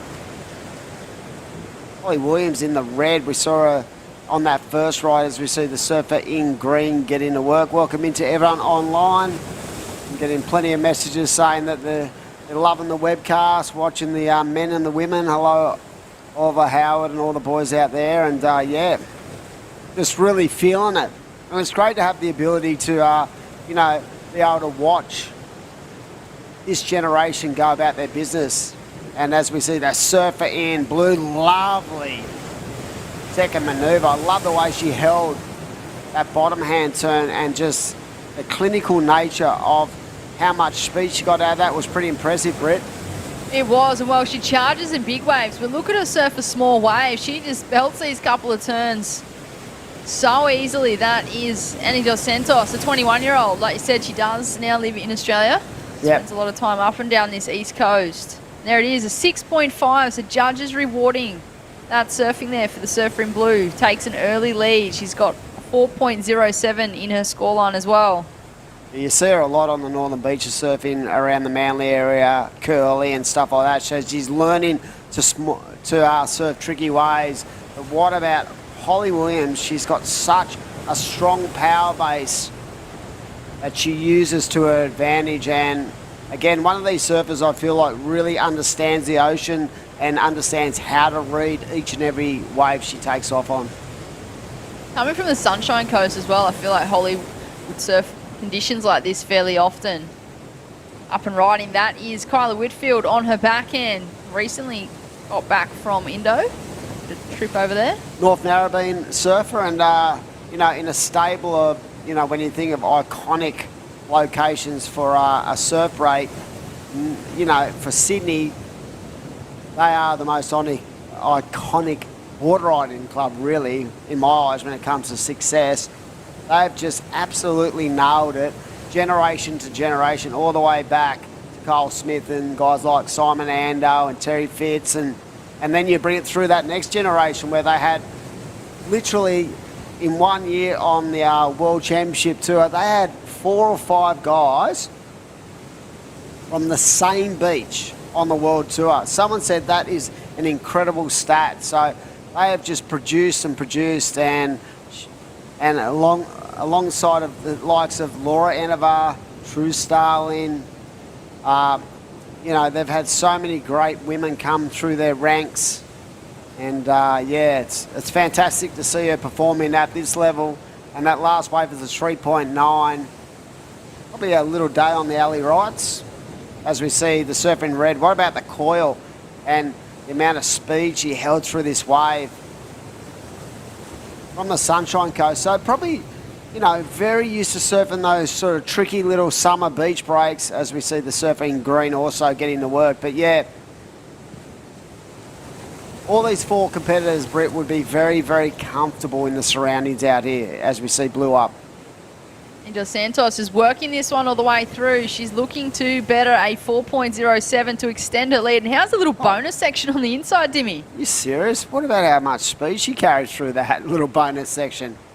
That board looks very in tune with the ocean, so she's obviously been working on her boards and knows exactly what to go to in these kind of waves. And look how much speed. So I do believe we have Rosie Smart ready for an interview. Congratulations, Rosie. You've been ultra impressive in the last week. Everything I've seen of you, just, you know, you seem to be on such a great rhythm, such a great roll. Congratulations. Thank you. Even though it was pretty small out there, like, you could get a couple of turns, so it was actually kind of fun. And what did you, board-wise, did you keep that board you used the boomerang, or did you change it up with those smaller conditions? I changed it up because I snapped the nose of one of my boards in the last Pro Junior, so now I'm riding the zero gravity. Well, you've certainly adapted to the board change there, Rosie. Hey, I know you're only 18, you recently finished school. You just mentioned that you're still doing the Pro Juniors. What are your plans for this year leading into 2023? I'm just planning to do like all the Pro Juniors and QSs, and yeah, just keep getting more heat practice and improving my surfing. I'm interested to know how you go about your training. What's been involved in the off-season? What have you been focusing on, and who do you train with? I do a bit of training with Martin Dunn every now and then, and I've had a bit of heat practice with him, and he also helps me with my technique, but otherwise I just try and like surf as much as I can. Well, you've got such a great, you know, pioneer of surf coaching behind you, and I've been ultra impressed. We wish you all the best. Now you go into the 2-surfer format. What happens now? What do you change up? Is there a different dynamic you go to when it goes to just 2 surfers in the water? I've only surfed a couple of 2 people heats, but I really enjoy it because you can get more waves and there's like less people. But yeah, I'm keen. All right, so congratulations. Moving on through the quarters, and we wish you all the best tomorrow on finals day. Keep the roll going. Thank you. Wow, what an impressive young competitor. She's definitely got game, and it doesn't surprise me the tutelage of Martin Dunn, like an iconic name when it comes to coaching, not only in Australia but around the world. He was sort of the pioneer, person who led the charge when it came to identifying talent and working on different technical sides of the sport. So, yep, she is so solid. Her foundation is great. As we see the surfing in red, Holly Williams, she needs a 5.78 Brit to get into the lead, and just that one turn probably will not be the score required, but at this stage, it is Annie Santos in the lead. A nice turn from Whitfield there, but only a one turn. But yeah, I just think she's got a lot of street smarts for a young competitor. As she said, very new to the QS game, but I feel like, the amount of work they do in the pro junior ranks, I feel like that plays a massive part when it comes to, being comfortable in the arena. How did you feel when you came through the pro junior? Because when you came through the pro junior system, it was stacked. Like, honestly, did you feel like when you had to jump from pro juniors to QS, you felt pretty much comfortable in that kind of environment? Yeah, you're right, Dimmy. I came through with the likes of Sally Fitz, Laura Enevar, Dimity, Kobe Wright. Yeah, like Tyler. There's a whole heap. And then there's a heap of names that, competed in those pro juniors and didn't continue with the rest of the QS that were really talented surfers. And, back when I was doing the pro juniors, it did go into a two-person format for most finals. Not all finals, but most finals we did have a two-person format.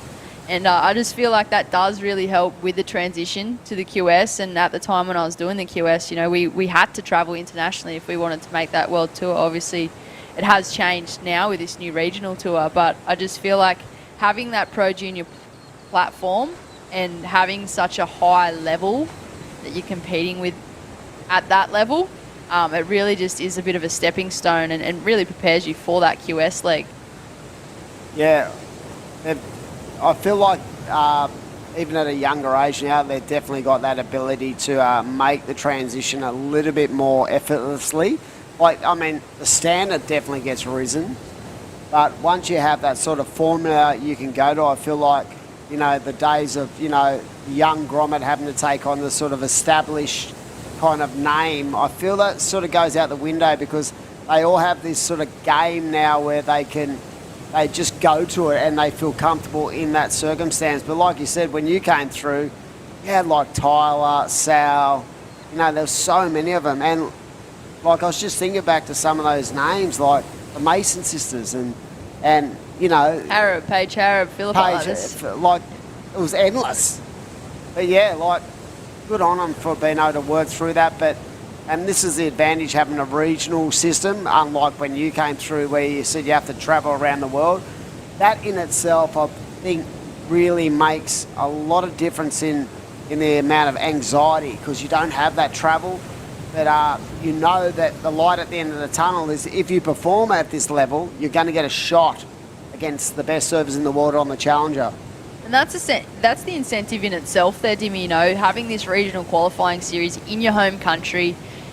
Your routines, you can try and stick to, healthy eating. You're in the same time zones. Some events you can sleep in your own bed. And I just think, all those things are positives, as well as the fact that you're saving money by remaining in your own country. And then you're also making money if you're doing well on this regional QS series, which can then fund your Challenger. So I just think it's a really smart move from the WSL to make that adaptation due to COVID when it was happening. But I think it is a great thing for competitive surfing, and I just feel like the transition as well, over the years, probably watched a few QS surfers who have then transitioned onto the world stage for the World Tour, and they might not necessarily have been quite prepared for that World Tour level, coming straight off a QS international leg. And I just feel like having the regional series straight into the Challenger are world-class locations. I feel like it's better prepping athletes for that World Tour.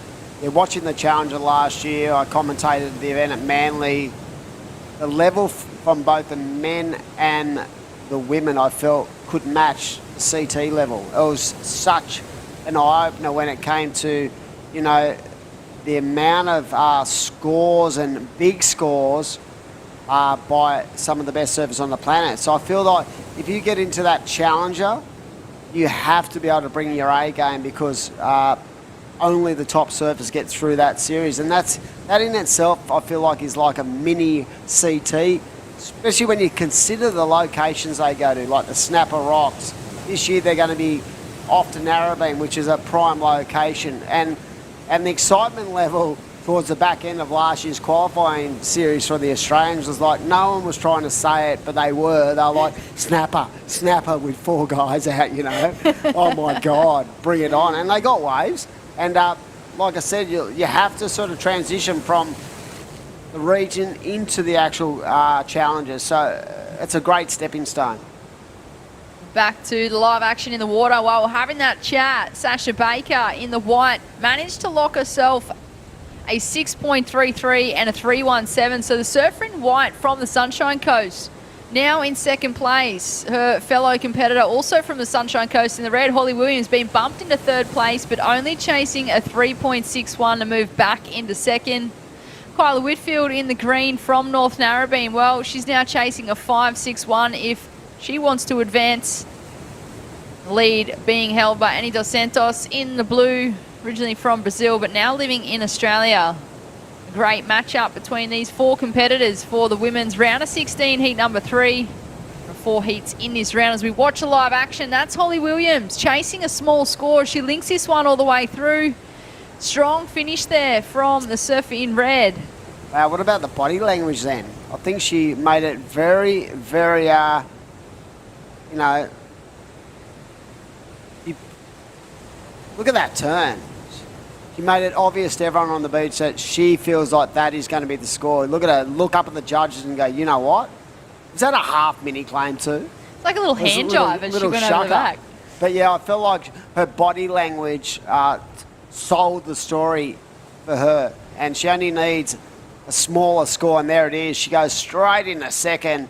Nice number, and yeah, that was well surfed. And the speed and the flow, I feel like it was a big part of why she got that score. But she definitely let everyone know that she felt that underneath the feet. So great surfing from Holly Williams. Pushes Sasha Baker back to third. She now needs a 5.07, and Carla Whitfield needs that 7.50. So this is a really intense battle, because when you look at the surfer in white, Brit, she holds basically the second best wave of the heat, but her second score is a 3.17. She needs to offload that, and you can just see how busy the surfer in red is getting. Look at the amount of speed she holds down the line. In fact, she couldn't even control that turn. Holly Williams goes big but not able to get the completion. Oh, she rides for the sister brand of Vissla. She's part of the Sister Evolution team. Wow, a solid team of surfers both in the men's and the women's. So the Vissla surf side, we saw earlier today, Coda Killorn, part of that team, and fellow commentator is their team manager. But it's great to have, you know, that brand, just such an incredible brand, willing to be a part of this series, the major sponsor of the Vissla New South Wales Pro Surf Series, and this is the second event on the calendar. Wow. It is. We were in Boomerang Beach last week for stop number 1, and here we are in Port Stephens. We're like the Leyland brothers. We're the everywhere crew. Travel from town to town. There was a song in that, I believe. Here we go. I wasn't going to sing, Dimmy. Don't sing. Here we go. Look at this. Wow, that was some nice surfing. That is the surfer in white, Sasha Baker. She doesn't need a huge score to go up. Let's have a look at what has transpired with 2 to go. But yeah, being able to travel this coastline, be involved in the series, John and everyone at the head office, I know, just so passionate about it. And without sponsors like Vissla, you're never ever going to be able to put on such a professional series of events. 2 minutes to go, Brett. Exciting battle. It is, and coming up next we have the final heat of this women's round of 16. We'll be watching Isabella Campbell, Jasmine Sampson, Nixie Ryan and Freya Prum. A great matchup there for the final heat of this round before we move back into the men's action. I don't think that wave was enough. It was a 4.30, I do believe. She still needs that 5.07, so Holly Williams and Annie Santos in first and second at this stage. But a minute when it comes to our surfing terms, it's a long time. Here we go, the current heat leader. Wow. Nice release, drifted the tail, only one turn. But A lovely free-flowing manoeuvre to finish the heat off for Surfing Blue. Will there be an opportunity, Britt, for third and fourth to get themselves through this heat? Well, they're holding first and second priority, but it looks like the Ocean might have just gone flat as we watch the Destination New South Wales wave replay. Huge turn there from Annie in the blue. Go big or go home. Well, she wants to go big and go straight into the quarterfinals. 40 seconds on the clock. Annie Dos Santos in the blue in first place. Holly Williams in the red in second place. We are well and truly into that Mad Max minute. Grab your burritos. What a day of action here. Day number 2 of the Surfers Rescue 24/7 Port Stephens Pro. How good. Been a wonderful morning so far. I feel like the waves have offered up so much scoring potential. Yeah, it's small, but the banks are so much fun. And here we go. Holly up and riding into another turn and creating nothing really, or something from nothing on a very small wave, but I don't know if it's going to improve the situation. I feel like the heat is done and won, and we're going to throw off the commercial break and be back very shortly at Port Stephens.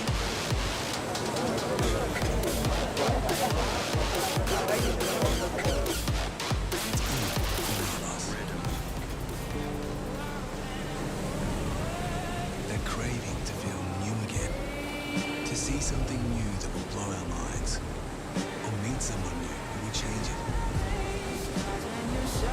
New South Wales, a place to feel free, to feel alive, and most of all, to feel new again.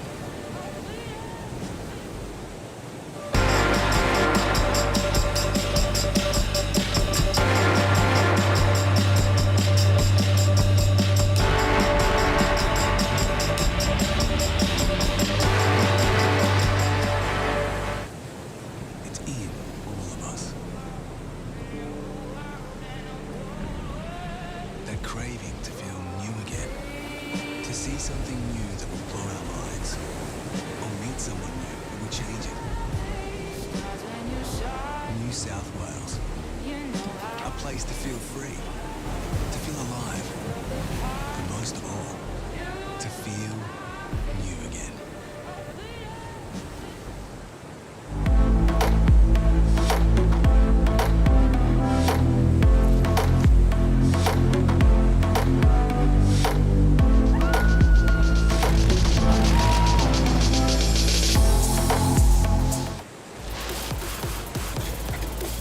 Welcome back to Barubi Beach for day number 2 of the Surfers Rescue 24/7 at Port Stephens Pro WSL QS 1000.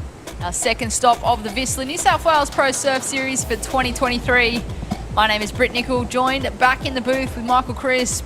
We're straight into it, Crispy.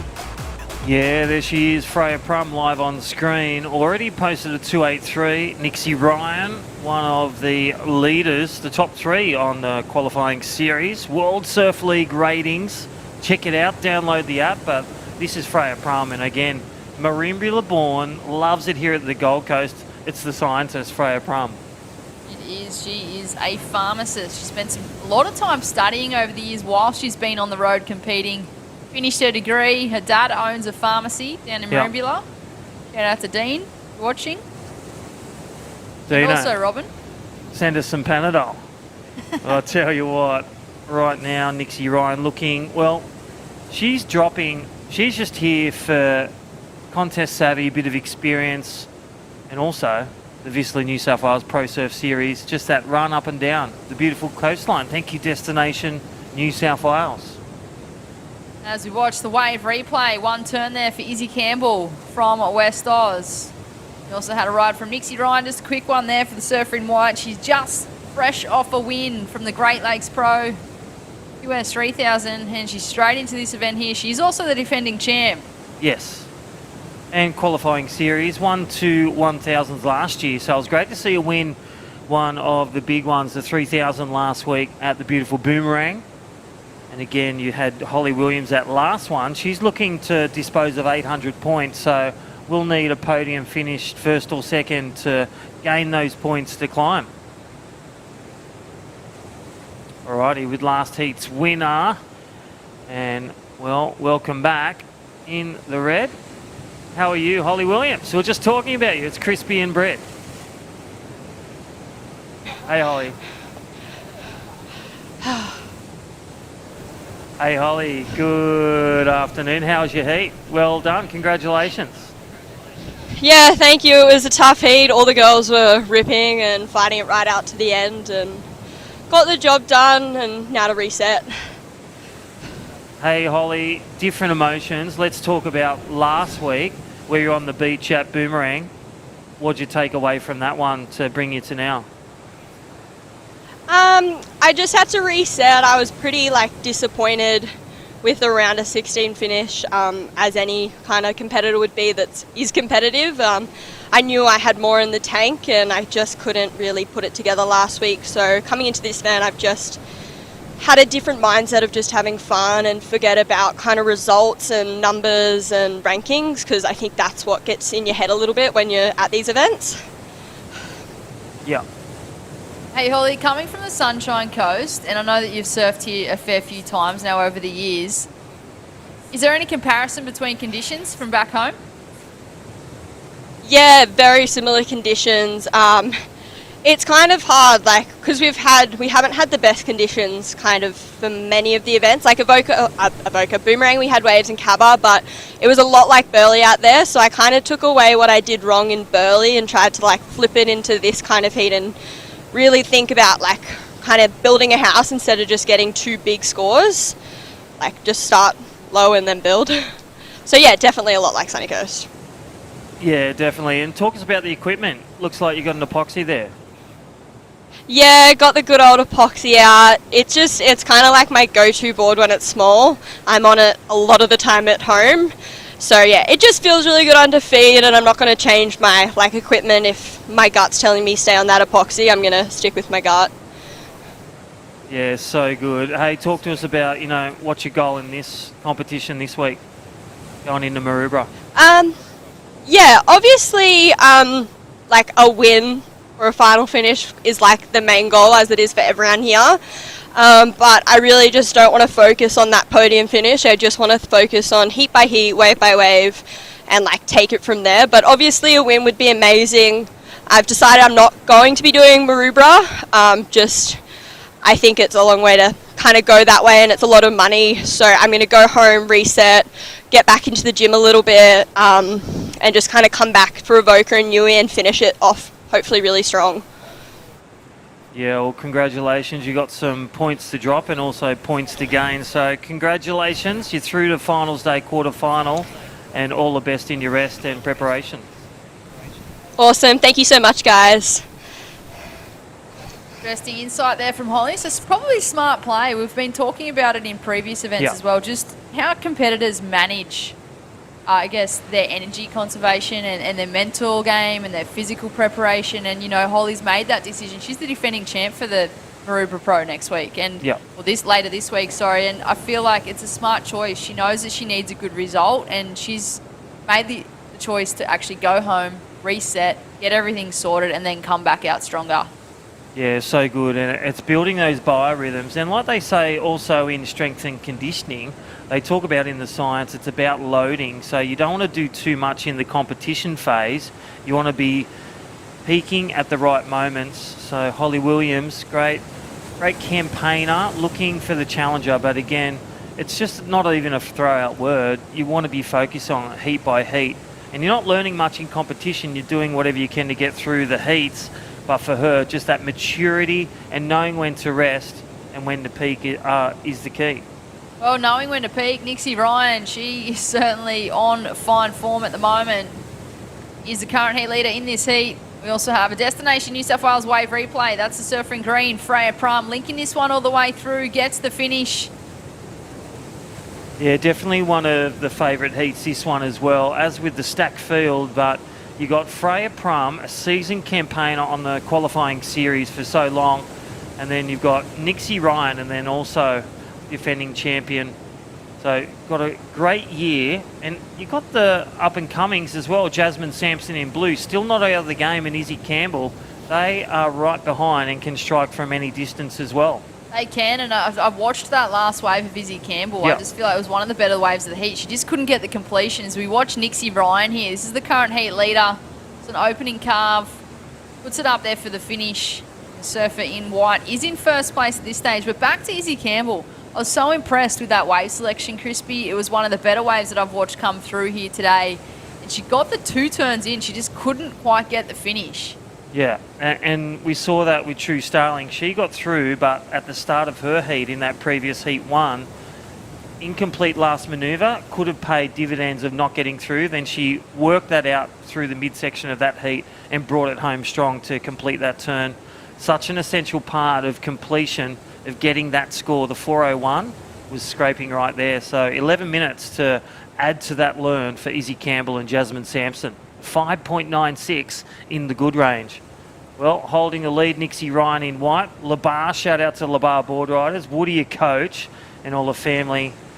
Shout out to mum and dad, my tattooist. Well done, the Tash and Bugger. I'll be watching and listening from their, no doubt, work. And Nixie is getting it done. And I'll tell you what, you talk about where you have that. Talking to the guys, Jack Robinson was training this morning and with his coach as well, but you go from a win that we see so many times where surfers like Mike and Madonna are bowed out, or Reef Hazelwood goes from a win and then goes to a loss like Geordie Lawler as well. Nixie's kept that. She's won 2 QSs in last year. This year it's 2 1000s and a 3000, and she's making it through to the quarterfinal as we speak.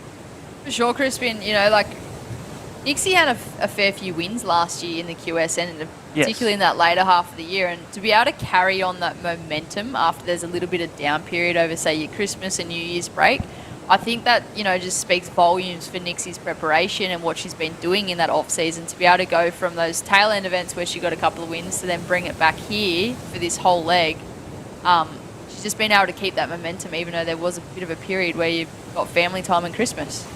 Yeah, that's right. And she loves the big staff, the medium staff, loves competition, but also loves having fun on the jet ski and, with a mate. So, as we heard from Holly, just hanging out, all those resets, and then when competition's on, it's with two hammer throws. Here we have the Destination New South Wales wave replay.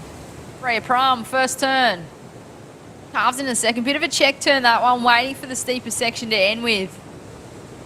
Generating a heap of spray, a heap of speed, and putting it up there for the finishing turn. I was just waiting for Freya then. I was like, is she going to do something progressive? Because Freya, she's certainly a competitor who will take to those progressive moves, maybe put up for a 360 or go for the air. Yeah. Yeah, really nice skater style. And she has also that front leg power as well that you see with Julian Wilson or Sally Fitz when they just go for that air. Again, we talk about toe speed and also just that front leg projection. All right, 8 minutes remaining. Nixie Ryan in the lead. Freya Prum holding down second, needs a 6:07. I don't think that last one will come into the equation, but Izzy Campbell, a 4.1. Won the watch within distance with 8 minutes remaining. Had's priority as well. Jasmine Sampson with 4th priority. Needs a bit more. She'll need to reset. Look at something like a 4 or a 5 to get her within range. Certainly still achievable for Jasmine. She's actually the local surfer from this region, the 21-year-old. I feel like, Crispy, she would have that local advantage having the local knowledge. She would have surfed this bank numerous times over her time living here. It's just comes down to that opportunity and finding the best positioning and wave selection in the lineup. And Freya Prum, she's currently sitting 16th on the World Surf League qualifying series points. Looking to drop a 480. And as we said, one of the leaders, the top 3, Nixie Ryan, currently sitting in 4th, looking to drop a 1000. So again, just holding that momentum, a great thing for Nixie Ryan as she goes into Avoca, as we heard with Holly Williams, not doing Maruba, but going to Avoca for the 3,000 points in Surffest to decide the top 7 for the women. As we watch the Destination New South Wales wave replay, this is Freya Prum again, staying nice and busy out here at Barubie. Pharmacist, originally from Merimbula, now living on the Gold Coast. He was the Open Women's Australian champion last year. Yeah. Knows what it takes to win. Been competing for a long time as we watch live action in the water. This is Izzy Campbell looking for a 4.1. Yeah, I find she really holds some great energy, puts it into it. Just didn't manufacture on that wave for Izzy Campbell, but still time on the board, 6.5 minutes. But that will, with that priority, does relinquish that priority to the others. As we see heat leader Nixie Ryan from Lennox Head, Labar board riders, watching and listening. Nixie Ryan, like you talked about results earlier, Crispy, and Yeah. she came off a win at the QS 3000. She's already got a couple of QS 1000 wins, so she does have those 1000 points in her, I guess, best five event total. I feel like Nixie, she's probably in this event chasing that experience and chasing that kind of, I guess, projection into the next part of the leg. Yeah. I felt for Nixie last year. She had such an Yes, amazing that's run right. on the Whistler New South Wales Pro Surf Series last year. She went back-to-back with wins. She was at the top of the rankings for so long, and then it came to the bigger events, and unfortunately Nixie, she wasn't able to qualify for the Challenger Series, so it was really hard to watch. I felt for her watching all of that go down, and I just feel like this year she's come back with a bit of fire under her feet, wanting that position on the Challenger. And she did get some wild cards and got to hang around her, and just to get that energy at the Challenger at the Gold Coast Open last year and at Manly. So again, tasting it, and she's represented Australia at the World Juniors, had one of the best results a couple of years back with Team Australia, and again still representing with the dream of making the World Surf League Tour, and also potentially representing at the Olympics for Australia. Who knows, in 2028 at LA, could be Nixie Ryan leading the charge. Well, she's certainly leading the charge here at Port Stephens for day number 2 of the Surfers Rescue 24/7 Port Stephens Pro. Second stop of the Whistler New South Wales Pro Surf Series for 2023. Moving into finals day tomorrow. And then we've also got the Mad Max Maroubra Pro this weekend. So we're going back-to-back with events here as we watch Izzy Campbell putting it up there, getting progressive. Well, so looking for that average score, a 4.1 out of 10. And I'll tell you what, going the back of the scale of these past 4 heats, and that's what the judges, the World Surf League judges, will be critiquing. They threw down some 4.5s, 5s for something similar like that from Mena Dos Santos and True Starling before. So really good speed. Look at that drift. They're going to watch the replay. Controlled drifting innovation. Bang, bang, bang. There it is. Izzy Campbell in the red goes to first place. She now has a 5.83 and a 5.47. So the West Australian competitor shoots up into first place. Nixie Ryan from Lennox now in second place. Freya Prum in the green in third as we watch the Destination New South Wales wave replay. Talk us through, Crispy. Wow, thank you. And look at that. That is straight from third place. Whatever she does, she just brought the gold right then, the firepower. Izzy Campbell putting WA on the map. And that is a statement right there, letting her surfing do the talking. 3 minutes to go. Freya Prum, the stalwart, needs a 6.07. The Marimbula born now at the Gold Coast. And 8.04 for Jasmine. Excellent score required. A good score for Green. And Nixie Ryan looking to drop a 5.5. So anything can happen, and we've seen that in the past. 3 minutes to go there, Brett. There could be a flip of the switch, but will time allow it with just under 3 minutes remaining? Looks as though this is Nixie Ryan from Lennox using priority on this one. Racing down the line, looking for a section. Great first turn, drifts the tail, and just the one turn there from Nixie. Wait for that score to drop. She's looking to replace a 5.5. Make the requirement harder for third and fourth. But at the moment, it is Izzy Campbell in the red, holding first place and also holding first priority. So she is in a good position. Was in the Irukandji's team last year, the juniors. He won the under-18 WA state championships, second in the 16s. And just watching the turn earlier of Izzy, that one turn, she put it up there. She blew the fins, drifted the tail.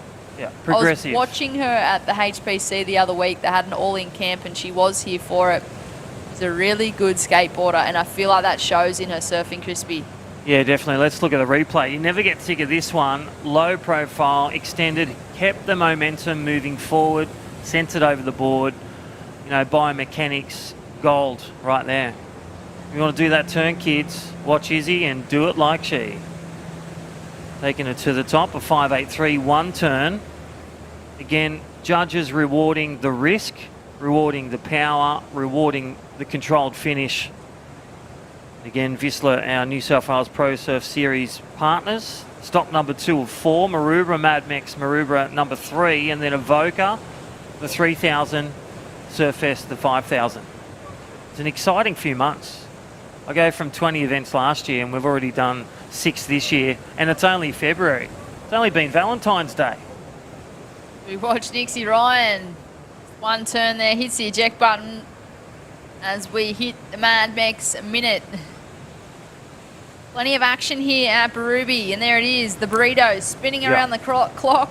Grab your burritos, thanks to Mad Max. They are proud to partner with Surfing New South Wales again across the entire Vissla New South Wales Pro Surf Series. Yes, scan that code right now. All those online, you're watching live. Mad Max 2-for-1 burritos. Scan it now on screen. We are down to the Mad Max minute. 30 seconds remaining. Jasmine Sampson looks like that scores just above what she can do out there at the moment. And Freya Prum looking for something good, or she'll be eliminated in the round of 16, take her equal ninth. And that concludes women's heat number 4 of the round of 16. We're moving straight into the men's round of 16 after a short commercial break. Stay tuned.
Welcome back, day 2, live action. We've just had the 4 round of 16s of the women. We jump into heat 1, the men. My name's Crispy. Welcome back, Adam Hennessy, Dimmy. Yeah, mate, excited to be here for the round of 16. Some big heats too. Look at that first one, Timmy Bain, Coda Killorn, Matty Job and Shane Holmes as we've got the winner of the last heat down there. Izzy Campbell. Izzy Campbell, wow. How do you feel? Oh, I feel pretty good. I was just stoked to get one, honestly. I was like in a bit of trouble for a while there, but yeah, got one in the end. Yeah, and talk us about that. Like that one turn when you went from 3rd to 1st, you're on screen live now. How do you feel? Oh, I feel pretty good. I knew I needed to score and Freya had Pryor over me, and I was like, oh, there's a little one, but I might get a section. So I just went it and just like hit it as hard as I could, I guess. Well, you lock that one in the memory bank and bring that one out every heat, because that one was a Titanic score. Talk to us about training for this. You know, what have you been doing? Oh, I've been on the East Coast for a little while now, so I've been doing a bit of training, like in the HPC and at the gym there, and I've just been surfing a lot. Just, yeah, since I've been over here, just surfing every day as much as I can. Well done. And who are some of your supporters from home you could say hello to? Oh, my mum, dad, my sisters, my grandma, you know, just my whole family. They're always there, like calling and messaging me. So yeah, it's really good. And what about your goals? What have you set yourself as a goal for 2023? One of my goals was just to make a Pro Junior final, and I did that the last Pro Junior at Redhead, and then I was just so stoked to get through a heat yesterday because that was the first QS heat I've made, and then I'm just even happier to win my heat today. Well, keep the ball rolling. We wish you all the best in the two-surfer format tomorrow. Quarterfinals. Has a nice ring to it, doesn't it?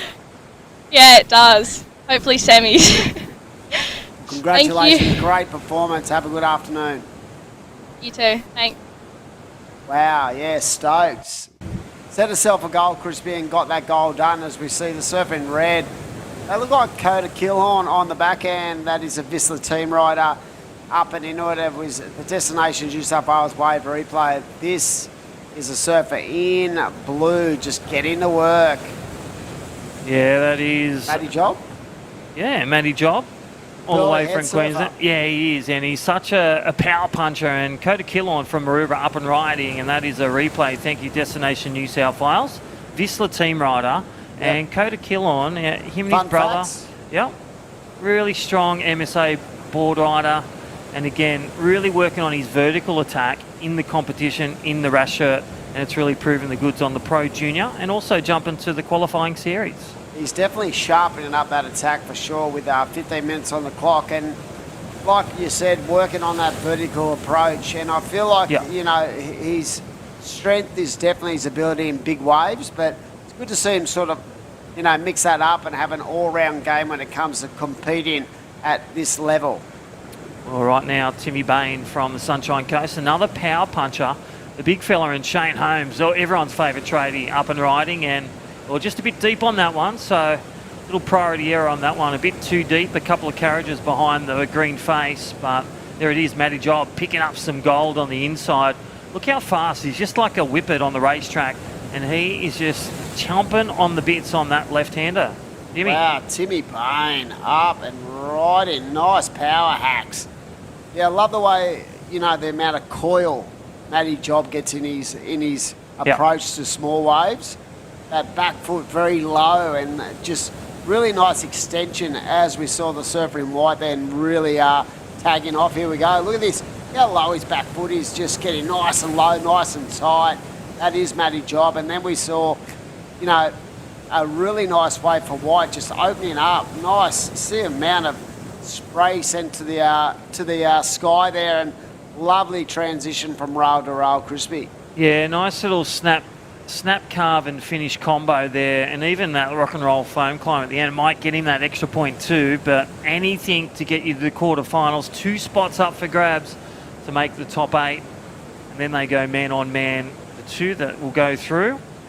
We have some killer heats to come to the remainder of today. This is heat number 1, round of 16. Again, the Surfers Rescue 24/7 Port Stephens Pro, day 2 of the 3-day event, men's and women's World Surf League QS 1000. Again, thank you to our naming rights partner, Surfers Rescue 24/7. Free surf safety course. Learn, you know, proven lifeguard techniques to save people on your own surfboard. And good. Check them out, surfingnewsouthwales.com.au, or check it out. Also, send a message through Instagram, Surfers Rescue 24/7, and saving lives from dawn to dusk. We go Timmy Bain up and riding once more. He has a 4.77, 3.33. Nice way to kick off this heat. And like you said, mate, get online, check out that Surfers Rescue and be a part of it. We've got the New South Wales Destinations government replay, and nice backup wave for the surfer in white. Love the extension through the backhand, Crispy. When you're coaching your surfers, you want to see that, Yeah. you know, that Coil release. fundamental Yeah. coil relief of each and every surfer. Well, But think this about is a the one. slinky, or think about a slinky going down the stairs. You know the old slinky? Yeah, Brett. It rolls, bends, extends. Rolls, bends, extends. Or And think what- about a yo-yo. Up and down, up and down. Got to have compression to Yes. be a good surfer, and I think that, you know, Phil Courtney. coming through, you know, as You a ain't coach. got a big turn until you do a big bottom turn. That's right. It's so hard to Yeah. teach to the grommets, you know, that to really focus in on that first initial movement in the body rotation. That is such a key element to, you know, defining one's actual ability to be, you know, fundamentally right. The bottom hand turn is key. Well, like we talked about, it starts with equipment. You're talking about epoxies on a small day like today, or your wider board, still with a sharp nose because it's high performance to get that release and that vertical attack. Then you talk about manoeuvres. What type of manoeuvre can I do to this wave or section? You want to choose a wave with a bit of coping. You want to choose a wave with a steeper bit, a bigger wave, not just the small ones. And then you go through it with your body movements as well. So are you bending more? Are you opening up more? And then again, the momentum always moves. You've got to move with the wave, with your board projection, and also stomp that centered landing. And they're all the things that make surfing so hard yet so rewarding, all in a nutshell. 100%, mate, and it's about, you know, getting those habits, forming those good habits early in a surfer's career, and when they get to this level, they're basically into that situation where they've got it nailed. Because if they haven't got it nailed, they're not there, as we see Holmesy. Holmesy just needs to open the toolbox. He You know suddenly, what? it's like he's got a lock on the toolbox, and he just needs to bring out the Sid Chromes. He should have been in one of those undies ads. Yeah. Exactly, you know, with that. Yeah, I know. Who was that one. fruit Tradies. cake? Yeah. Who was the fruit Yeah, the cake? curly head dude. We know him, but we've forgotten about him. Because Oh. Holmesy, you are the man.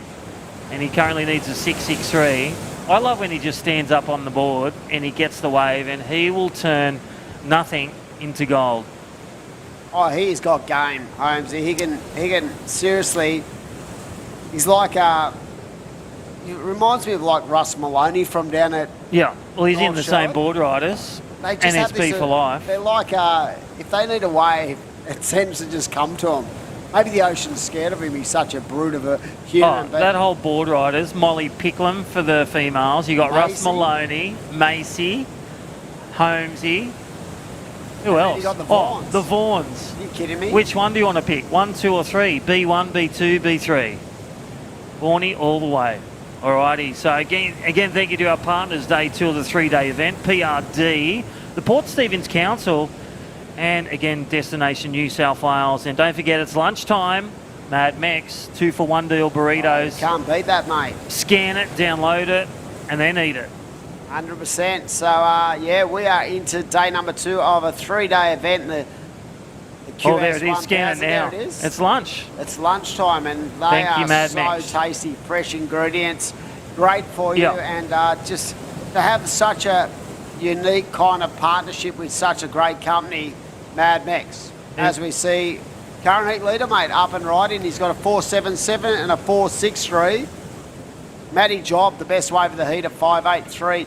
Only needs a 3.57 to move on up, and then it's up to Dakota Killorn and Shane Holmes to sort of get themselves back in the game with 8 to go.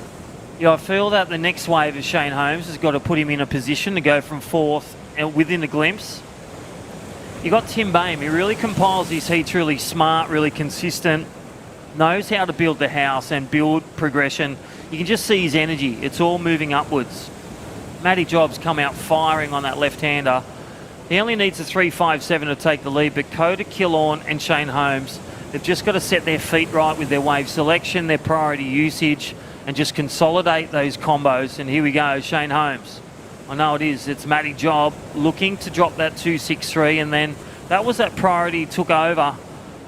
So important wave there to chip away at that score required to take the lead for Matty Job. 7.5 minutes. Jimmy. Yeah, lovely roundhouse cutback there, but yeah, use priority to his advantage. Like you said, it's not going to take Coda or Shane Holmes much to get himself back in the game. great to have Vissla as the series naming rights partner, of course. 80% of their Vissla products are made of environmentally better materials. Yeah, don't forget the tees like we're wearing, the shirts. They're made from cotton, organic cotton, woven shirts, party shirts. I love the party shirts, even like Shmoo's favourite, 1212 the Shmoo. But I'll tell you what, they're made from hemp plastic bottles, and most of the walk shorts, they're made from hemp as well, or recycled materials. And all the wetsuits, they're made a bunch of environmentally better materials and processes. And that's what Vissla is all about. Innovators, creators, giving back, and the sustenance and the sustainability, second to none. And check them out, Vissla.com or sisterrevolution.com. They are the leading partners. Wow, interesting wave here for the surfer in red with 6.5 to go. Some really nice manoeuvres from Coda Killorn. And deep on the peak comes Shane Holmes. Look at that, just power hack to start. Good looking wave. And that was better. And what about the extension? A 3 for 1 there. And we said it before, if this guy finds his groove and his rhythm, he's going to tag some big numbers. And I love that little transition there. Watch this one from Coda. Lovely setup. Get into work, and it's this move right here. Nice and vertical in the pocket, and then watch Shane Holmes go to town on this thing. And that's what we talked about, wave selection tick. There's the first turn. Look at him just stay in the moment, gets a vertical turn rhythm, blows the tail on the last one. So I'm saying for Coda, that one will go sit round the 4-5 range, and then for Shane Holmes, there it is. It's a Boeing 717.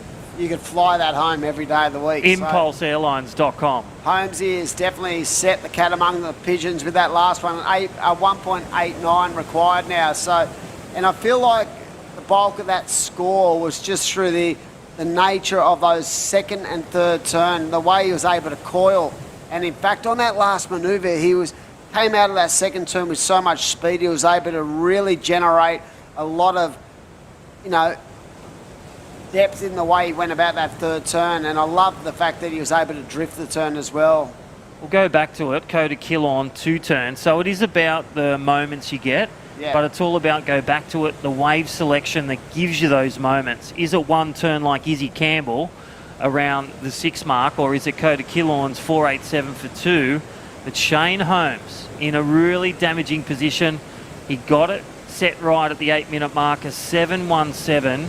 He only needs a 1.89. He's opened the toolbox, and now he needs to throw the hammer. This is game on, 4.5 minutes. It's such a skill set for a big guy to be able to get so low and coil and compress. And that's what, I said the bulk of that score came from that second and third turn.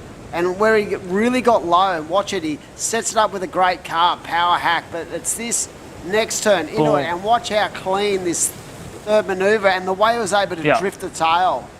Rotate the arm. Everything rotate the body. Perfect rhythm. Connected to the board, connected to the manoeuvre, connected to the wave. We call that flow state. Yeah, definitely. I love it. Here we go. Holmesy up and riding once more. Oh my gosh. Wow. How is the banana split? Stereo surfing, one goes left, one goes right, and it's just creating surfing music. Tim Bain in the lead, Matty Job. That second position will be on notice. Stand by for Shane Holmes. Last wave, 3.5 minutes. Oh, he's definitely going to go into the lead. Well, let's go. Destination replay. Here we go. This is Matty. So Matty up and riding, just a 2-turner, but I'll be interested to see what Holmesy did on that right. But I guarantee you off the base of that first turn, he's going to get the score to go to first. There it is. There it is. 4.5. So look how tight second, third and fourth is. Coda Killorn only needs a 4.53 to go from fourth to second. Matty Job needs a 3.57. Timmy Bain with those 2 mid-range 4s, Crispy, that is not going to, hold him in good stead towards the back end of the heat, because his fellow competitors actually have better one waves. You know where Shane Holmes has had this experience? His 8-minute heats, when he's on a lunch break and he needs to put down the tools and he does a 10-minute surf. That's eventuating right now. Well, here we go for Coda Killorn. So this one has flipped. You've had Green go from fourth to first, climbing the ladder on the back of that 7.17 3-turner. and then getting that nice right-hander just then. 4.5, so Timmy Bain, Sunshine Coast, holding second, holding priority one. Matty Job from Queensland needing a 3.57, and Maroubra's Coda Hillon, he needs a 4.53. Yeah, still in the match. Whistler Surfer needs to move 2 minutes to get it done. Yeah, I love thinking back to that 717 and the way that when Shane took off in that wave, you could have easily really opened up the wingspan to get that carb to start with, but I felt like he generated enough speed to really set the tone of that wave and perfect execution into the second and third turn. Here we go, Matty Job. Wow, look at the throw. Ooh. Wave just didn't offer it again. Had the right intentions, had the right speed, chose the manoeuvre, but the wave let him down. Yep, 100%. It was more about 90 seconds. The wave than the execution, and he needs that 3.57. So he was eyeing off an opportunity to do an air. Oh, look at this. Look at White on the screen. He is going to protect his spot. He just darted over there like there was a 3-for-1 burrito deal for Mad Max. And that's what you do. When you hold first priority, sometimes it's more about what you don't take than what you do take and how you can use that priority system to work in your own advantage, especially with 1 minute remaining. And there he is. He's going to take this one. Matty Job, let go. Only needs a 3.57. Is that the one that he should have jumped on for Timmy Bain? We'll leave that one as the Mad Max minute rolls in. 2-for-1 deals, burritos. We are crunch time. So much can happen in this last Mad Minute. We've seen Australian titles won. Qualifying series even last week, the 3,000, Mikey Madonna got it done in the last 10 seconds. 100%. Will we see a change? Well, that's interesting because now Matty Job has moved well away from the surfing white. So has that wave given a bit of a separation? We don't know. We'll see what the judges think. What an exciting battle. We're going to throw off to a break. Be back very shortly for another exciting heat. Don't go anywhere.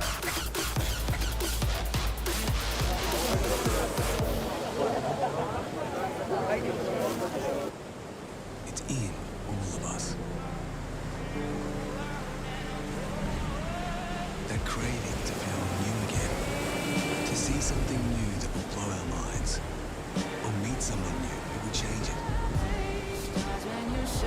New South Wales.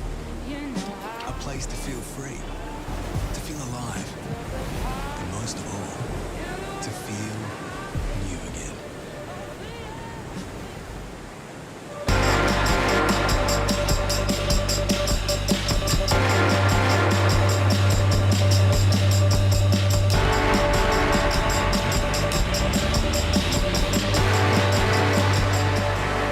This is the motivation.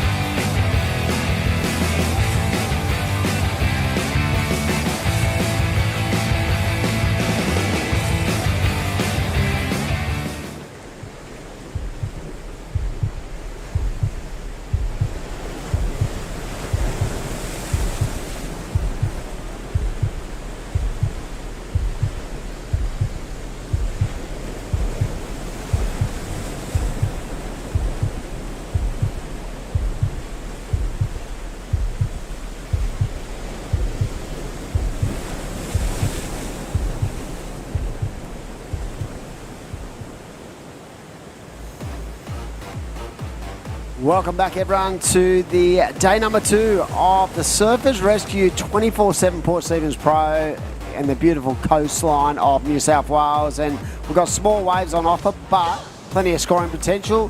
Sitting in the box with Crispy, it's been a wonderful day. We're going to complete the round of 16 of the men's. At this QS 1000, we've got a wave replay, Surfer in red in it straight away. Lovely connection with the lip first off, and I do believe he's carrying a little bit of a niggle. He's got a bit of a niggle both in the throat and also on the knee. That is Josh Stratton. Shout out to Jarrett, the strength and conditioning trainer. He's been priming it at the High Performance Centre, Surfing Australia. In the training brief for that man, Josh Stratton in red, the local surfer from Port Stephens. His good mate, Mikey Clayton Brown, was knocked out before, but still one of the locals in it in red. And he's taken on some of the Titans. Solly Bailey from Byron Bay, a 3-5 good start. 3 for Josh Stretton. And it looks like it's the game of Jays. It's, well, the man, Jared Thomas, in blue, in green, and Ollie Hines in blue. This is game on for the man-on-man to make the quarterfinals finals day. That is like the goal. And then from there, you want to make the final. Yeah, Ollie up and right in. He was impressive this morning. So, like I said, I felt like he found those little rippable corners as we see the Surfer in green extending. Jared Thomas looking very spiced up and ready to go in this round of 16. So this is round of 16, heat number 2. Solly Bailey, of course, one of the stars of the Australian surf scene, and great to have him back, you know, competing again. Spoke to him this morning and really excited to get on the Rashi. Of course, had that really amazing run at the ABB with his Byron Bay side. Yes. Himself and Dakota Waters, Danny Wills, and their junior and woman surfer. Yeah. Just absolutely lit that thing up to take the title. But right now, that first wave of green of substance, 6.5, and that was just due to the nature of that wave, just attacking with plenty of flair, and this guy's got some game. Yeah, Jack Thomas, so yeah, we'll hear more about him, but he's currently in the lead, a 6.5 and a 0.83. Solly Bailey in second with one wave, a 3.5, only needs a 3.84. Josh Stratton, the local surfer, a 0.51 to move into second. As you see, green, just a quick one on the left, the current leader. Right. Looks fun out there. It does. It's that mid-tide, it's just starting to change things, and you know, still light winds there, so bringing in from the east coast. It faces south, but it also gets a swell from the east and the northeast. It's offshore. It's a nice little hidey hole as we see this left-hander for Jack Thomas. Wow. Nice little replay. That second term was money. And that's where the bulk of that score came from, just that really aggressive nature into the lip, and a 6.5 and a 5.27. So, wow, Surfing Green has decided to pull the trigger, and he's on a roll. And it's like in those first, we saw that done before by the man JT, Jamie Thompson. Those first couple of minutes getting a really good combo, but a 6.5 and a 5.27, a great one to have. 15 minutes to improve on that. Josh Stretton now in second, looking for an 8.77 to grab the lead. And Solly Bailey, it's literally a hands leave the rail, a 0.1, and Ollie Hines, a 1.34 to grab second momentarily.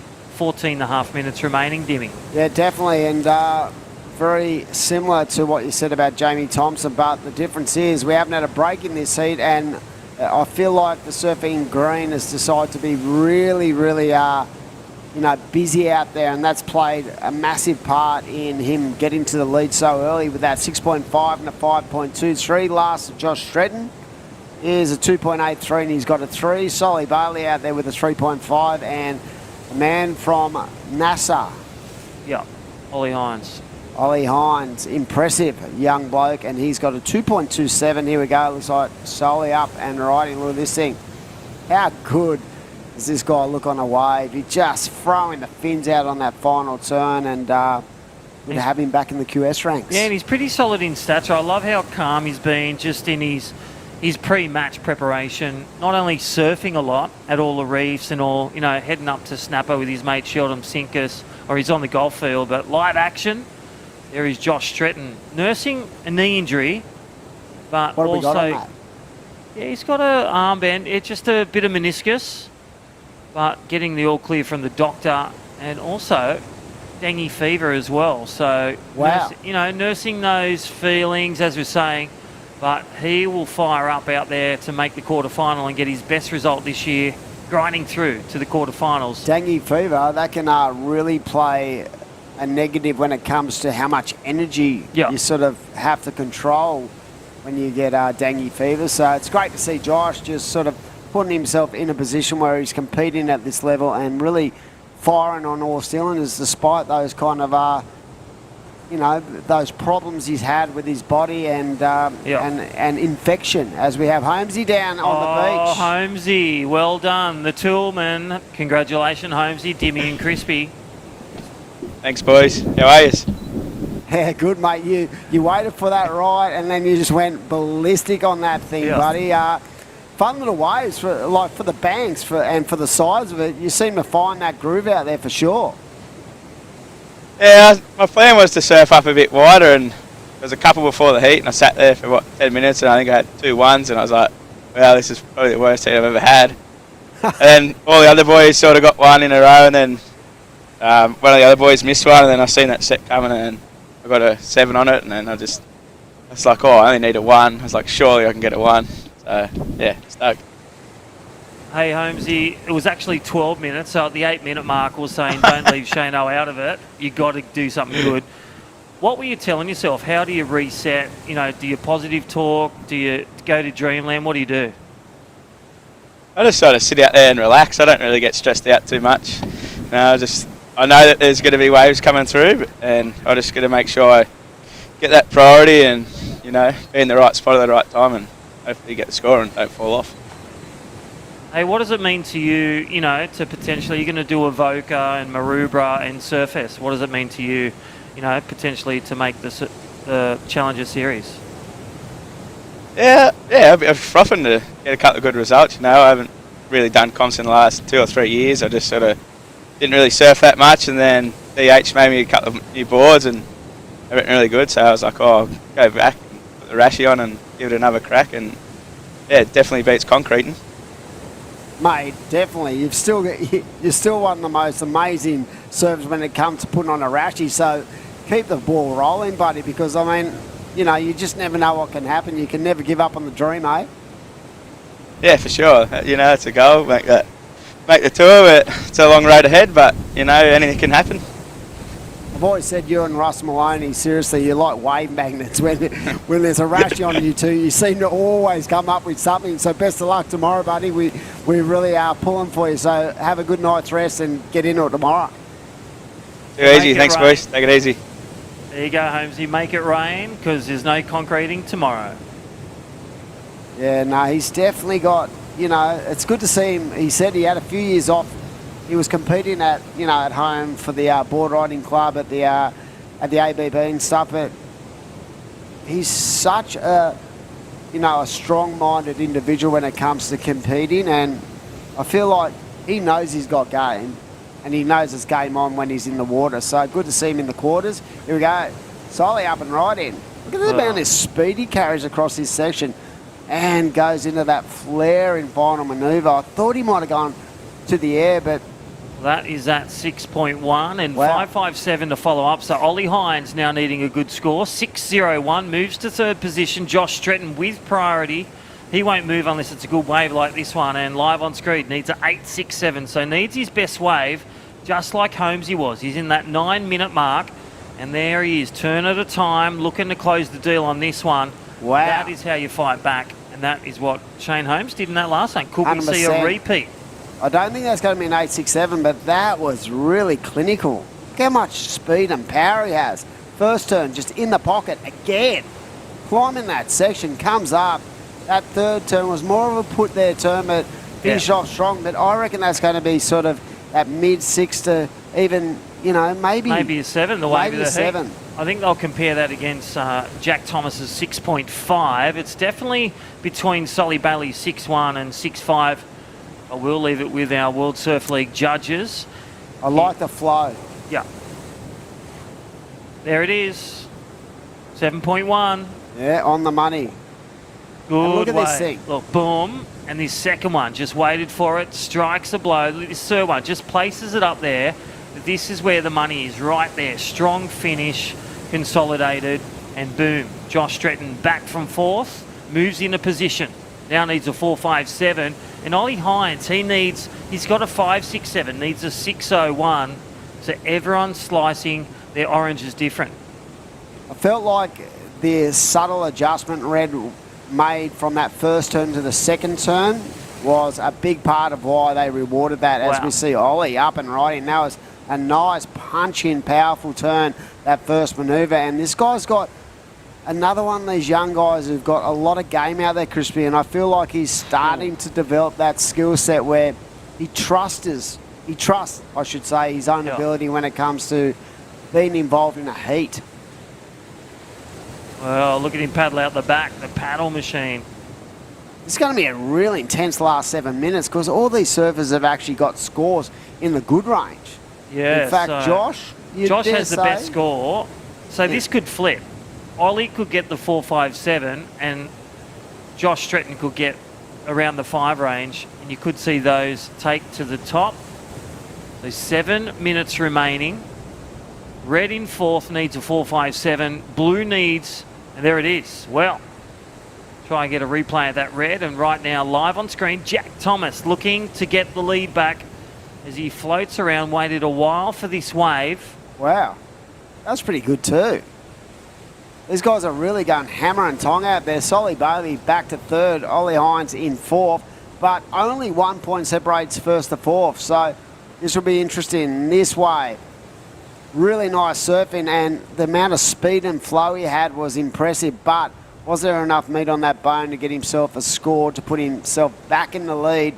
Josh Stratton, 7-1 and a 5.23. I feel those turns were good transitional turns. Yeah. But there was no vertical release in the power pocket that can get him that score. I think it's going to come close. It consolidates. No one else got that wave.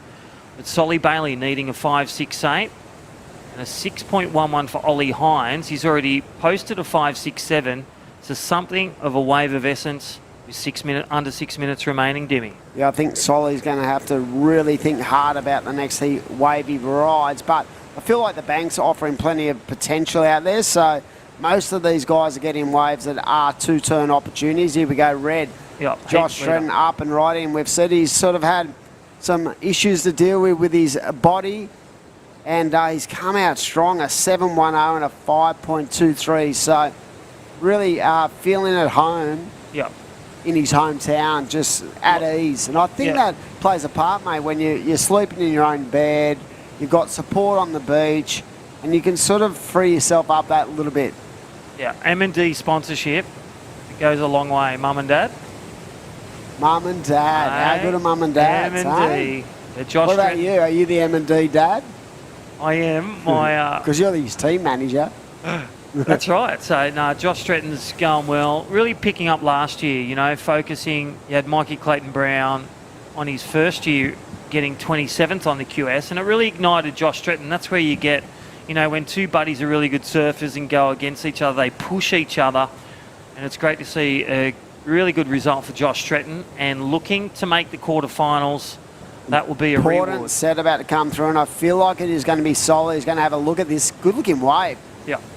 Up and riding, slicing that first manoeuvre, flying down the line. Nice second turn, and he needs to finish strong if he's going to get that score, and he does, a 4-turner. So, Solly Bailey needs a 5.68, and I'm not a judge, but I feel that could be the score.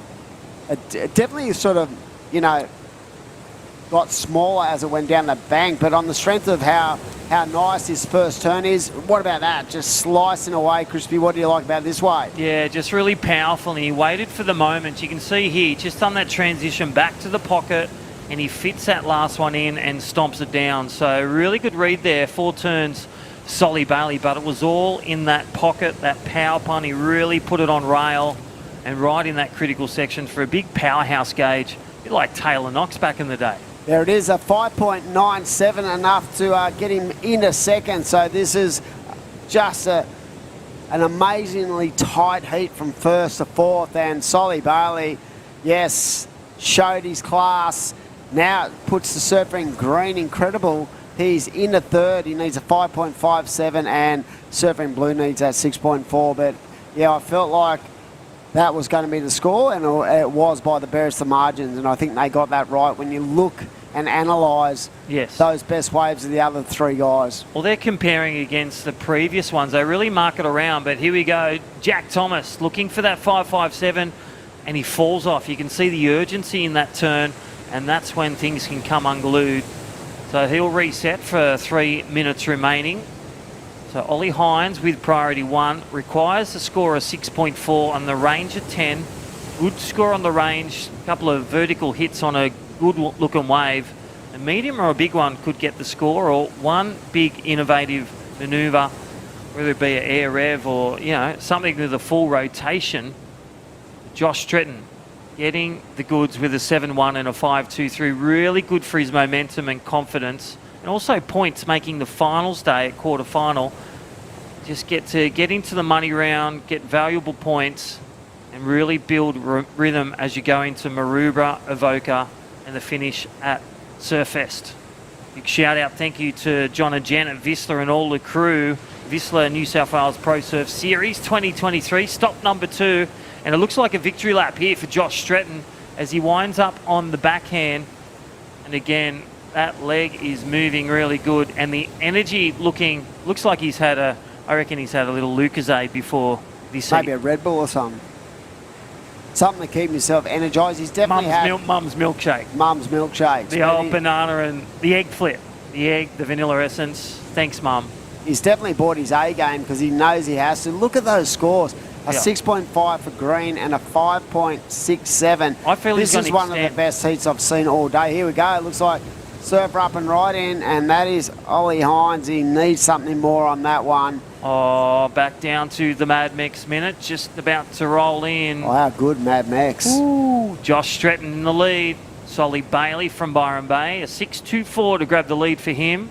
Looking to drop a 5.97 to fly on through to quarterfinal day tomorrow. Jack Thomas, it's his last-ditch effort, 5.57 required. Ollie Hines, you just can't set a foot wrong now, 6.4, both within the capabilities, but they need priority 1 to green, priority 3 to blue. They need to manufacture a combo on a wave with class. 30 seconds. Will opportunity arise? I feel like there's been plenty of waves. And, yeah, definitely. This has been one of the strongest heats we've seen all day, as you expect, as these surfers start to really wind their way through the draw, as we see the surfer in green trying to manufacture a 5.57. That's definitely not going to do it, and we're going to be rounding this heat out. As I said, what a performance, all 4 surfers in the loop. And it's a shame to see 2 surfers bow out, but we're going to throw up to a break. Be back very shortly. Don't go away.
motivation.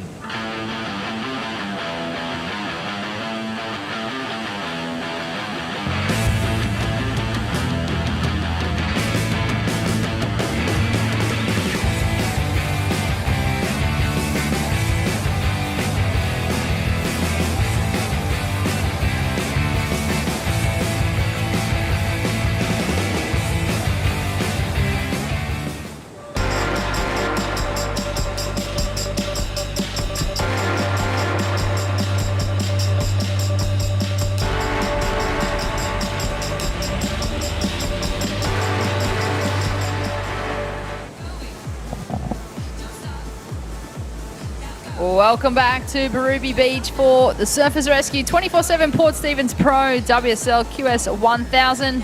Our second stop of the Whistler New South Wales Pro Surf Series for 2023. My name is Britt Nicol, joined back in the booth with Adam Hennessy. Straight back into it, Dimmy. Yep. Kiwi up and riding, and very interesting to see. He's ditched that Black Beauty and decided to go with another board for this heat, and what a start for the surfer in green, a 7.77. And wow, what a way to start. We don't have that for you, but great way to start. That would be just such a way to settle down the nerves, get the anxiety levels sorted, nice and level, ready to go. And looks like Jay Okalupo is also locked in a nice number of 6, so it's game on. As you expect, round of 16, we are at the Surfers Rescue 24/7 Port Stephens Pro, and wow, great way to start. And talking about great way to start, and what a performance it's been today. Josh Stretton, congratulations. Another solid heat, and even though you got a bit of an injury, you are powering through the draw. Well done, mate. Yeah, thank you, I appreciate it. Talking about that heat, that was a really stacked up heat when you consider that, you know, from first to fourth there was only, you know, 1.5 points separating you guys, and Solly and Ollie and Jack, everyone looks so solid out there, mate. That was a really great battle. That must give you a lot of confidence. It was a really fun heat. I didn't really get the start I wanted, but I just tried to control what I could control, and I managed to get that good one. But everyone was surfing so good, and it was actually really fun. We had 3 O'Neill guys in that heat, so it was good to have a bit of a battle with all those boys. So yeah, it was sick. Bit of banter out there. yeah, always. How's it feel being at home and just having that sort of relaxed environment where you're very familiar with these beaches? How was it? Does that actually, you know, is that like a positive for you to be home and just know where you're at and feel that sort of energy within this boundaries of where you are? Yeah, it's been really good. Like, I feel like I'm a lot more relaxed back here, and because I live up at the Gold Coast now, I don't really get to see my family as much, so it's been sort of nice having them come down and, you know, all my friends and family around. So it's a good place to reset and hopefully, yeah, keep going through some heats. You've been working with Jared, and you are, as you said, living on the Goldie. How has that been, that transition? Do you feel like it gives you another sort of insight into what you got to do to go to that next level? Yeah.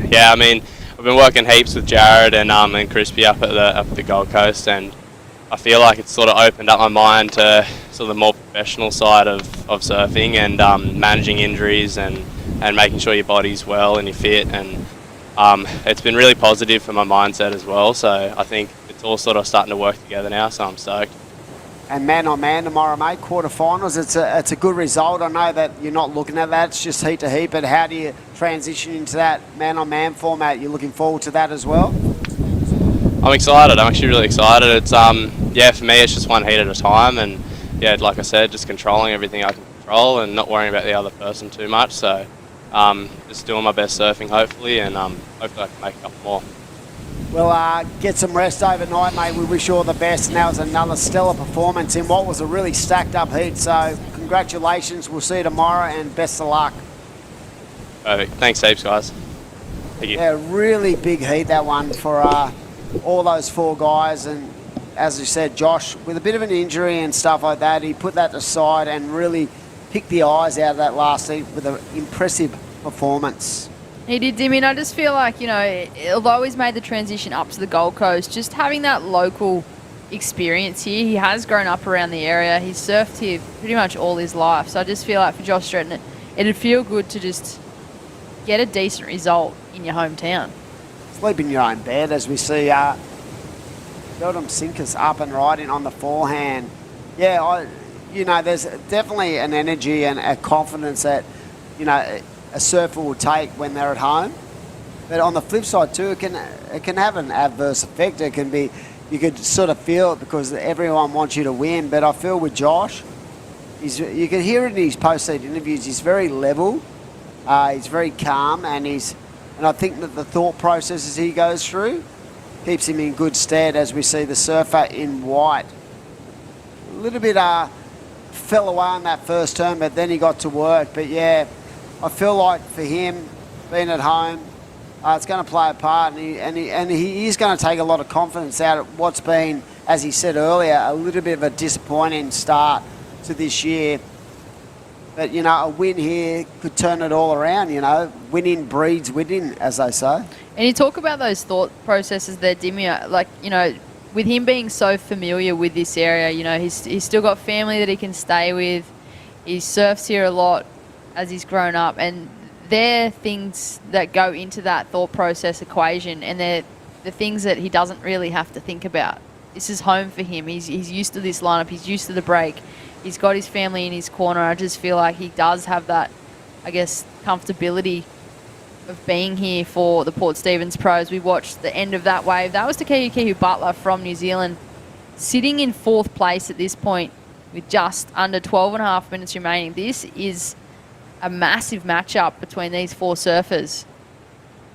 How good was that? 3 turns. Unfortunately come unstuck, but just watching the body rotation and the biomechanics of Sheldon Sinkus and the way he goes about destroying every section, quite incredible to watch. And it's great to see Jay also locking in that 6-point ride. He only needs a 4-2-3, Jay Okalupo, who has matured a lot, I feel, in the last 12 to 18 months in just the way he goes about it.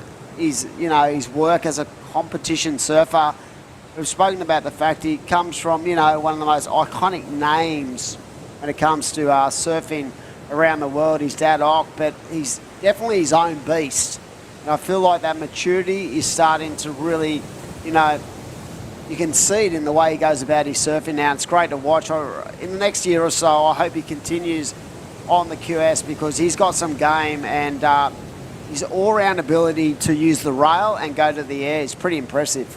It is impressive, and I feel like for some competitors or, you know, some athletes in general, not just in surfing, that have come from, I guess, the generational of professional sport, I feel like sometimes it feels like they have to live up to that family name, and, you know, sometimes they might not feel like it's about them, it's about their parents. And I just feel like for someone like Jay Okalupo, he's really putting a stamp on the fact that, no, I'm Jay, like I'm Oki's son, but I'm Jay Okalupo, like I'm here to show you what I've got. It's definitely his own man. Look at that. That was such a sick combo, but had he landed that turn for the surfing water, I feel like that was going to be the best way of the heat. But right now it is the surfer in green holding first priority. And what information do you know about the surfer in green? Because he has been ultra impressive. I know that he has come through the 40. Surfing New South Wales system. Yes. As a junior, had a lot to do with the New South Wales League, and exceptional surfer. I know that he's from the Newcastle region, so it's the Frenchman's Board Riders. So just down the road, we are at Port Stephens, and phenomenal young surfer.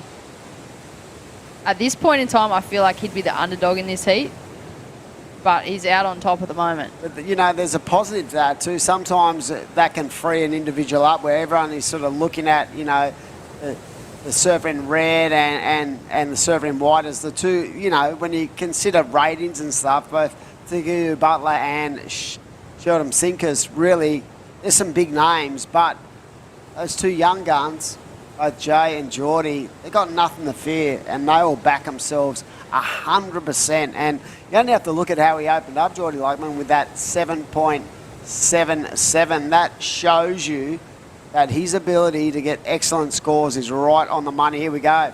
White releasing the tail, carving back around. So Sheldon looking on the inside, just keeping the board flowing with plenty of flair as well. So he's got a 5.73, looking to offload that 4.60. Needs a 6.05 to go to the lead, and we'll see what the judges think of that. But yeah, I feel like, you know, there's nothing for these guys to fear. They're always, you know, capable of those huge scores. Here we go. Powerhouse up and right in, just not connecting with those waves that are offering up 2 or 3 turns at this stage. Still 9 minutes on the clock, plenty of time.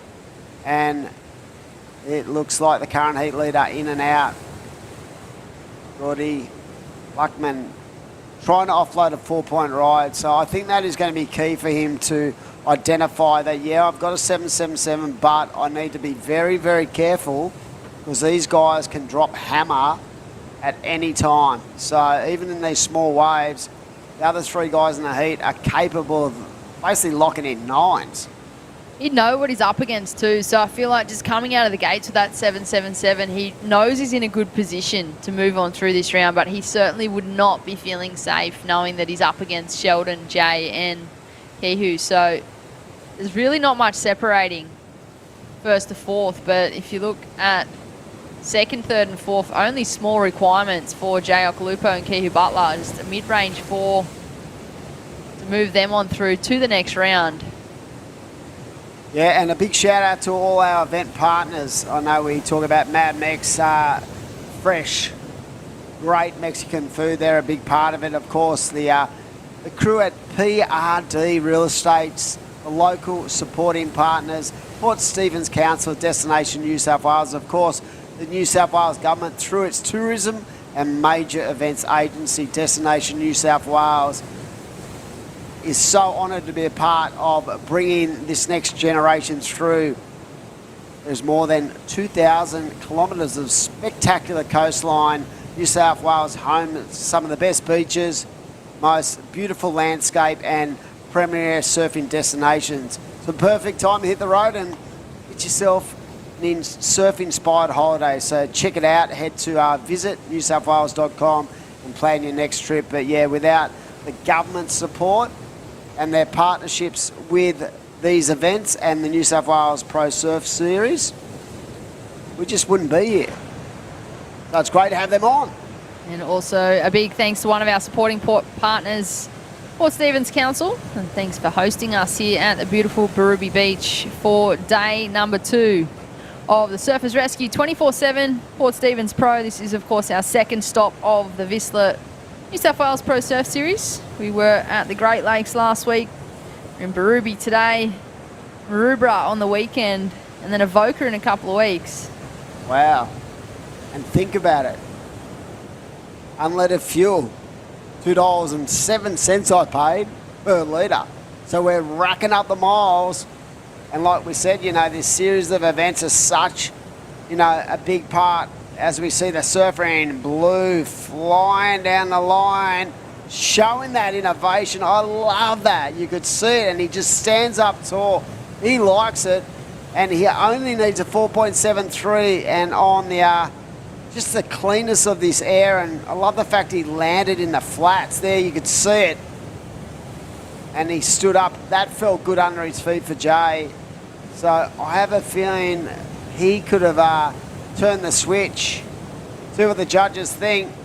But yeah, to have such a variety of venues in a short space of time and have such an amazing series of events that lead into the Challenger, I feel like we're in such a strong place in Australia. And talking about airs and how easy that was. Are you kidding? Geordie Lackman just making it look easy. What about the speed and the pop he got out of that thing? Just, he had so much speed throughout the whole rotation. As we watch the Destination New South Wales wave replay, talk us through it, Dimmy. Wow, great elevation into that area, and I love how, you know, the pace of that rotation. Judges have got their hands full. I reckon that last wave of the surfer in blue was a 6.33, puts him in the lead, and he only needs a 4.56 green to retake the lead. So when you think about, you know, on paper, who would you be looking at in this heat to get through? The two young guns are actually bringing their A game with that new age, you know, formula of innovation, creative nature and execution is exceptional from both Jay and Geordie. But you can't go past this guy, the power. But waiting on last of green to lock in. And there it is, 6.67. Wow. Now, it is going to be a little bit more tricky for both Sheldon and Takihu to get through. Surfer in red needs a 6.50 and surfer in white needs a 6.60. You've got to love, you know, that risk or reward for the last of both Jay Okalupo and Geordie Lackman. Wow, great surfing. It was great surfing from those two competitors, just going wave for wave, air for air. Geordie Lackman got the nod ever so slightly, a 6.67. Took him back into first place. Jay Okalupo locked in a 6.33 on that last one. So he's now looking for an excellent ride of an 8.11 for first. Sheldon Simkus in third, chasing a 6.6, and Kihu Butler chasing a 6.5. Like you said, Dimmy, you can't rule those two guys out. They are so experienced, and I'd love to see Sheldon answer back with another big air. Let's go back to that error he made on that final turn on that 5.73, I think it was, where he did two amazing turns and just fell at the end. That could be a game changer when it comes to if he gets through this heat, as we see Jay engaging the rail. Look at this, nice depth and just releasing. This guy's got such a unique way to surf, and he loves that. And going back to those two airs, I feel like Jay's air was in a more prominent part of the wave, but the execution of Geordie's air and the quickness and sharpness of it gave him that little bit of an edge. But look at this. Wow. How much control did he have on that thing as well? Great surfing from young Jay Okalupo. So intriguing little battle right now, because it's like we are waiting on some scores to lock in. Is that going to better his situation? And look at that, as we speak, the surfer in blue is just waiting for a score to lock in, but the last of red, Britt, talk us through this, a 7.07 for Kihu Butler.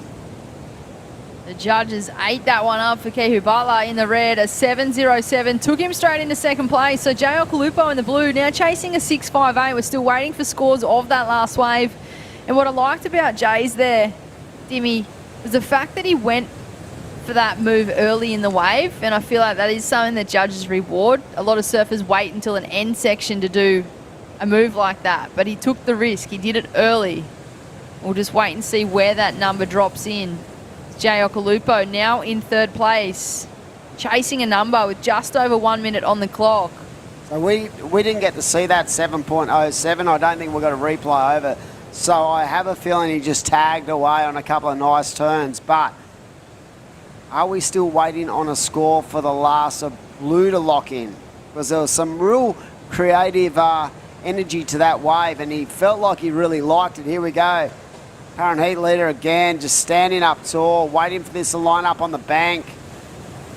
Nice little check turn and goes back to what's been working for him, and that is the airs. How's the Impressive. transition to complete that one there, Dimmy? He is looking solid. That's Geordie Lackman in the green. Lives just south of here as we hit the Mad Max minute. This is, of course, heat number 3 of the men's round of 16. This is our second last heat of today. We do have finals day coming up tomorrow, so make sure you're tuning in tomorrow and stay tuned for our next heat, because this is going to be another cracker. Men's round of 16, heat number 4. It looks as though that might be all she wrote for that last heat. Yeah, I don't think that wave is going to improve. So it is going to be, I think, the surfer in green who just put on an absolute clinic winning the heat. We'll have to check in with the judges with that one. But yeah, I think that last wave of 5.80 not enough. We'll throw up to a break and we'll be back very shortly.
Welcome back to Berrubi Beach for the Surfers Rescue 24/7 Port Stephens Pro WSL QS 1000. This is our second stop of the Vistla New South Wales Pro Surf Series for 2023. My name is Britt Nicol, joined back in the booth with Michael Crisp. How are you, Crispy? Yeah, going well. Day 2 of the 3-day event, and what a showcase, day 2, Berrubi Beach. Small wave prowess. Last week we were boomerang big waves. We're in cyclone swell at the Tweed. And it shows the depth and the breadth of their all-round courage to make that quarter-final. You've got to have your short board, your mid-board, and then your gun. And a great talent pool from the Australian and Oceania all around New Zealand, these competitors. We are down to the final 8. This is the last heat of the day. And we do have our last heat winner, Geordie Lackman. It's Britt Nicol and Crispy in the booth. How are you feeling? You took down some big names in that heat. Yeah, I'm super stoked after taking out that heat. Taking down a couple solid names, which feels really good since I look up to those boys and they do such good surfing. So, yeah, I'm super stoked to get a win there. It felt really good and it was pretty fun conditions out there. Hey Geordie, Crispy here. Well done, mate. You've been on the grind, training hard last year with, Cooper Puttigill. I was talking before about you guys. You've been grinding away. What do you feel has been your success to bring you on to now? And your congratulations, quarterfinal. Thank you. Yeah, it's been super fun. Been grinding super hard with Coop. Had a couple hard results at the start of the year, but now I'm really starting to pick up the pace a bit, feeling a lot more comfortable in the jersey. And lately I feel like it's just been time in a Rashi that's helped me. Just feeling more and more comfortable each heat. So, yeah, it's been good. Well, you're looking comfortable out there, Geordie. Can you talk us through the conditions out there? I know that you live only a little further south. What are the conditions like on the ground there? Yeah, it's pretty tricky out there. You got to definitely pick the right ones, but when you do find them, there's some sick little rights, some hell little lefts, and some good sections. So when you get a section, you sort of just have to blow up and hopefully make it. But that's my mindset going into that heat then, and it worked out, so I'm stoked. Well, mate, you certainly did blow up. And like you said, Sheldon Simkus and Jay Okalupa and even Takehu Butler, he was your bridesmaid. What are you going to take with that momentum going into finals day tomorrow? Yeah, tomorrow with finals day and stuff, I'm stoked to actually make a finals day. It feels super good, and from here on in, all it is just fun. I've made the result that I wanted to make, so I'm just going to try and blow up again and surf as well as I can and hopefully get a good result. So yeah, sick. Hey mate, who are you going to shout out to while you're here? Who you want to thank at home? Just like to thank all my sponsors, and then Coop for being such a good help at home, always doing practice heats with him. And then I got Scott and both my parents who have helped me out heaps, so that's heaps good. Cheers. Yeah, mum and dad, that's it. Well done, Geordie. Yeah. Look forward to seeing you tomorrow. And yeah, get a good night's sleep and drink some water and froth out tomorrow. Yeah, cheers guys, stoked. Thank you. Well, it gets dangerous for the competitors that come up against Geordie because, like he said, he's already achieved what he set out to achieve in this event. And I feel like moving into finals day, he feels like the pressure's off. He's just going to have a ball of fun out there, Crispy. Well, I must say, we see a lot of these athletes around, whether they're training at the HPC or, at the beaches, at the events. But I feel Josh Stretton, Geordie Lackman, have started to click in the gear. It's like the other guys are riding a BMX and they've got the cruisers. They've got the 21 gears. I love that in that post-heat interview that Geordie thanked his sparring partner as well. Yeah, Cooper Puttigill. It's a big thing, I know what I was like growing up in my local area. It always helped having someone else that you can go out surfing together, you can practice heats together, you can push each other as you move through your competitive career. I just feel like sometimes if you're out there by yourself, it is hard to push to that next level when you haven't got someone by your side just kind of edging you along the way. We see that a lot at Lennox, You got Mikey Madonna, sparring partners with Stewie and Connor. And then you got Nixie, who goes up against them as well. And then you got, former CT surfers, as we said, with Stewie and Adam. You got all this legacy. And then you go to Snapper. You got Mick, Parko, Oki, all the former tour specialists, Bugs. And that's what Sheldon Simkus and Macy Callahan and all the crew look forward to, and it just drives them, gives them the stories and gives them the equipment for when they need to release in their heat in that 20-minute format or whatever it is, they can unleash. Well, Tyricho, he's certainly unleashing on this one. Throwing a massive fan of sprays. He links into a third turn. Can he get the finish? He's got the speed. Cracks the last section. Nice and compressed. Rides out clean. So the Surfer in blue, 12.5 minutes on the clock. He's going to lock in a decent number. He's already got a 3.93. I was going to say, he paints a beautiful picture. Clinical and just so dramatic on that one. That was Tyricho. And there he is, live action of Saxon Reba in such a beautiful style. Look at the back foot power, getting the rhythm, swooping around, and just surfing like they train. That's the difference when they click in the gear. All that hard work, those 1% gains in the gym, in the training sessions, you know, even with the sports scientists, whether it be Michelle or Patchy at Surfing Australia. Here we go. This is Tyricho, the replay, and I'm saying he's going to get the score. He only needs a mid-5. Beautiful wave, but just every moment sealed. And the Surfer in white, that's Saxon Reba. He answered straight back. This is a great exchange between these two competitors. They're now sitting in first and second in this heat. This is, of course, our final heat of the men's round of 16. This is our last heat of today as well. We're moving into finals day tomorrow. But Tyricho staying nice and busy. Look at the left-hander. Can he get the finish? Wow. Critical turn there from Ty Richardson as he looks back at the beach. He's happy with that one. Yeah, a bit of a rockabilly landing, but still stuck it. And again, composure, that chest over knee, low centre of gravity grommets. It's all about moving with the ocean and staying low. And that, look at that first turn, nice little tag, and then lip line floater, projected off. That was a great stomp, important one for him. We'll get back to that in 11 minutes. Saxon Reba, that is the current heat leader because he's locked in a 7.67 and a 6.17. Corbin Hutchings in the green up and riding. He's in third place now, looking for an excellent number of an 8.27. Well, that's safe to say it's not going to be it. You could really see him push right into that, needing and knowing the score. 8.27 is an excellent score. So we'll get that replay, and this is Saxon Reba, and it was a moment, you know, he's done a nice little drift turn there. Look at the slide of the back tail, and that one just got a bit of elasto-plasto. But here we go, Corbin Hutchins from New Zealand. You can see that first turn, and just pushing a bit on that second. So far that his board nosedived, but he needs that good score or excellent score to get back into the quarters there, Britt. Yeah, that was unfortunate for Corbin Hutchings in the green. Just felt like maybe on that last turn he was still looking down the line. We watched live action. This is Ty Richardson. He just finished a wave and he's already up again. They're staying nice and busy. Surfer in green also had a ride there too. That was Corbin Hutchings. All right, Billy Stairman not moving unless a wave of consequence comes through. Holds priority 1 is red. Priority 2, the heat leader in white. 8-0, excellent score. Destination New South, and again, stereo surfing. Tyricho goes left, and then right is the man, Corbin Hutchings from New Zealand.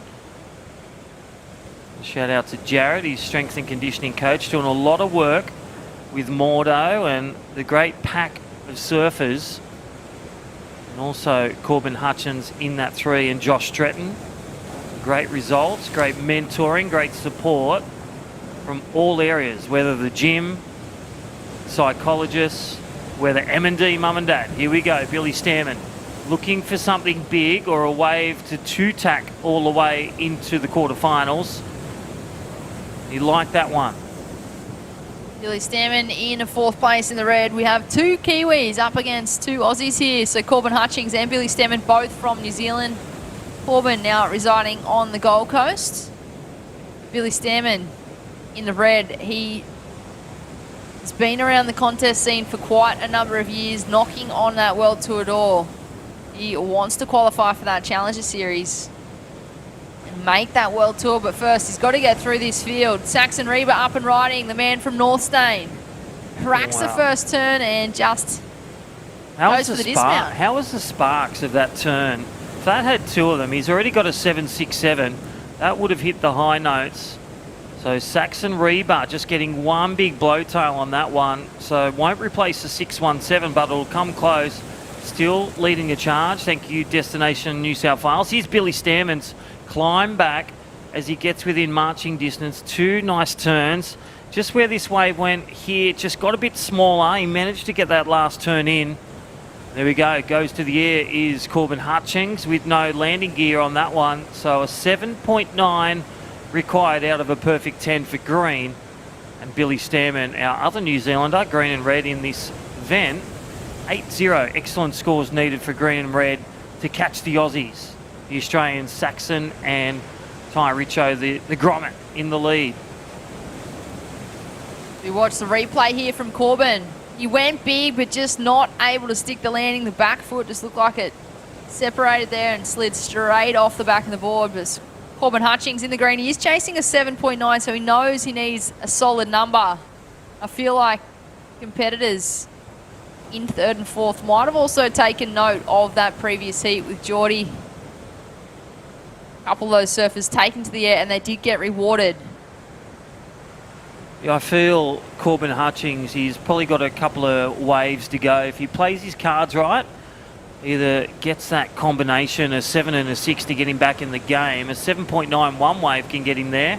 Or Billy Stammen, he can wait 6.5 minutes. He's got priority 3. Really to manufacture that 8. It's got to be class. It's got to be every moment. It's got to be signed, sealed and delivered. 6 minutes time, the enemy for green and red. Here we go. Ty Richo looking to drop that 6.6. Nice. Extended speed floater. And then goes to the quick air rev and can't get around that last quarter of that turn. Intention's good. Nice speed floater. Made that air rev. Potentially could have been extended, some salt to the wound for the fellas from New Zealand. Guy Richardson in the blue. He's looking to replace the 6.6 as his low score to make that requirement harder for third and fourth. Just over 5.5 minutes remaining. Saxon Reba in first place. He's also holding first priority. Guy Richardson in second. Corbin Hutchings in third. Billy Stammen in fourth. This is, of course, our final heat of today and the final heat of this round, the men's round of 16. Moving into finals day tomorrow. Surfers Rescue 24/7 Port Stephens Pro. Going to be a massive day of action here tomorrow, Crispy. Yeah, that's right. Tune in, Australian Eastern Standard Time. Tune in from 7 a.m. Don't forget, book your Surfers Rescue. surfersrescue.com.au. Check them out on Instagram and also on the website surfingnewsouthwales.com.au. Book a free course and be more comfortable in saving lives. Lifeguard proven techniques. And thank you to the New South Wales government as well. As a nice little slob air variation of turns for Ty Richo going above the lip. Innovation, progression, ticking the boxes. 4.5 to go. I like the strategy here from Ty Richo. He hasn't been able to get the completion, but like you said before, intent. I love the intent that we are seeing here from Ty Richardson on those last sections, wanting to mix things up with variety. Corbin Hutchings in the green up and riding. This is crucial. He's looking for a number. He's going to need something big on this inside section. Surfer in green chasing a 7.9 if he's wanting to move on through to quarterfinals. He's really hoping that one's above his 5.47 to chip away at the score. Let's look at the replay. First turn, nice little blowtail. Really brings that cut back right around. Nice little rebound. I just feel this wave, that end section as it doubled up, just didn't give him that opportunity to really release the tail or really blow the chunks out of that lip. Corbin Hutchins still requiring a 7.9, 3.5 minutes remaining. And Billy Stammen from New Zealand in red. 2 New Zealanders looking for big scores as Ty Richo looking for a 7.08 to close the card in the next quarterfinals. And Saxon Reba, and backing it up, the consistency of Saxon Reba. Wins last weekend. And then looking for another finals day berth for him in white. Northern Beaches surfer, the goofy footer, Ty Richo from Queensland. And then Mark and Bianca, the parents, M&D. Shout out to them as they're watching. Surfing Services. I did work with them for a number of years. I did also get coached by Richo for a number of years as well. Shout out to Richo and Bianca. I'm sure if not both of them are down the beach, one of them would be. I remember having a heat with Richo. I didn't see him all heat. Was it intense? He was on the waves. I think it was when I held the priority for 18 minutes. Oh, you didn't catch a wave. No, he's a very, qualified, very tactician. There's one man that knows how to play the competition strategy game. It is definitely Mark Richardson. And, well, Ty Richardson's definitely following in his footsteps as we watch Corbin Hutchings on his back end. Yeah, rat-a-tat-tat, getting it done, but a small wave. And that's where priority 3 and 4 really gets hard as the other competitors will close in. You can see Ty Richo moving over to the other competitors to make sure that if a wave comes, he'll take over priority. Playing the priority game, remember if they do a priority error or a block or an interference, it's the whole second score gone. It's good night Sally, really. 2 minutes to go. Here we go, Saxon Reba. This is the lap of honour for him. There's the back foot power. That back foot is on the tail and can whip it around as he pats the cap to get on that one. And saw that nose a few times. I'll leave that one with the judges, Brett. Pretty creative. Great way to finish. Nice backhand snap and an air rev. If we can get that replay, 1.5 minutes. Coming down to our last burrito time. Scan that burrito. Here's Saxon Reba. And he is not only getting the 2 burritos, he's getting the Mandarin drink as well. Q Destination New South Wales bringing replays all day long. We'll be back tomorrow. Don't forget, check it out, worldsurfleague.com. Thank you to Surfers Rescue 24/7, our main naming rights partners, and Whistler, New South Wales Pro Surf Series. Event number 2. This is the Mad Mex Minute. Scan that code for the last heat of the day. 2 for 1 burritos. Scan it right now. It's live on screen. Thank you, Mad Mex. Find a location near you. Download the app. Again, big shout out to Tom and all the crew from Mad Mex. Connor O'Leary, mentoring those junior surfers to become better surfers, to surf better and eat better food, nutritional. Thank you, Mad Mex. Not just better surfers, but better humans too. There's 20 seconds remaining in this heat, our final heat of today. That is Saxon Reba up and riding on his backhand, just doing a victory lap here. Looks as though we might be waiting for him to come in. We will give him a post-heat interview. We look to conclude heat number 4 of the men's round of 16. Saxon Reba first place, Ty Richardson second. Unfortunately, bowing out Corbin Hutchings and Billy Stammen. What a great day of action we have had here at Barooby for day number 2 of the Surfers Rescue 24/7 Port Stephens Pro. Yeah, there is your heat leader, and he's going through the quarterfinals. Saxon Reba. I'll tell you what, that last wave, that snap and that air rev was complete, 6.93, and making no question about it. We'll see him on finals day. Saxon Reba. Well done, the Ty Richo. The unofficial winners and second moving through to the quarterfinals. This is day 2 of the 3-day event. Again, Surfers Rescue 24/7. Port Stephens Pro QS 1000. There is your winner on screen.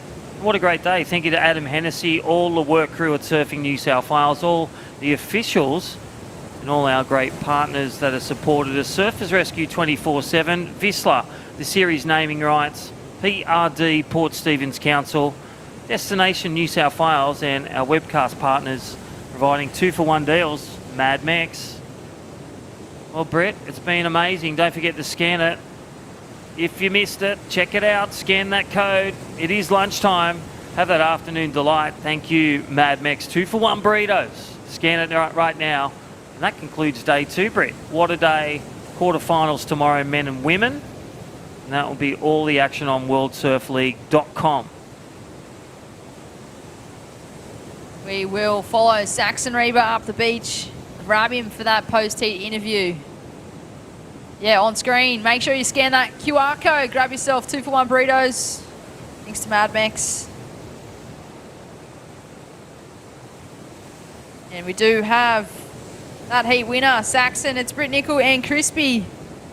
How are conditions out there this afternoon? Last heat of the day. Yeah, I think it's actually getting a bit better out there. Feels like it's picking up a little bit and going a little bit cleaner, so hopefully it's good tomorrow as well. Hey mate, well done. How'd it feel that snap in there, Rev? That was your second biggest score, 6.93. How did you go into that heat? You're against two of New Zealand's best. What was your game plan? Yeah, just kind of try and focus on myself and just try and get those sets. You get the smaller waves, they're not given as much opportunity, so if you get the sets and the bigger ones, you'll be able to have an open face. So I was just trying to look for those.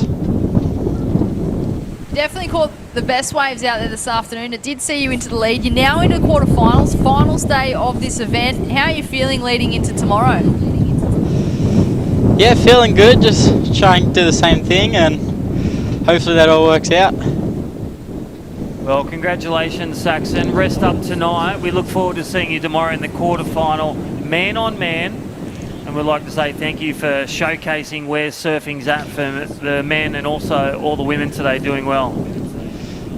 Thank you very much. Thank you. Cheers. Excellent performance there from Saxon Rebar. That was our final heat of today, day number 2 of the Surfers Rescue 24/7 Port Stephens Pro. Stay tuned for the highlights. We'll join you back here for finals day tomorrow.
Ha.